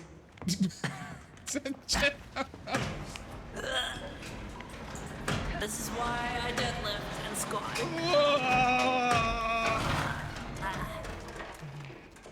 I got it. You can go in. I got it.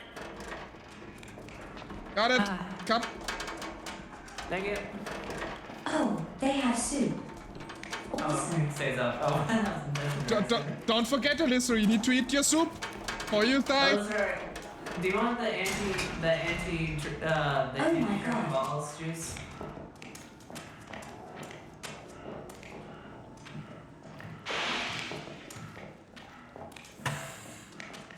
Is that the good guy? Oh my fucking god. Oh, so there's like there's an inhaler here if you want it. Oh hell yeah.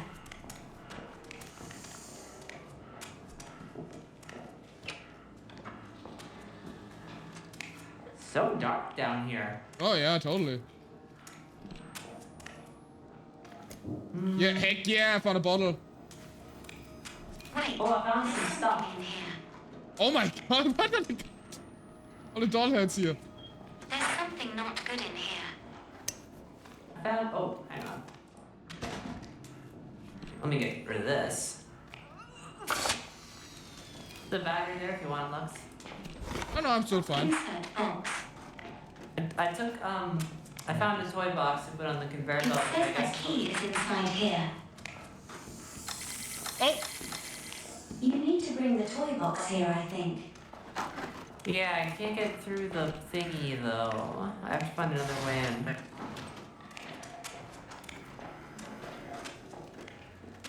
Oh yeah. Let me smash some Wait, stuff. there's a box here already. Oh, there's another There's one. lots of boxes in here, I yeah. know what you need to do. What's that? Woo! Woo! I figured he'd have to put on one of these conveyor belts. That... Let's see. Yes, you can't go through the doors with the boxes. What we have to do is put them on the conveyor belt around here for a loose ride. Wait, how do I get over there? Yeah, Wait, how do I get over there? Wait, I have made it here. I think the airplane's somewhere in this direction. Oh, I found. Okay, there's one over here. Can I blow this thing up? There you go. Where's that toys over there?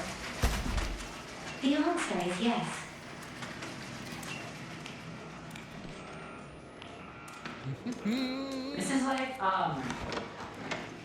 This is like Santa's workshop, I think. Is what this is. Really? I didn't know it looked like this. Pretty sure it looks just like this.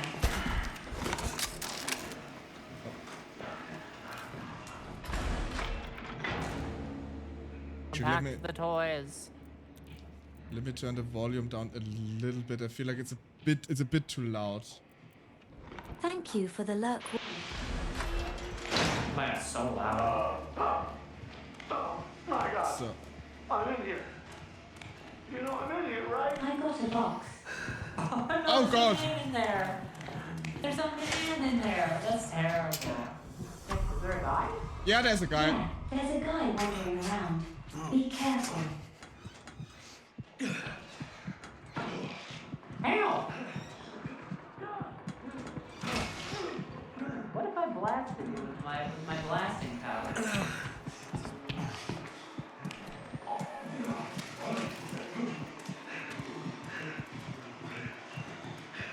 So, where is this?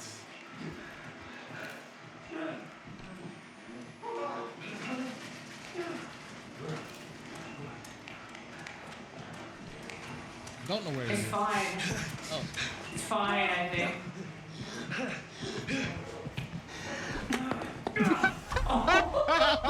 Eat brick nerd.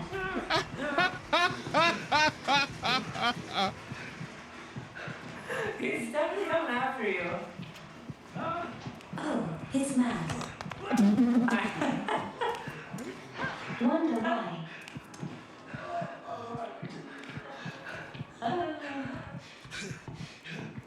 Coming after me? No.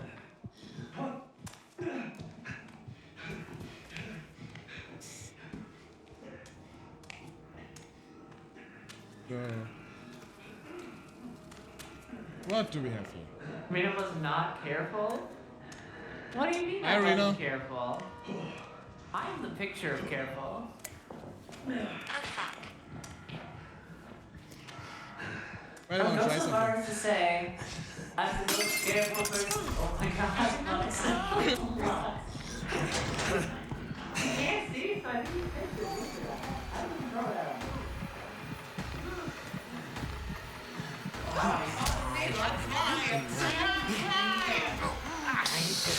Oh, not again. Yeah.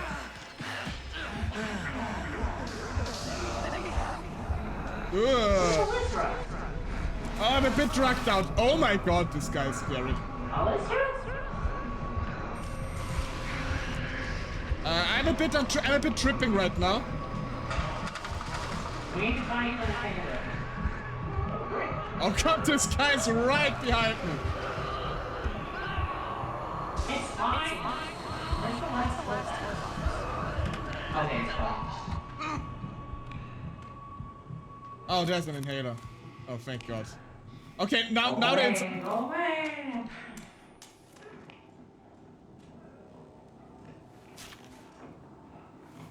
Got it.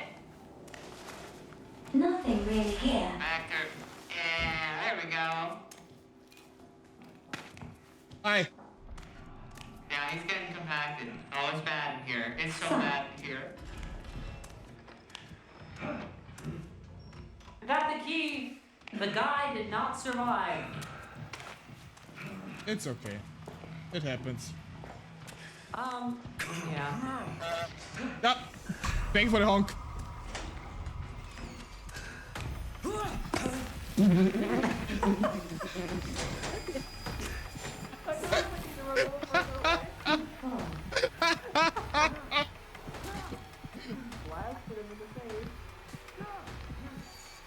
Where did he go to, though, is the problem. I don't know where the key goes to. I have no idea either.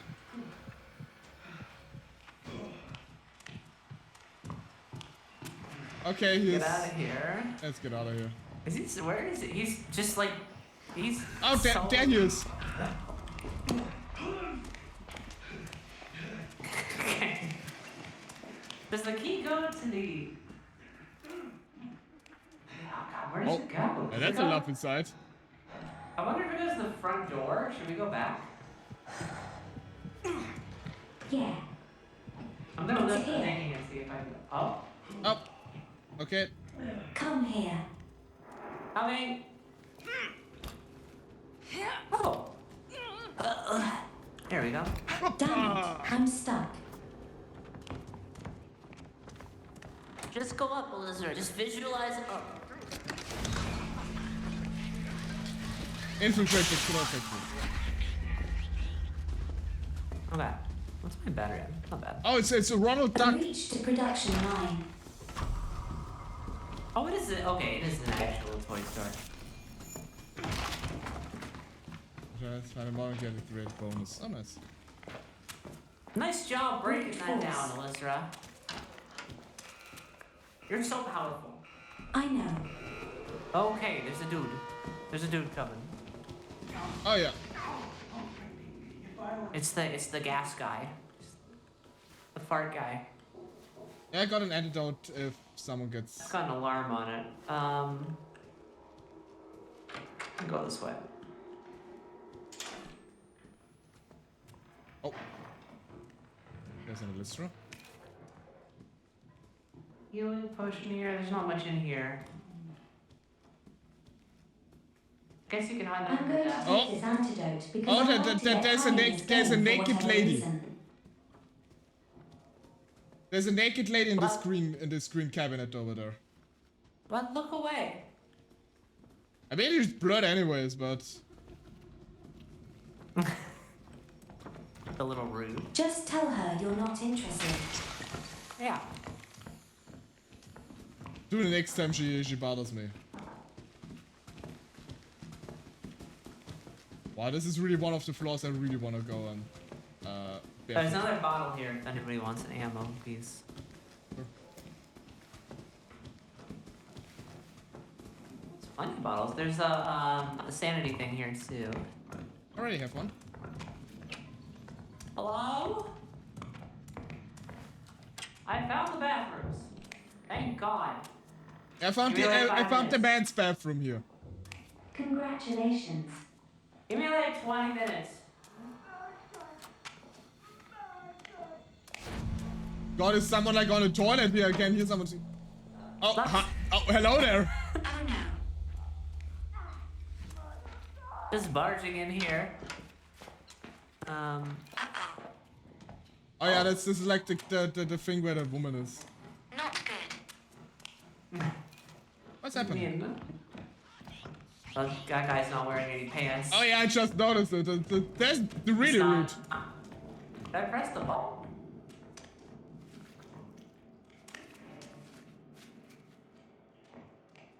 Don't read what it says on distal.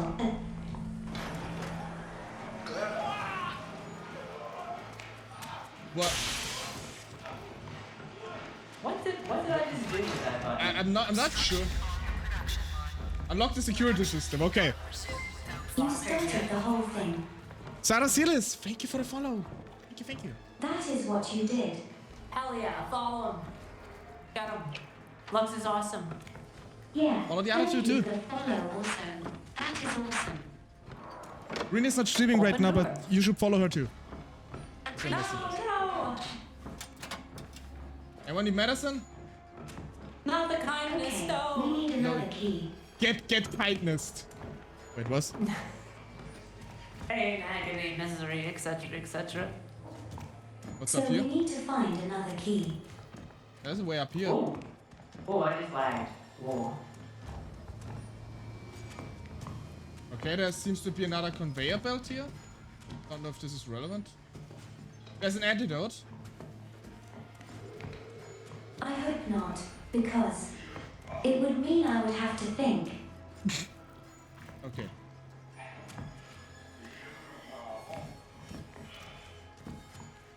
Lockpick required.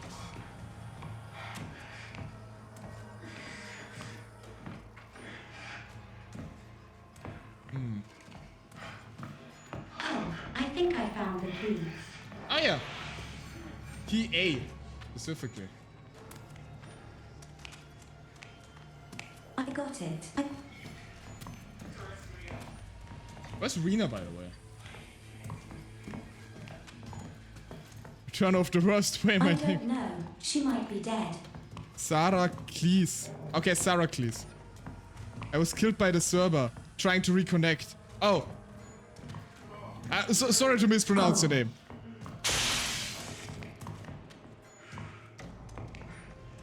Sarah Cleese. Okay. Oh, my jump scare. You're logging in Dane's raid. Ah. Okay, so Rena is currently not here. She flew out. And hello, Rukia. Welcome, welcome.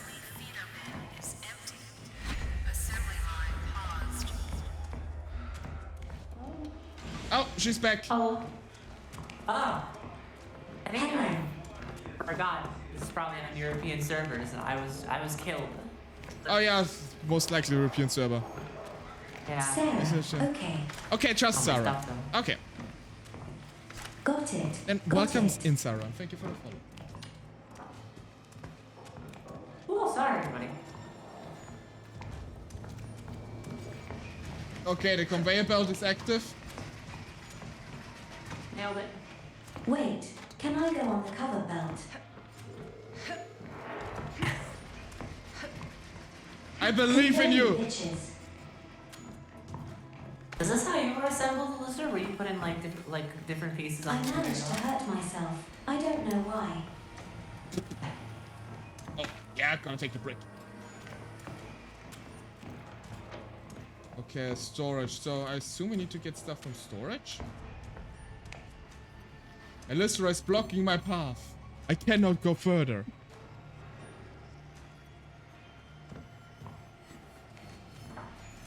My name comes from a D&D character I played in high school. Oh, very cool. Why, hello. Hello there! Yeah, going on the conveyor belt for me is like returning to the womb. Oh, I think over here. Wait, wait, what? That's awesome.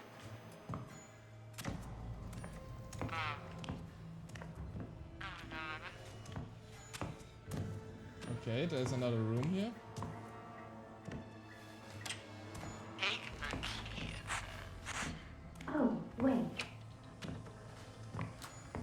Hello there. They're like rigged boxes you need to get. Oh yeah. You're a stinky guy. Oh, like and specific- you just managed to get the right one. Oh, is this the right one? I just grabbed the first one I saw. I hate you. Wow. Is this the right one? Mine blew up.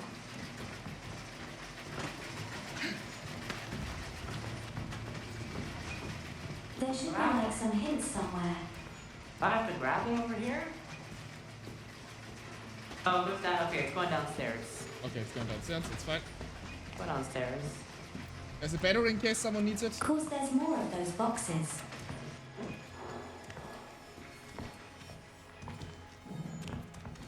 Oh yeah, they all have like a text on them. But somewhere there should be like a hint of what we need to get.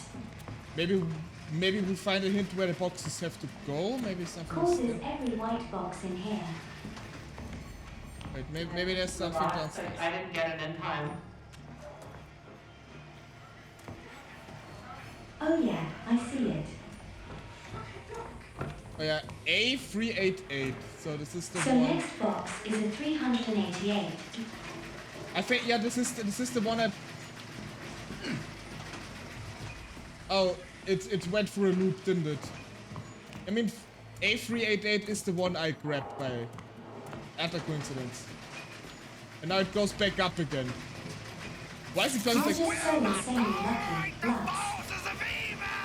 God, gear. We need to go to a room where we can grab it. Yeah, I mean, Yeah. So let it just run. Oh, I'm not supposed to grab it down here? And let's find the way downstairs. it's just here. I mean, if you're downstairs, it's fine.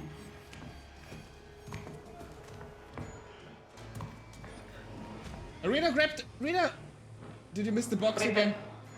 No. I thought I was supposed to just run into that room. Is what Elizabeth was saying. Oh, no, just downstairs. Sorry. Where's So the it goes in box? here. I don't know where they go. Yeah. It goes in there. Oh, it makes another loop again. Oh, it's coming back. It's coming back. Yeah, no, it's going up first. Now it needs to go the entire upper floor again.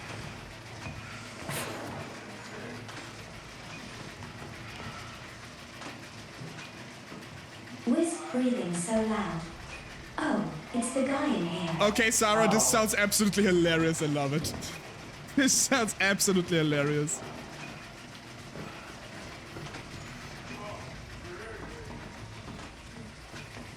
It's coming back around. Don't worry. This is all part of the plan.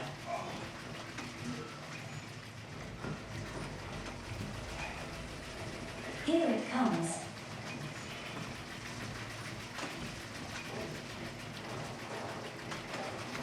Got it. Delivery. Hell yeah. Okay. A326 next. 326. Actually, I can get the boxes. If someone stays downstairs.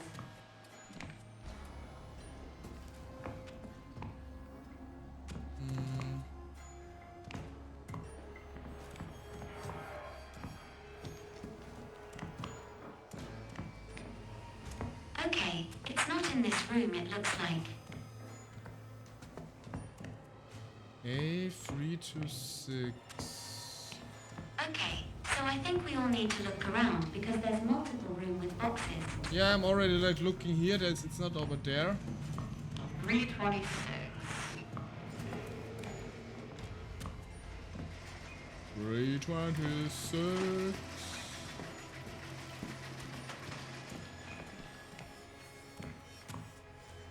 It's like you're saying into my Pip-Boy over the radio static, the way your voice sounded. What? It's like you know the Pip-Boy in Fallout? Yeah? And you kind of sound like that. That's kind of nice, actually. I'm going downstairs. Look at it.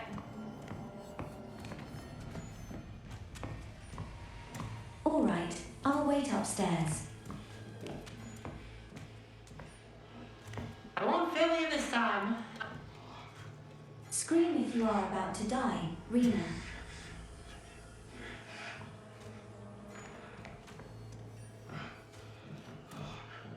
You're observing her from a safe distance. Assembly feeder full. Assembly line resuming. There we go. Oh, not in the screaming. That's very normal.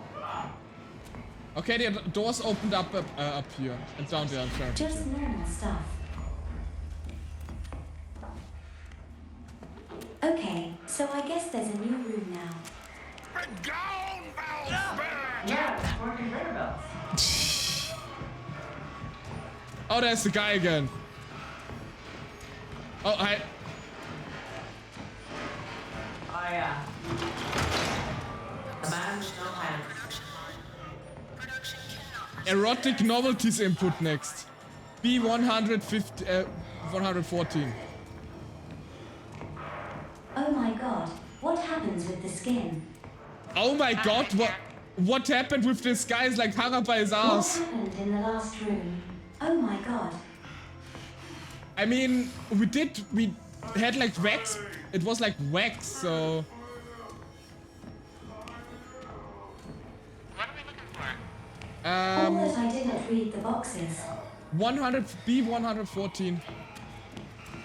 B114. Oh, oh, oh god! Oh god! The crazy hand puppet lady is here. She is Yeah. loose. She is on the prowl now. Oh, I don't like her. She's not very friendly. Shit, She's I exceedingly forgot the rude. number box. Do you remember? I think Rena got I forgot the number. I'm good. I'm just gonna pull it out of my. I'm just gonna pull the knife out of my chest. I'm fine. Oh my god. What was the number again? 100 B112 14.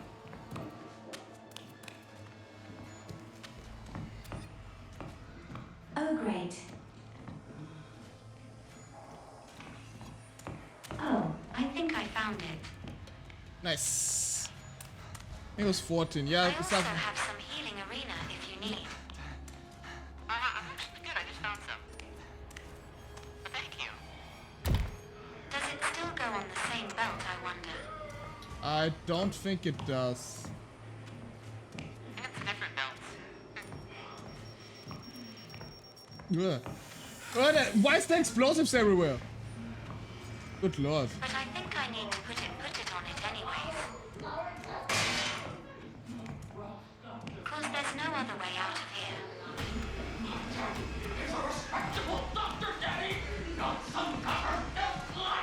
Oh god. yeah, it just has to go on the thing. Get bricked!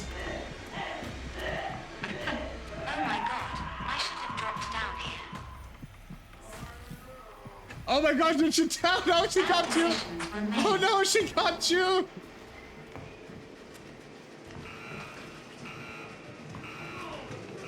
I'm out of stamina. It's fine.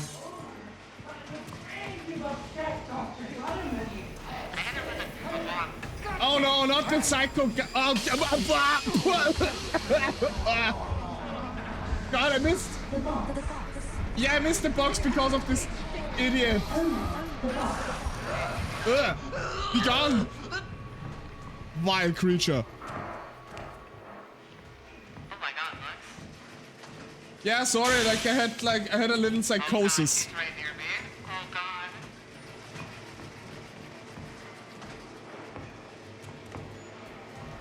Oh god, she's going away. Just send it back to her. I'm going to wait here. I can jump in the trash can if I need to. Oh, there's a trash guy. I didn't see that one. Dang, it's fine. She's gone.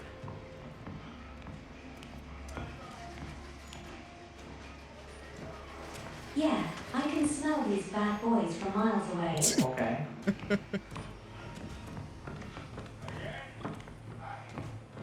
Why is everybody strung up by their ass? Disgusting.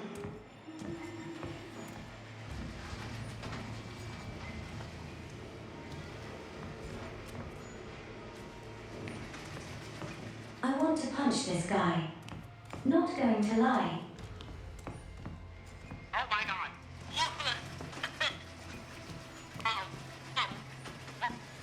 You okay there? Get Sam. Run the lizard run. That's not good. What is it, I Rukia? delivered the books. There's not a lot of shadows in this map. Oh, music's getting dramatic. 56. Kind of fun. Oh,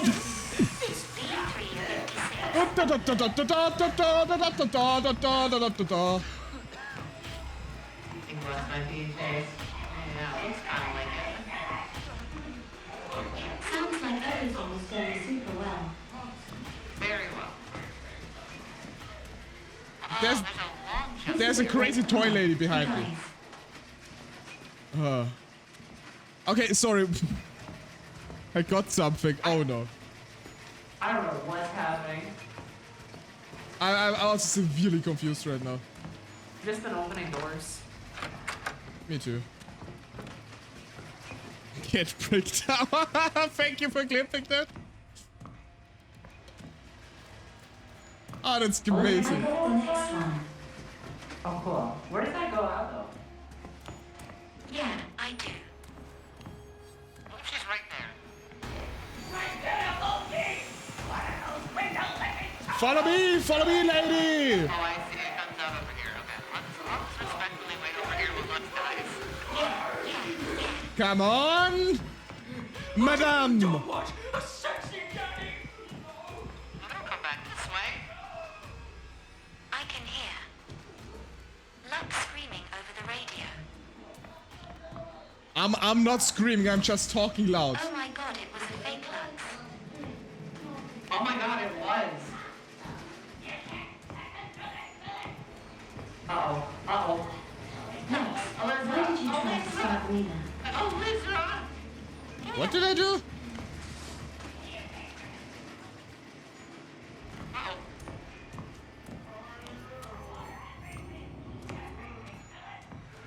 Things I hated. I got the box and the thingy, though. Oh, that's good. Hey. Hello. Okay, what is next number? It's like right near us, by the way. Well, now it keeps going. We need a key. I'll read the key. Disgusting. Oh, Yeah, we didn't think Run. about that key. Oh my god. Shit. I lost my way. This is like the worst play of tag I've ever had. There's a thing up here that says get the key. The whole company. Hey, can somebody come up here with me and help me with the long jump?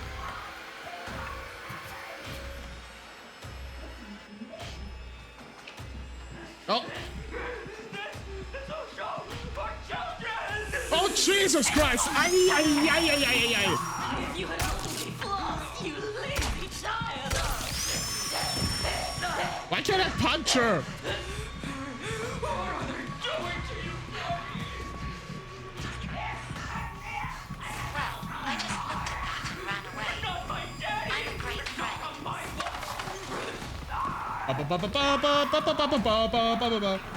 Sorry, lady.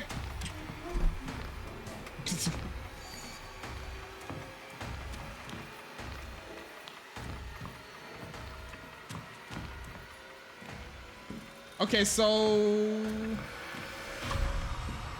can the music be a bit less dramatic? Holy frick.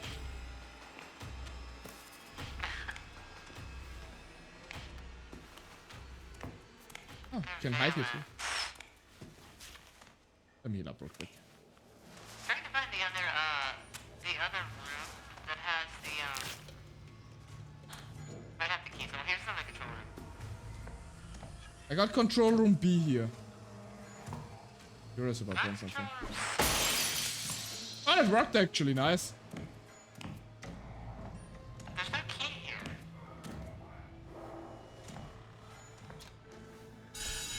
Oh god, this was an alarm door.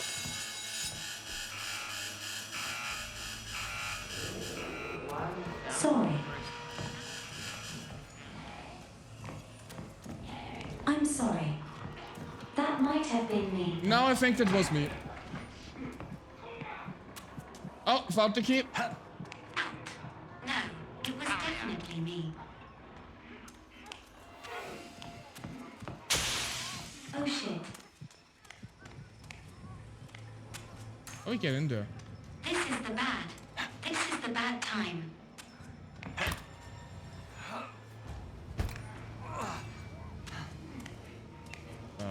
This is a bad time. Oh my god. This is so bad. Whoa. Is that the real you? Yeah, that's me. Oh my god.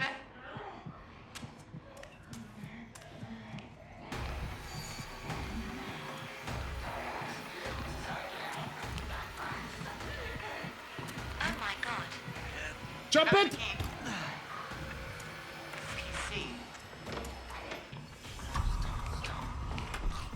He beat.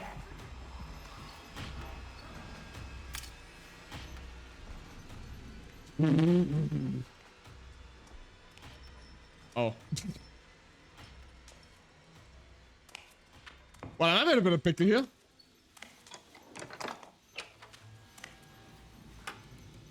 Security override successful.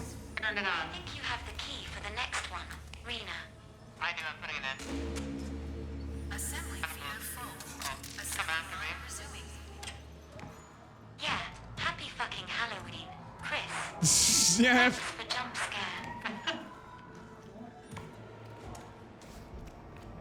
Okay, I have no clue what is happening right now. But that's pretty on brand for me anyway, so it's fine. What? That's lovely. Hey, gang. Oh my god. That's oh my god. That's rancid.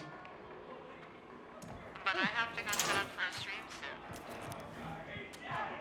Oh, no. Get off my bitch. What are they doing to you, Daddy? Leave me alone. Not my daddy. Oh, she can jump. Nothing is okay.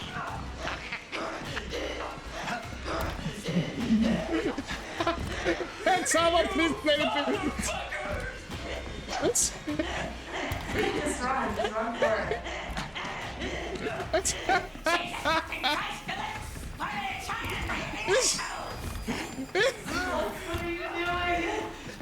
I'm just playing it.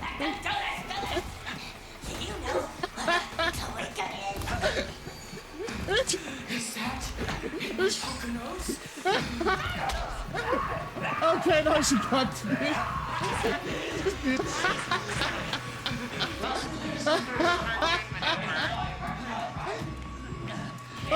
There's money out there assholes for this!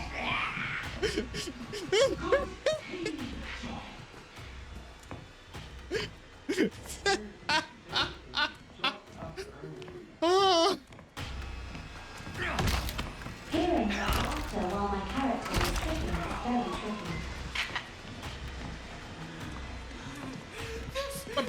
For children. This is for children. Okay, we need more boxes. Okay. We do. Hi. See, hello. They are by German fairy tale stories, apparently. Oh. It is for children. Oh, here's the warehouse.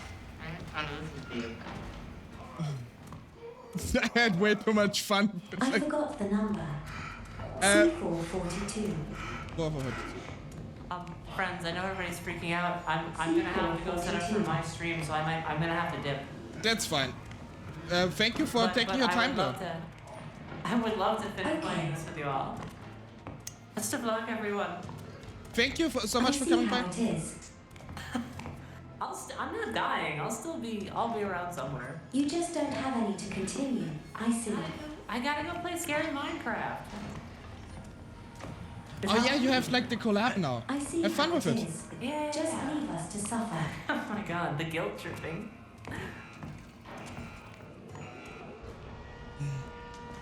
No, I'm sorry. Go to your fingernail. I'm just messing with you. So okay. So what do we need to do? C442 is what we need, right?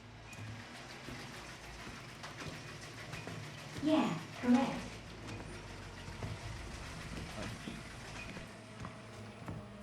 Oh, found it! That was easy. It's no problem. I was just messing with you. I know you have a stream soon.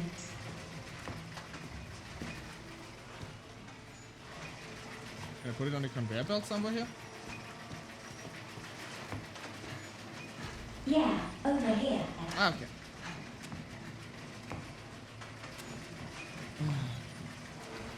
Do And you have anti-drugs? I have antidote, yeah? Yeah. Okay. Can you give it to me? Oh. I'm highest balls. How do I give it to you? I don't remember.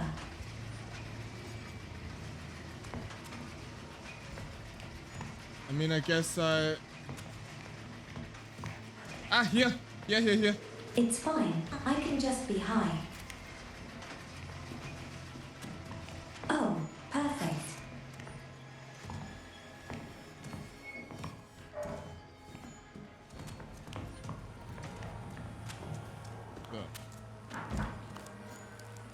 Nope. Just landing right on the list just said. Oh, she's down here.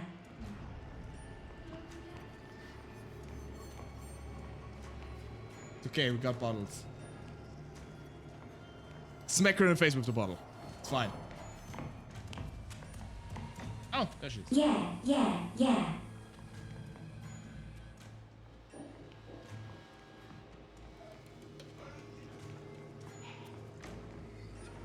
Okay, where's the conveyor belt in here? Oh, that's the question. Oh, it's here. Okay. I found it. I think maybe. Looks good at least. Oh. I think someone found you too. Oh, it's here.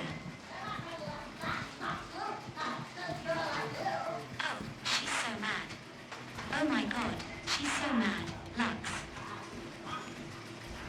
It's fine.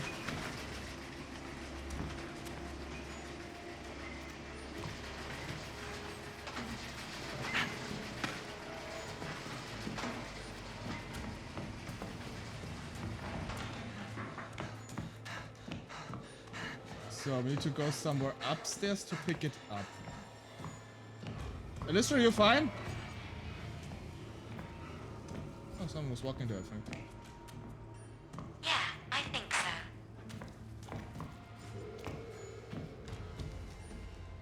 I think so, maybe. It's better than a no. Were you able to put the box in the thing? Yeah, I mean, I was able to put the box on the correct conveyor belt now. I needed to switch over to the correct one.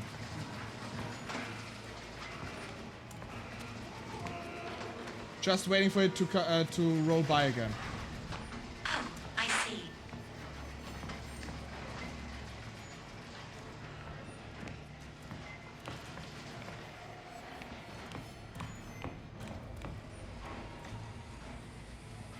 Oh, it's there. But how do I pick it up? Up here where I am.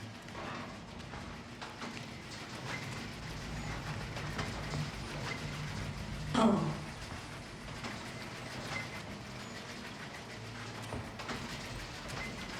So. And here it comes. And the yoink! Got it!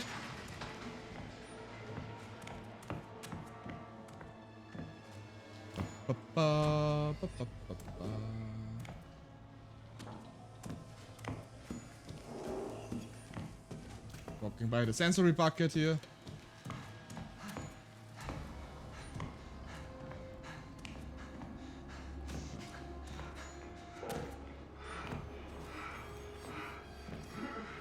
Okay, but you won't be able to get it through the door here. But through here? Oh wait, that's what the gate is for.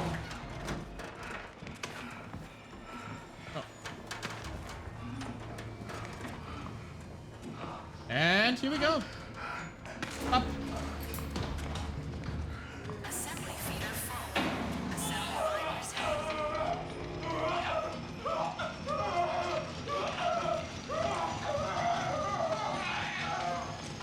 This is so horrible. It is. Completed.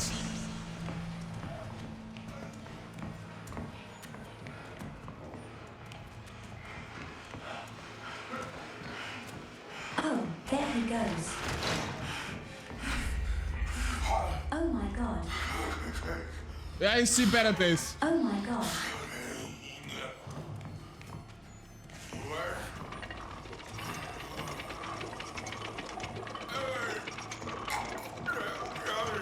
God, what happened to his mouth? You. Does this even do something?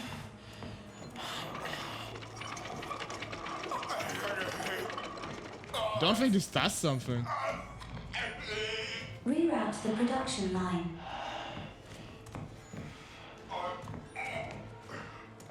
Oh, there's someone waiting.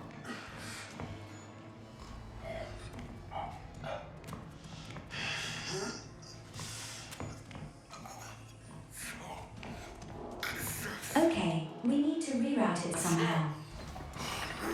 All I can do is spin it. But it doesn't seem to do anything. Oh, no. Okay, just need to spin it longer.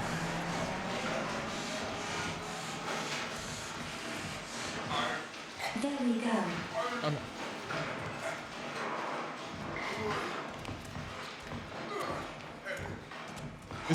Is this how like toy factories work? It's horrifying. I can't look at this guy. Yeah, me neither.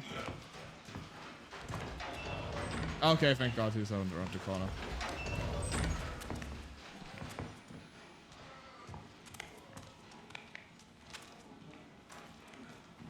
Oh God!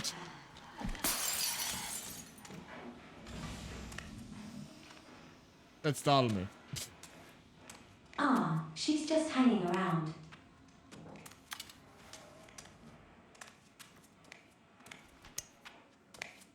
Me.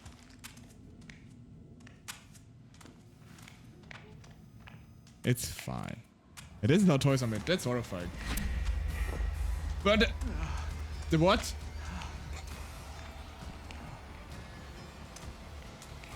Is what you mean he is a sex toy?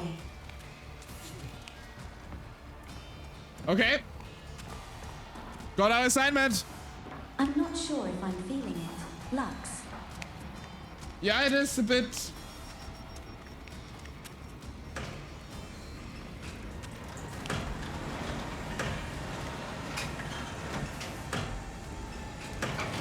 Oh, okay. Come on in. I got it. Oh. Pump disabled. Open pressure valve. Open the pressure wall. Where's this supposed to be? Lux is super bad timing. What? I'm going to hide in a closet here. I need to go to you real quick. Okay. Ah, this is the pressure. Don't worry.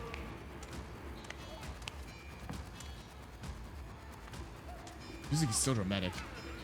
Almost like it's a horror game. Unbelievable. How's everybody? Hope you all are doing well. I'm just expecting someone just to jump me any second now. Honestly, incinerating him, probably doing him a favor.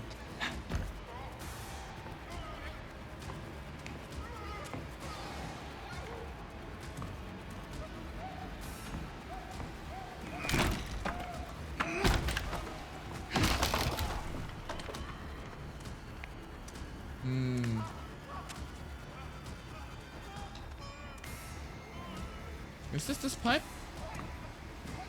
I mean, there are two pipes going away.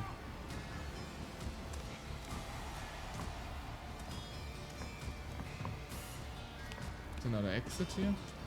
Just gonna wait for Alyssa real quick until she's back.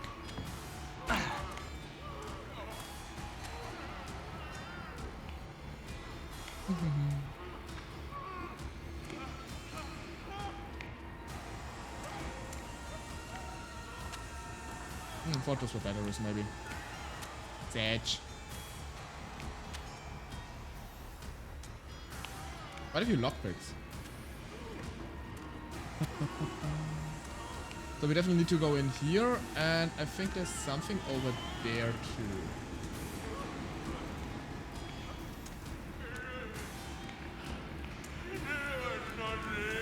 Up here, over here. Okay, no, both lead in here. Both lead in here. Okay, it's good.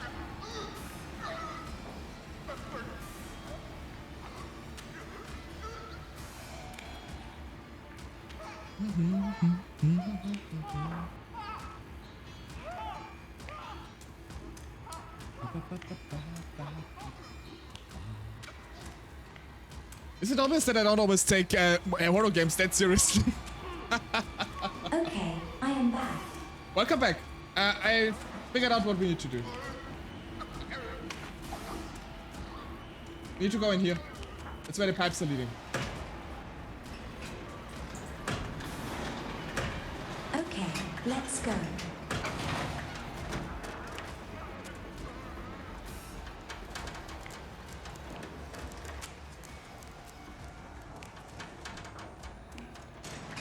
So basically we need to follow the pipes, the one up top and the one below.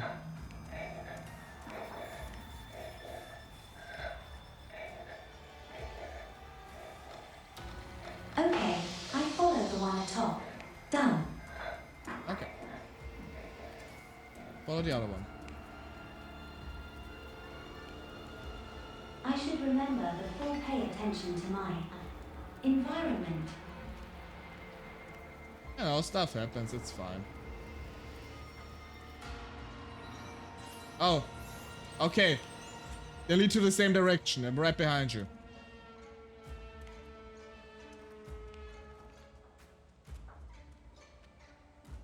Oh.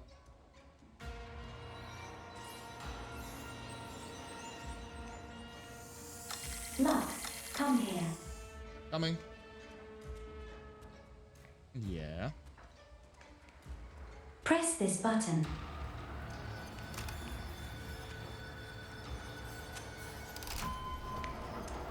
Secret. In your secret room, you might need a friend. Okay, what does this do now? Ah. We unlock this room, I think. Oh, interesting.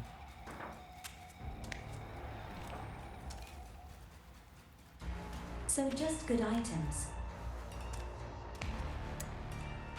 Actually could use a battery. This maximum best is for this trial. Ooh.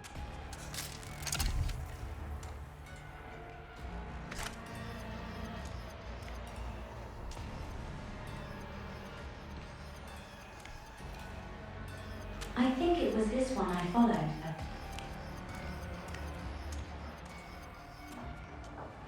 I keep following the other one. I lost my brick, unfortunately.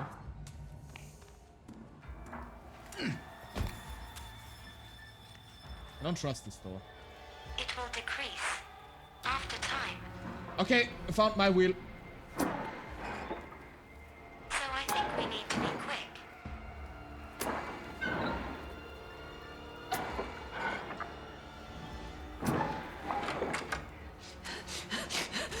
Oh god! Ow, ow, ow! Hey! Got you! I fucking got you! Elysra, why did you stab me? Making flan.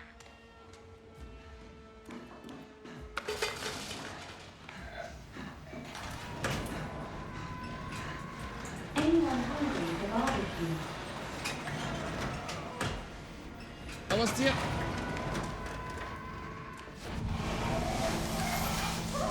Oh, you already did it. Okay, we apparently only needed one then. That is gruesome. Oh yeah, it is. Jesus. Okay, exit the trial. Okay, it says exit here. Then let's get out of here.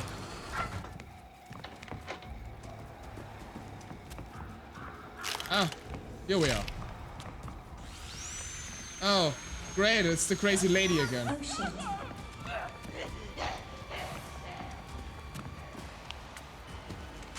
Evacuate the trial.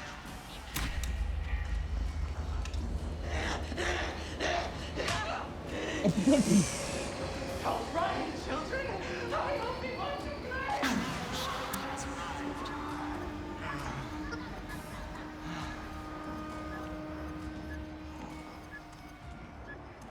Come on! I believe!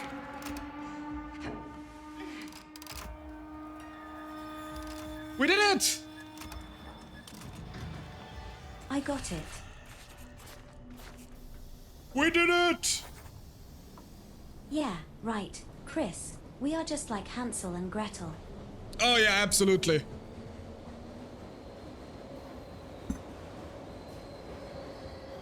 Hey, not a single death though. Pretty good.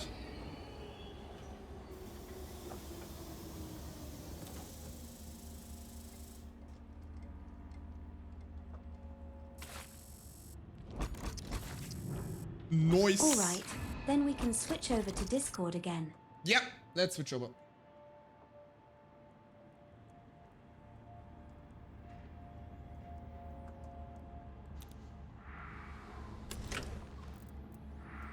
So. There we go.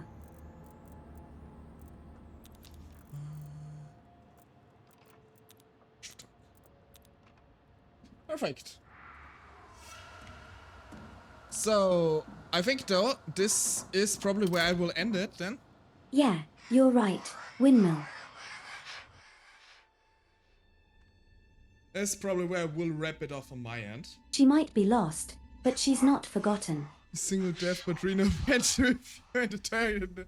I mean, she did not die, she just did not return. The difference.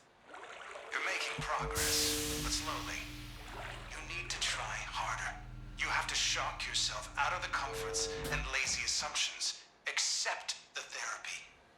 I think also the game was loud because I forgot to change the audio settings again. There we go. Okay. But yeah, you've been streaming for some time now. Yeah, Lux. 5.5 hours now. So I'm gonna hop off of the Discord call then. I'm probably gonna raid out towards you. I assume you're gonna play some other horror games? Yeah. All Not right, then. super spooky, but yeah. That is absolutely fine. Then, thank you for joining me, Lystra, and I'll see you in a We're couple going minutes. to continue playing Pacific Drive. Alright. I'm gonna do like my outro and Yeah, then yeah. raid Thanks out to so you. much for letting me hop on. Of course, thank you for being part of it. Alright then, Lystra's chat and Lystra, see you all guys when Wonder Raid is here. Until then, bye bye!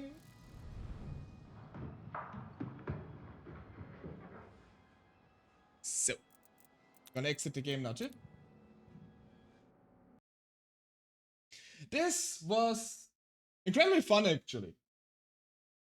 But I'm really getting time to divorce. I mean, we're gonna keep the. I'm gonna hop off soon anyway. Thank you all so much for joining me on the stream. I hope you all had fun. First at the beginning with the readings, and now with the trials.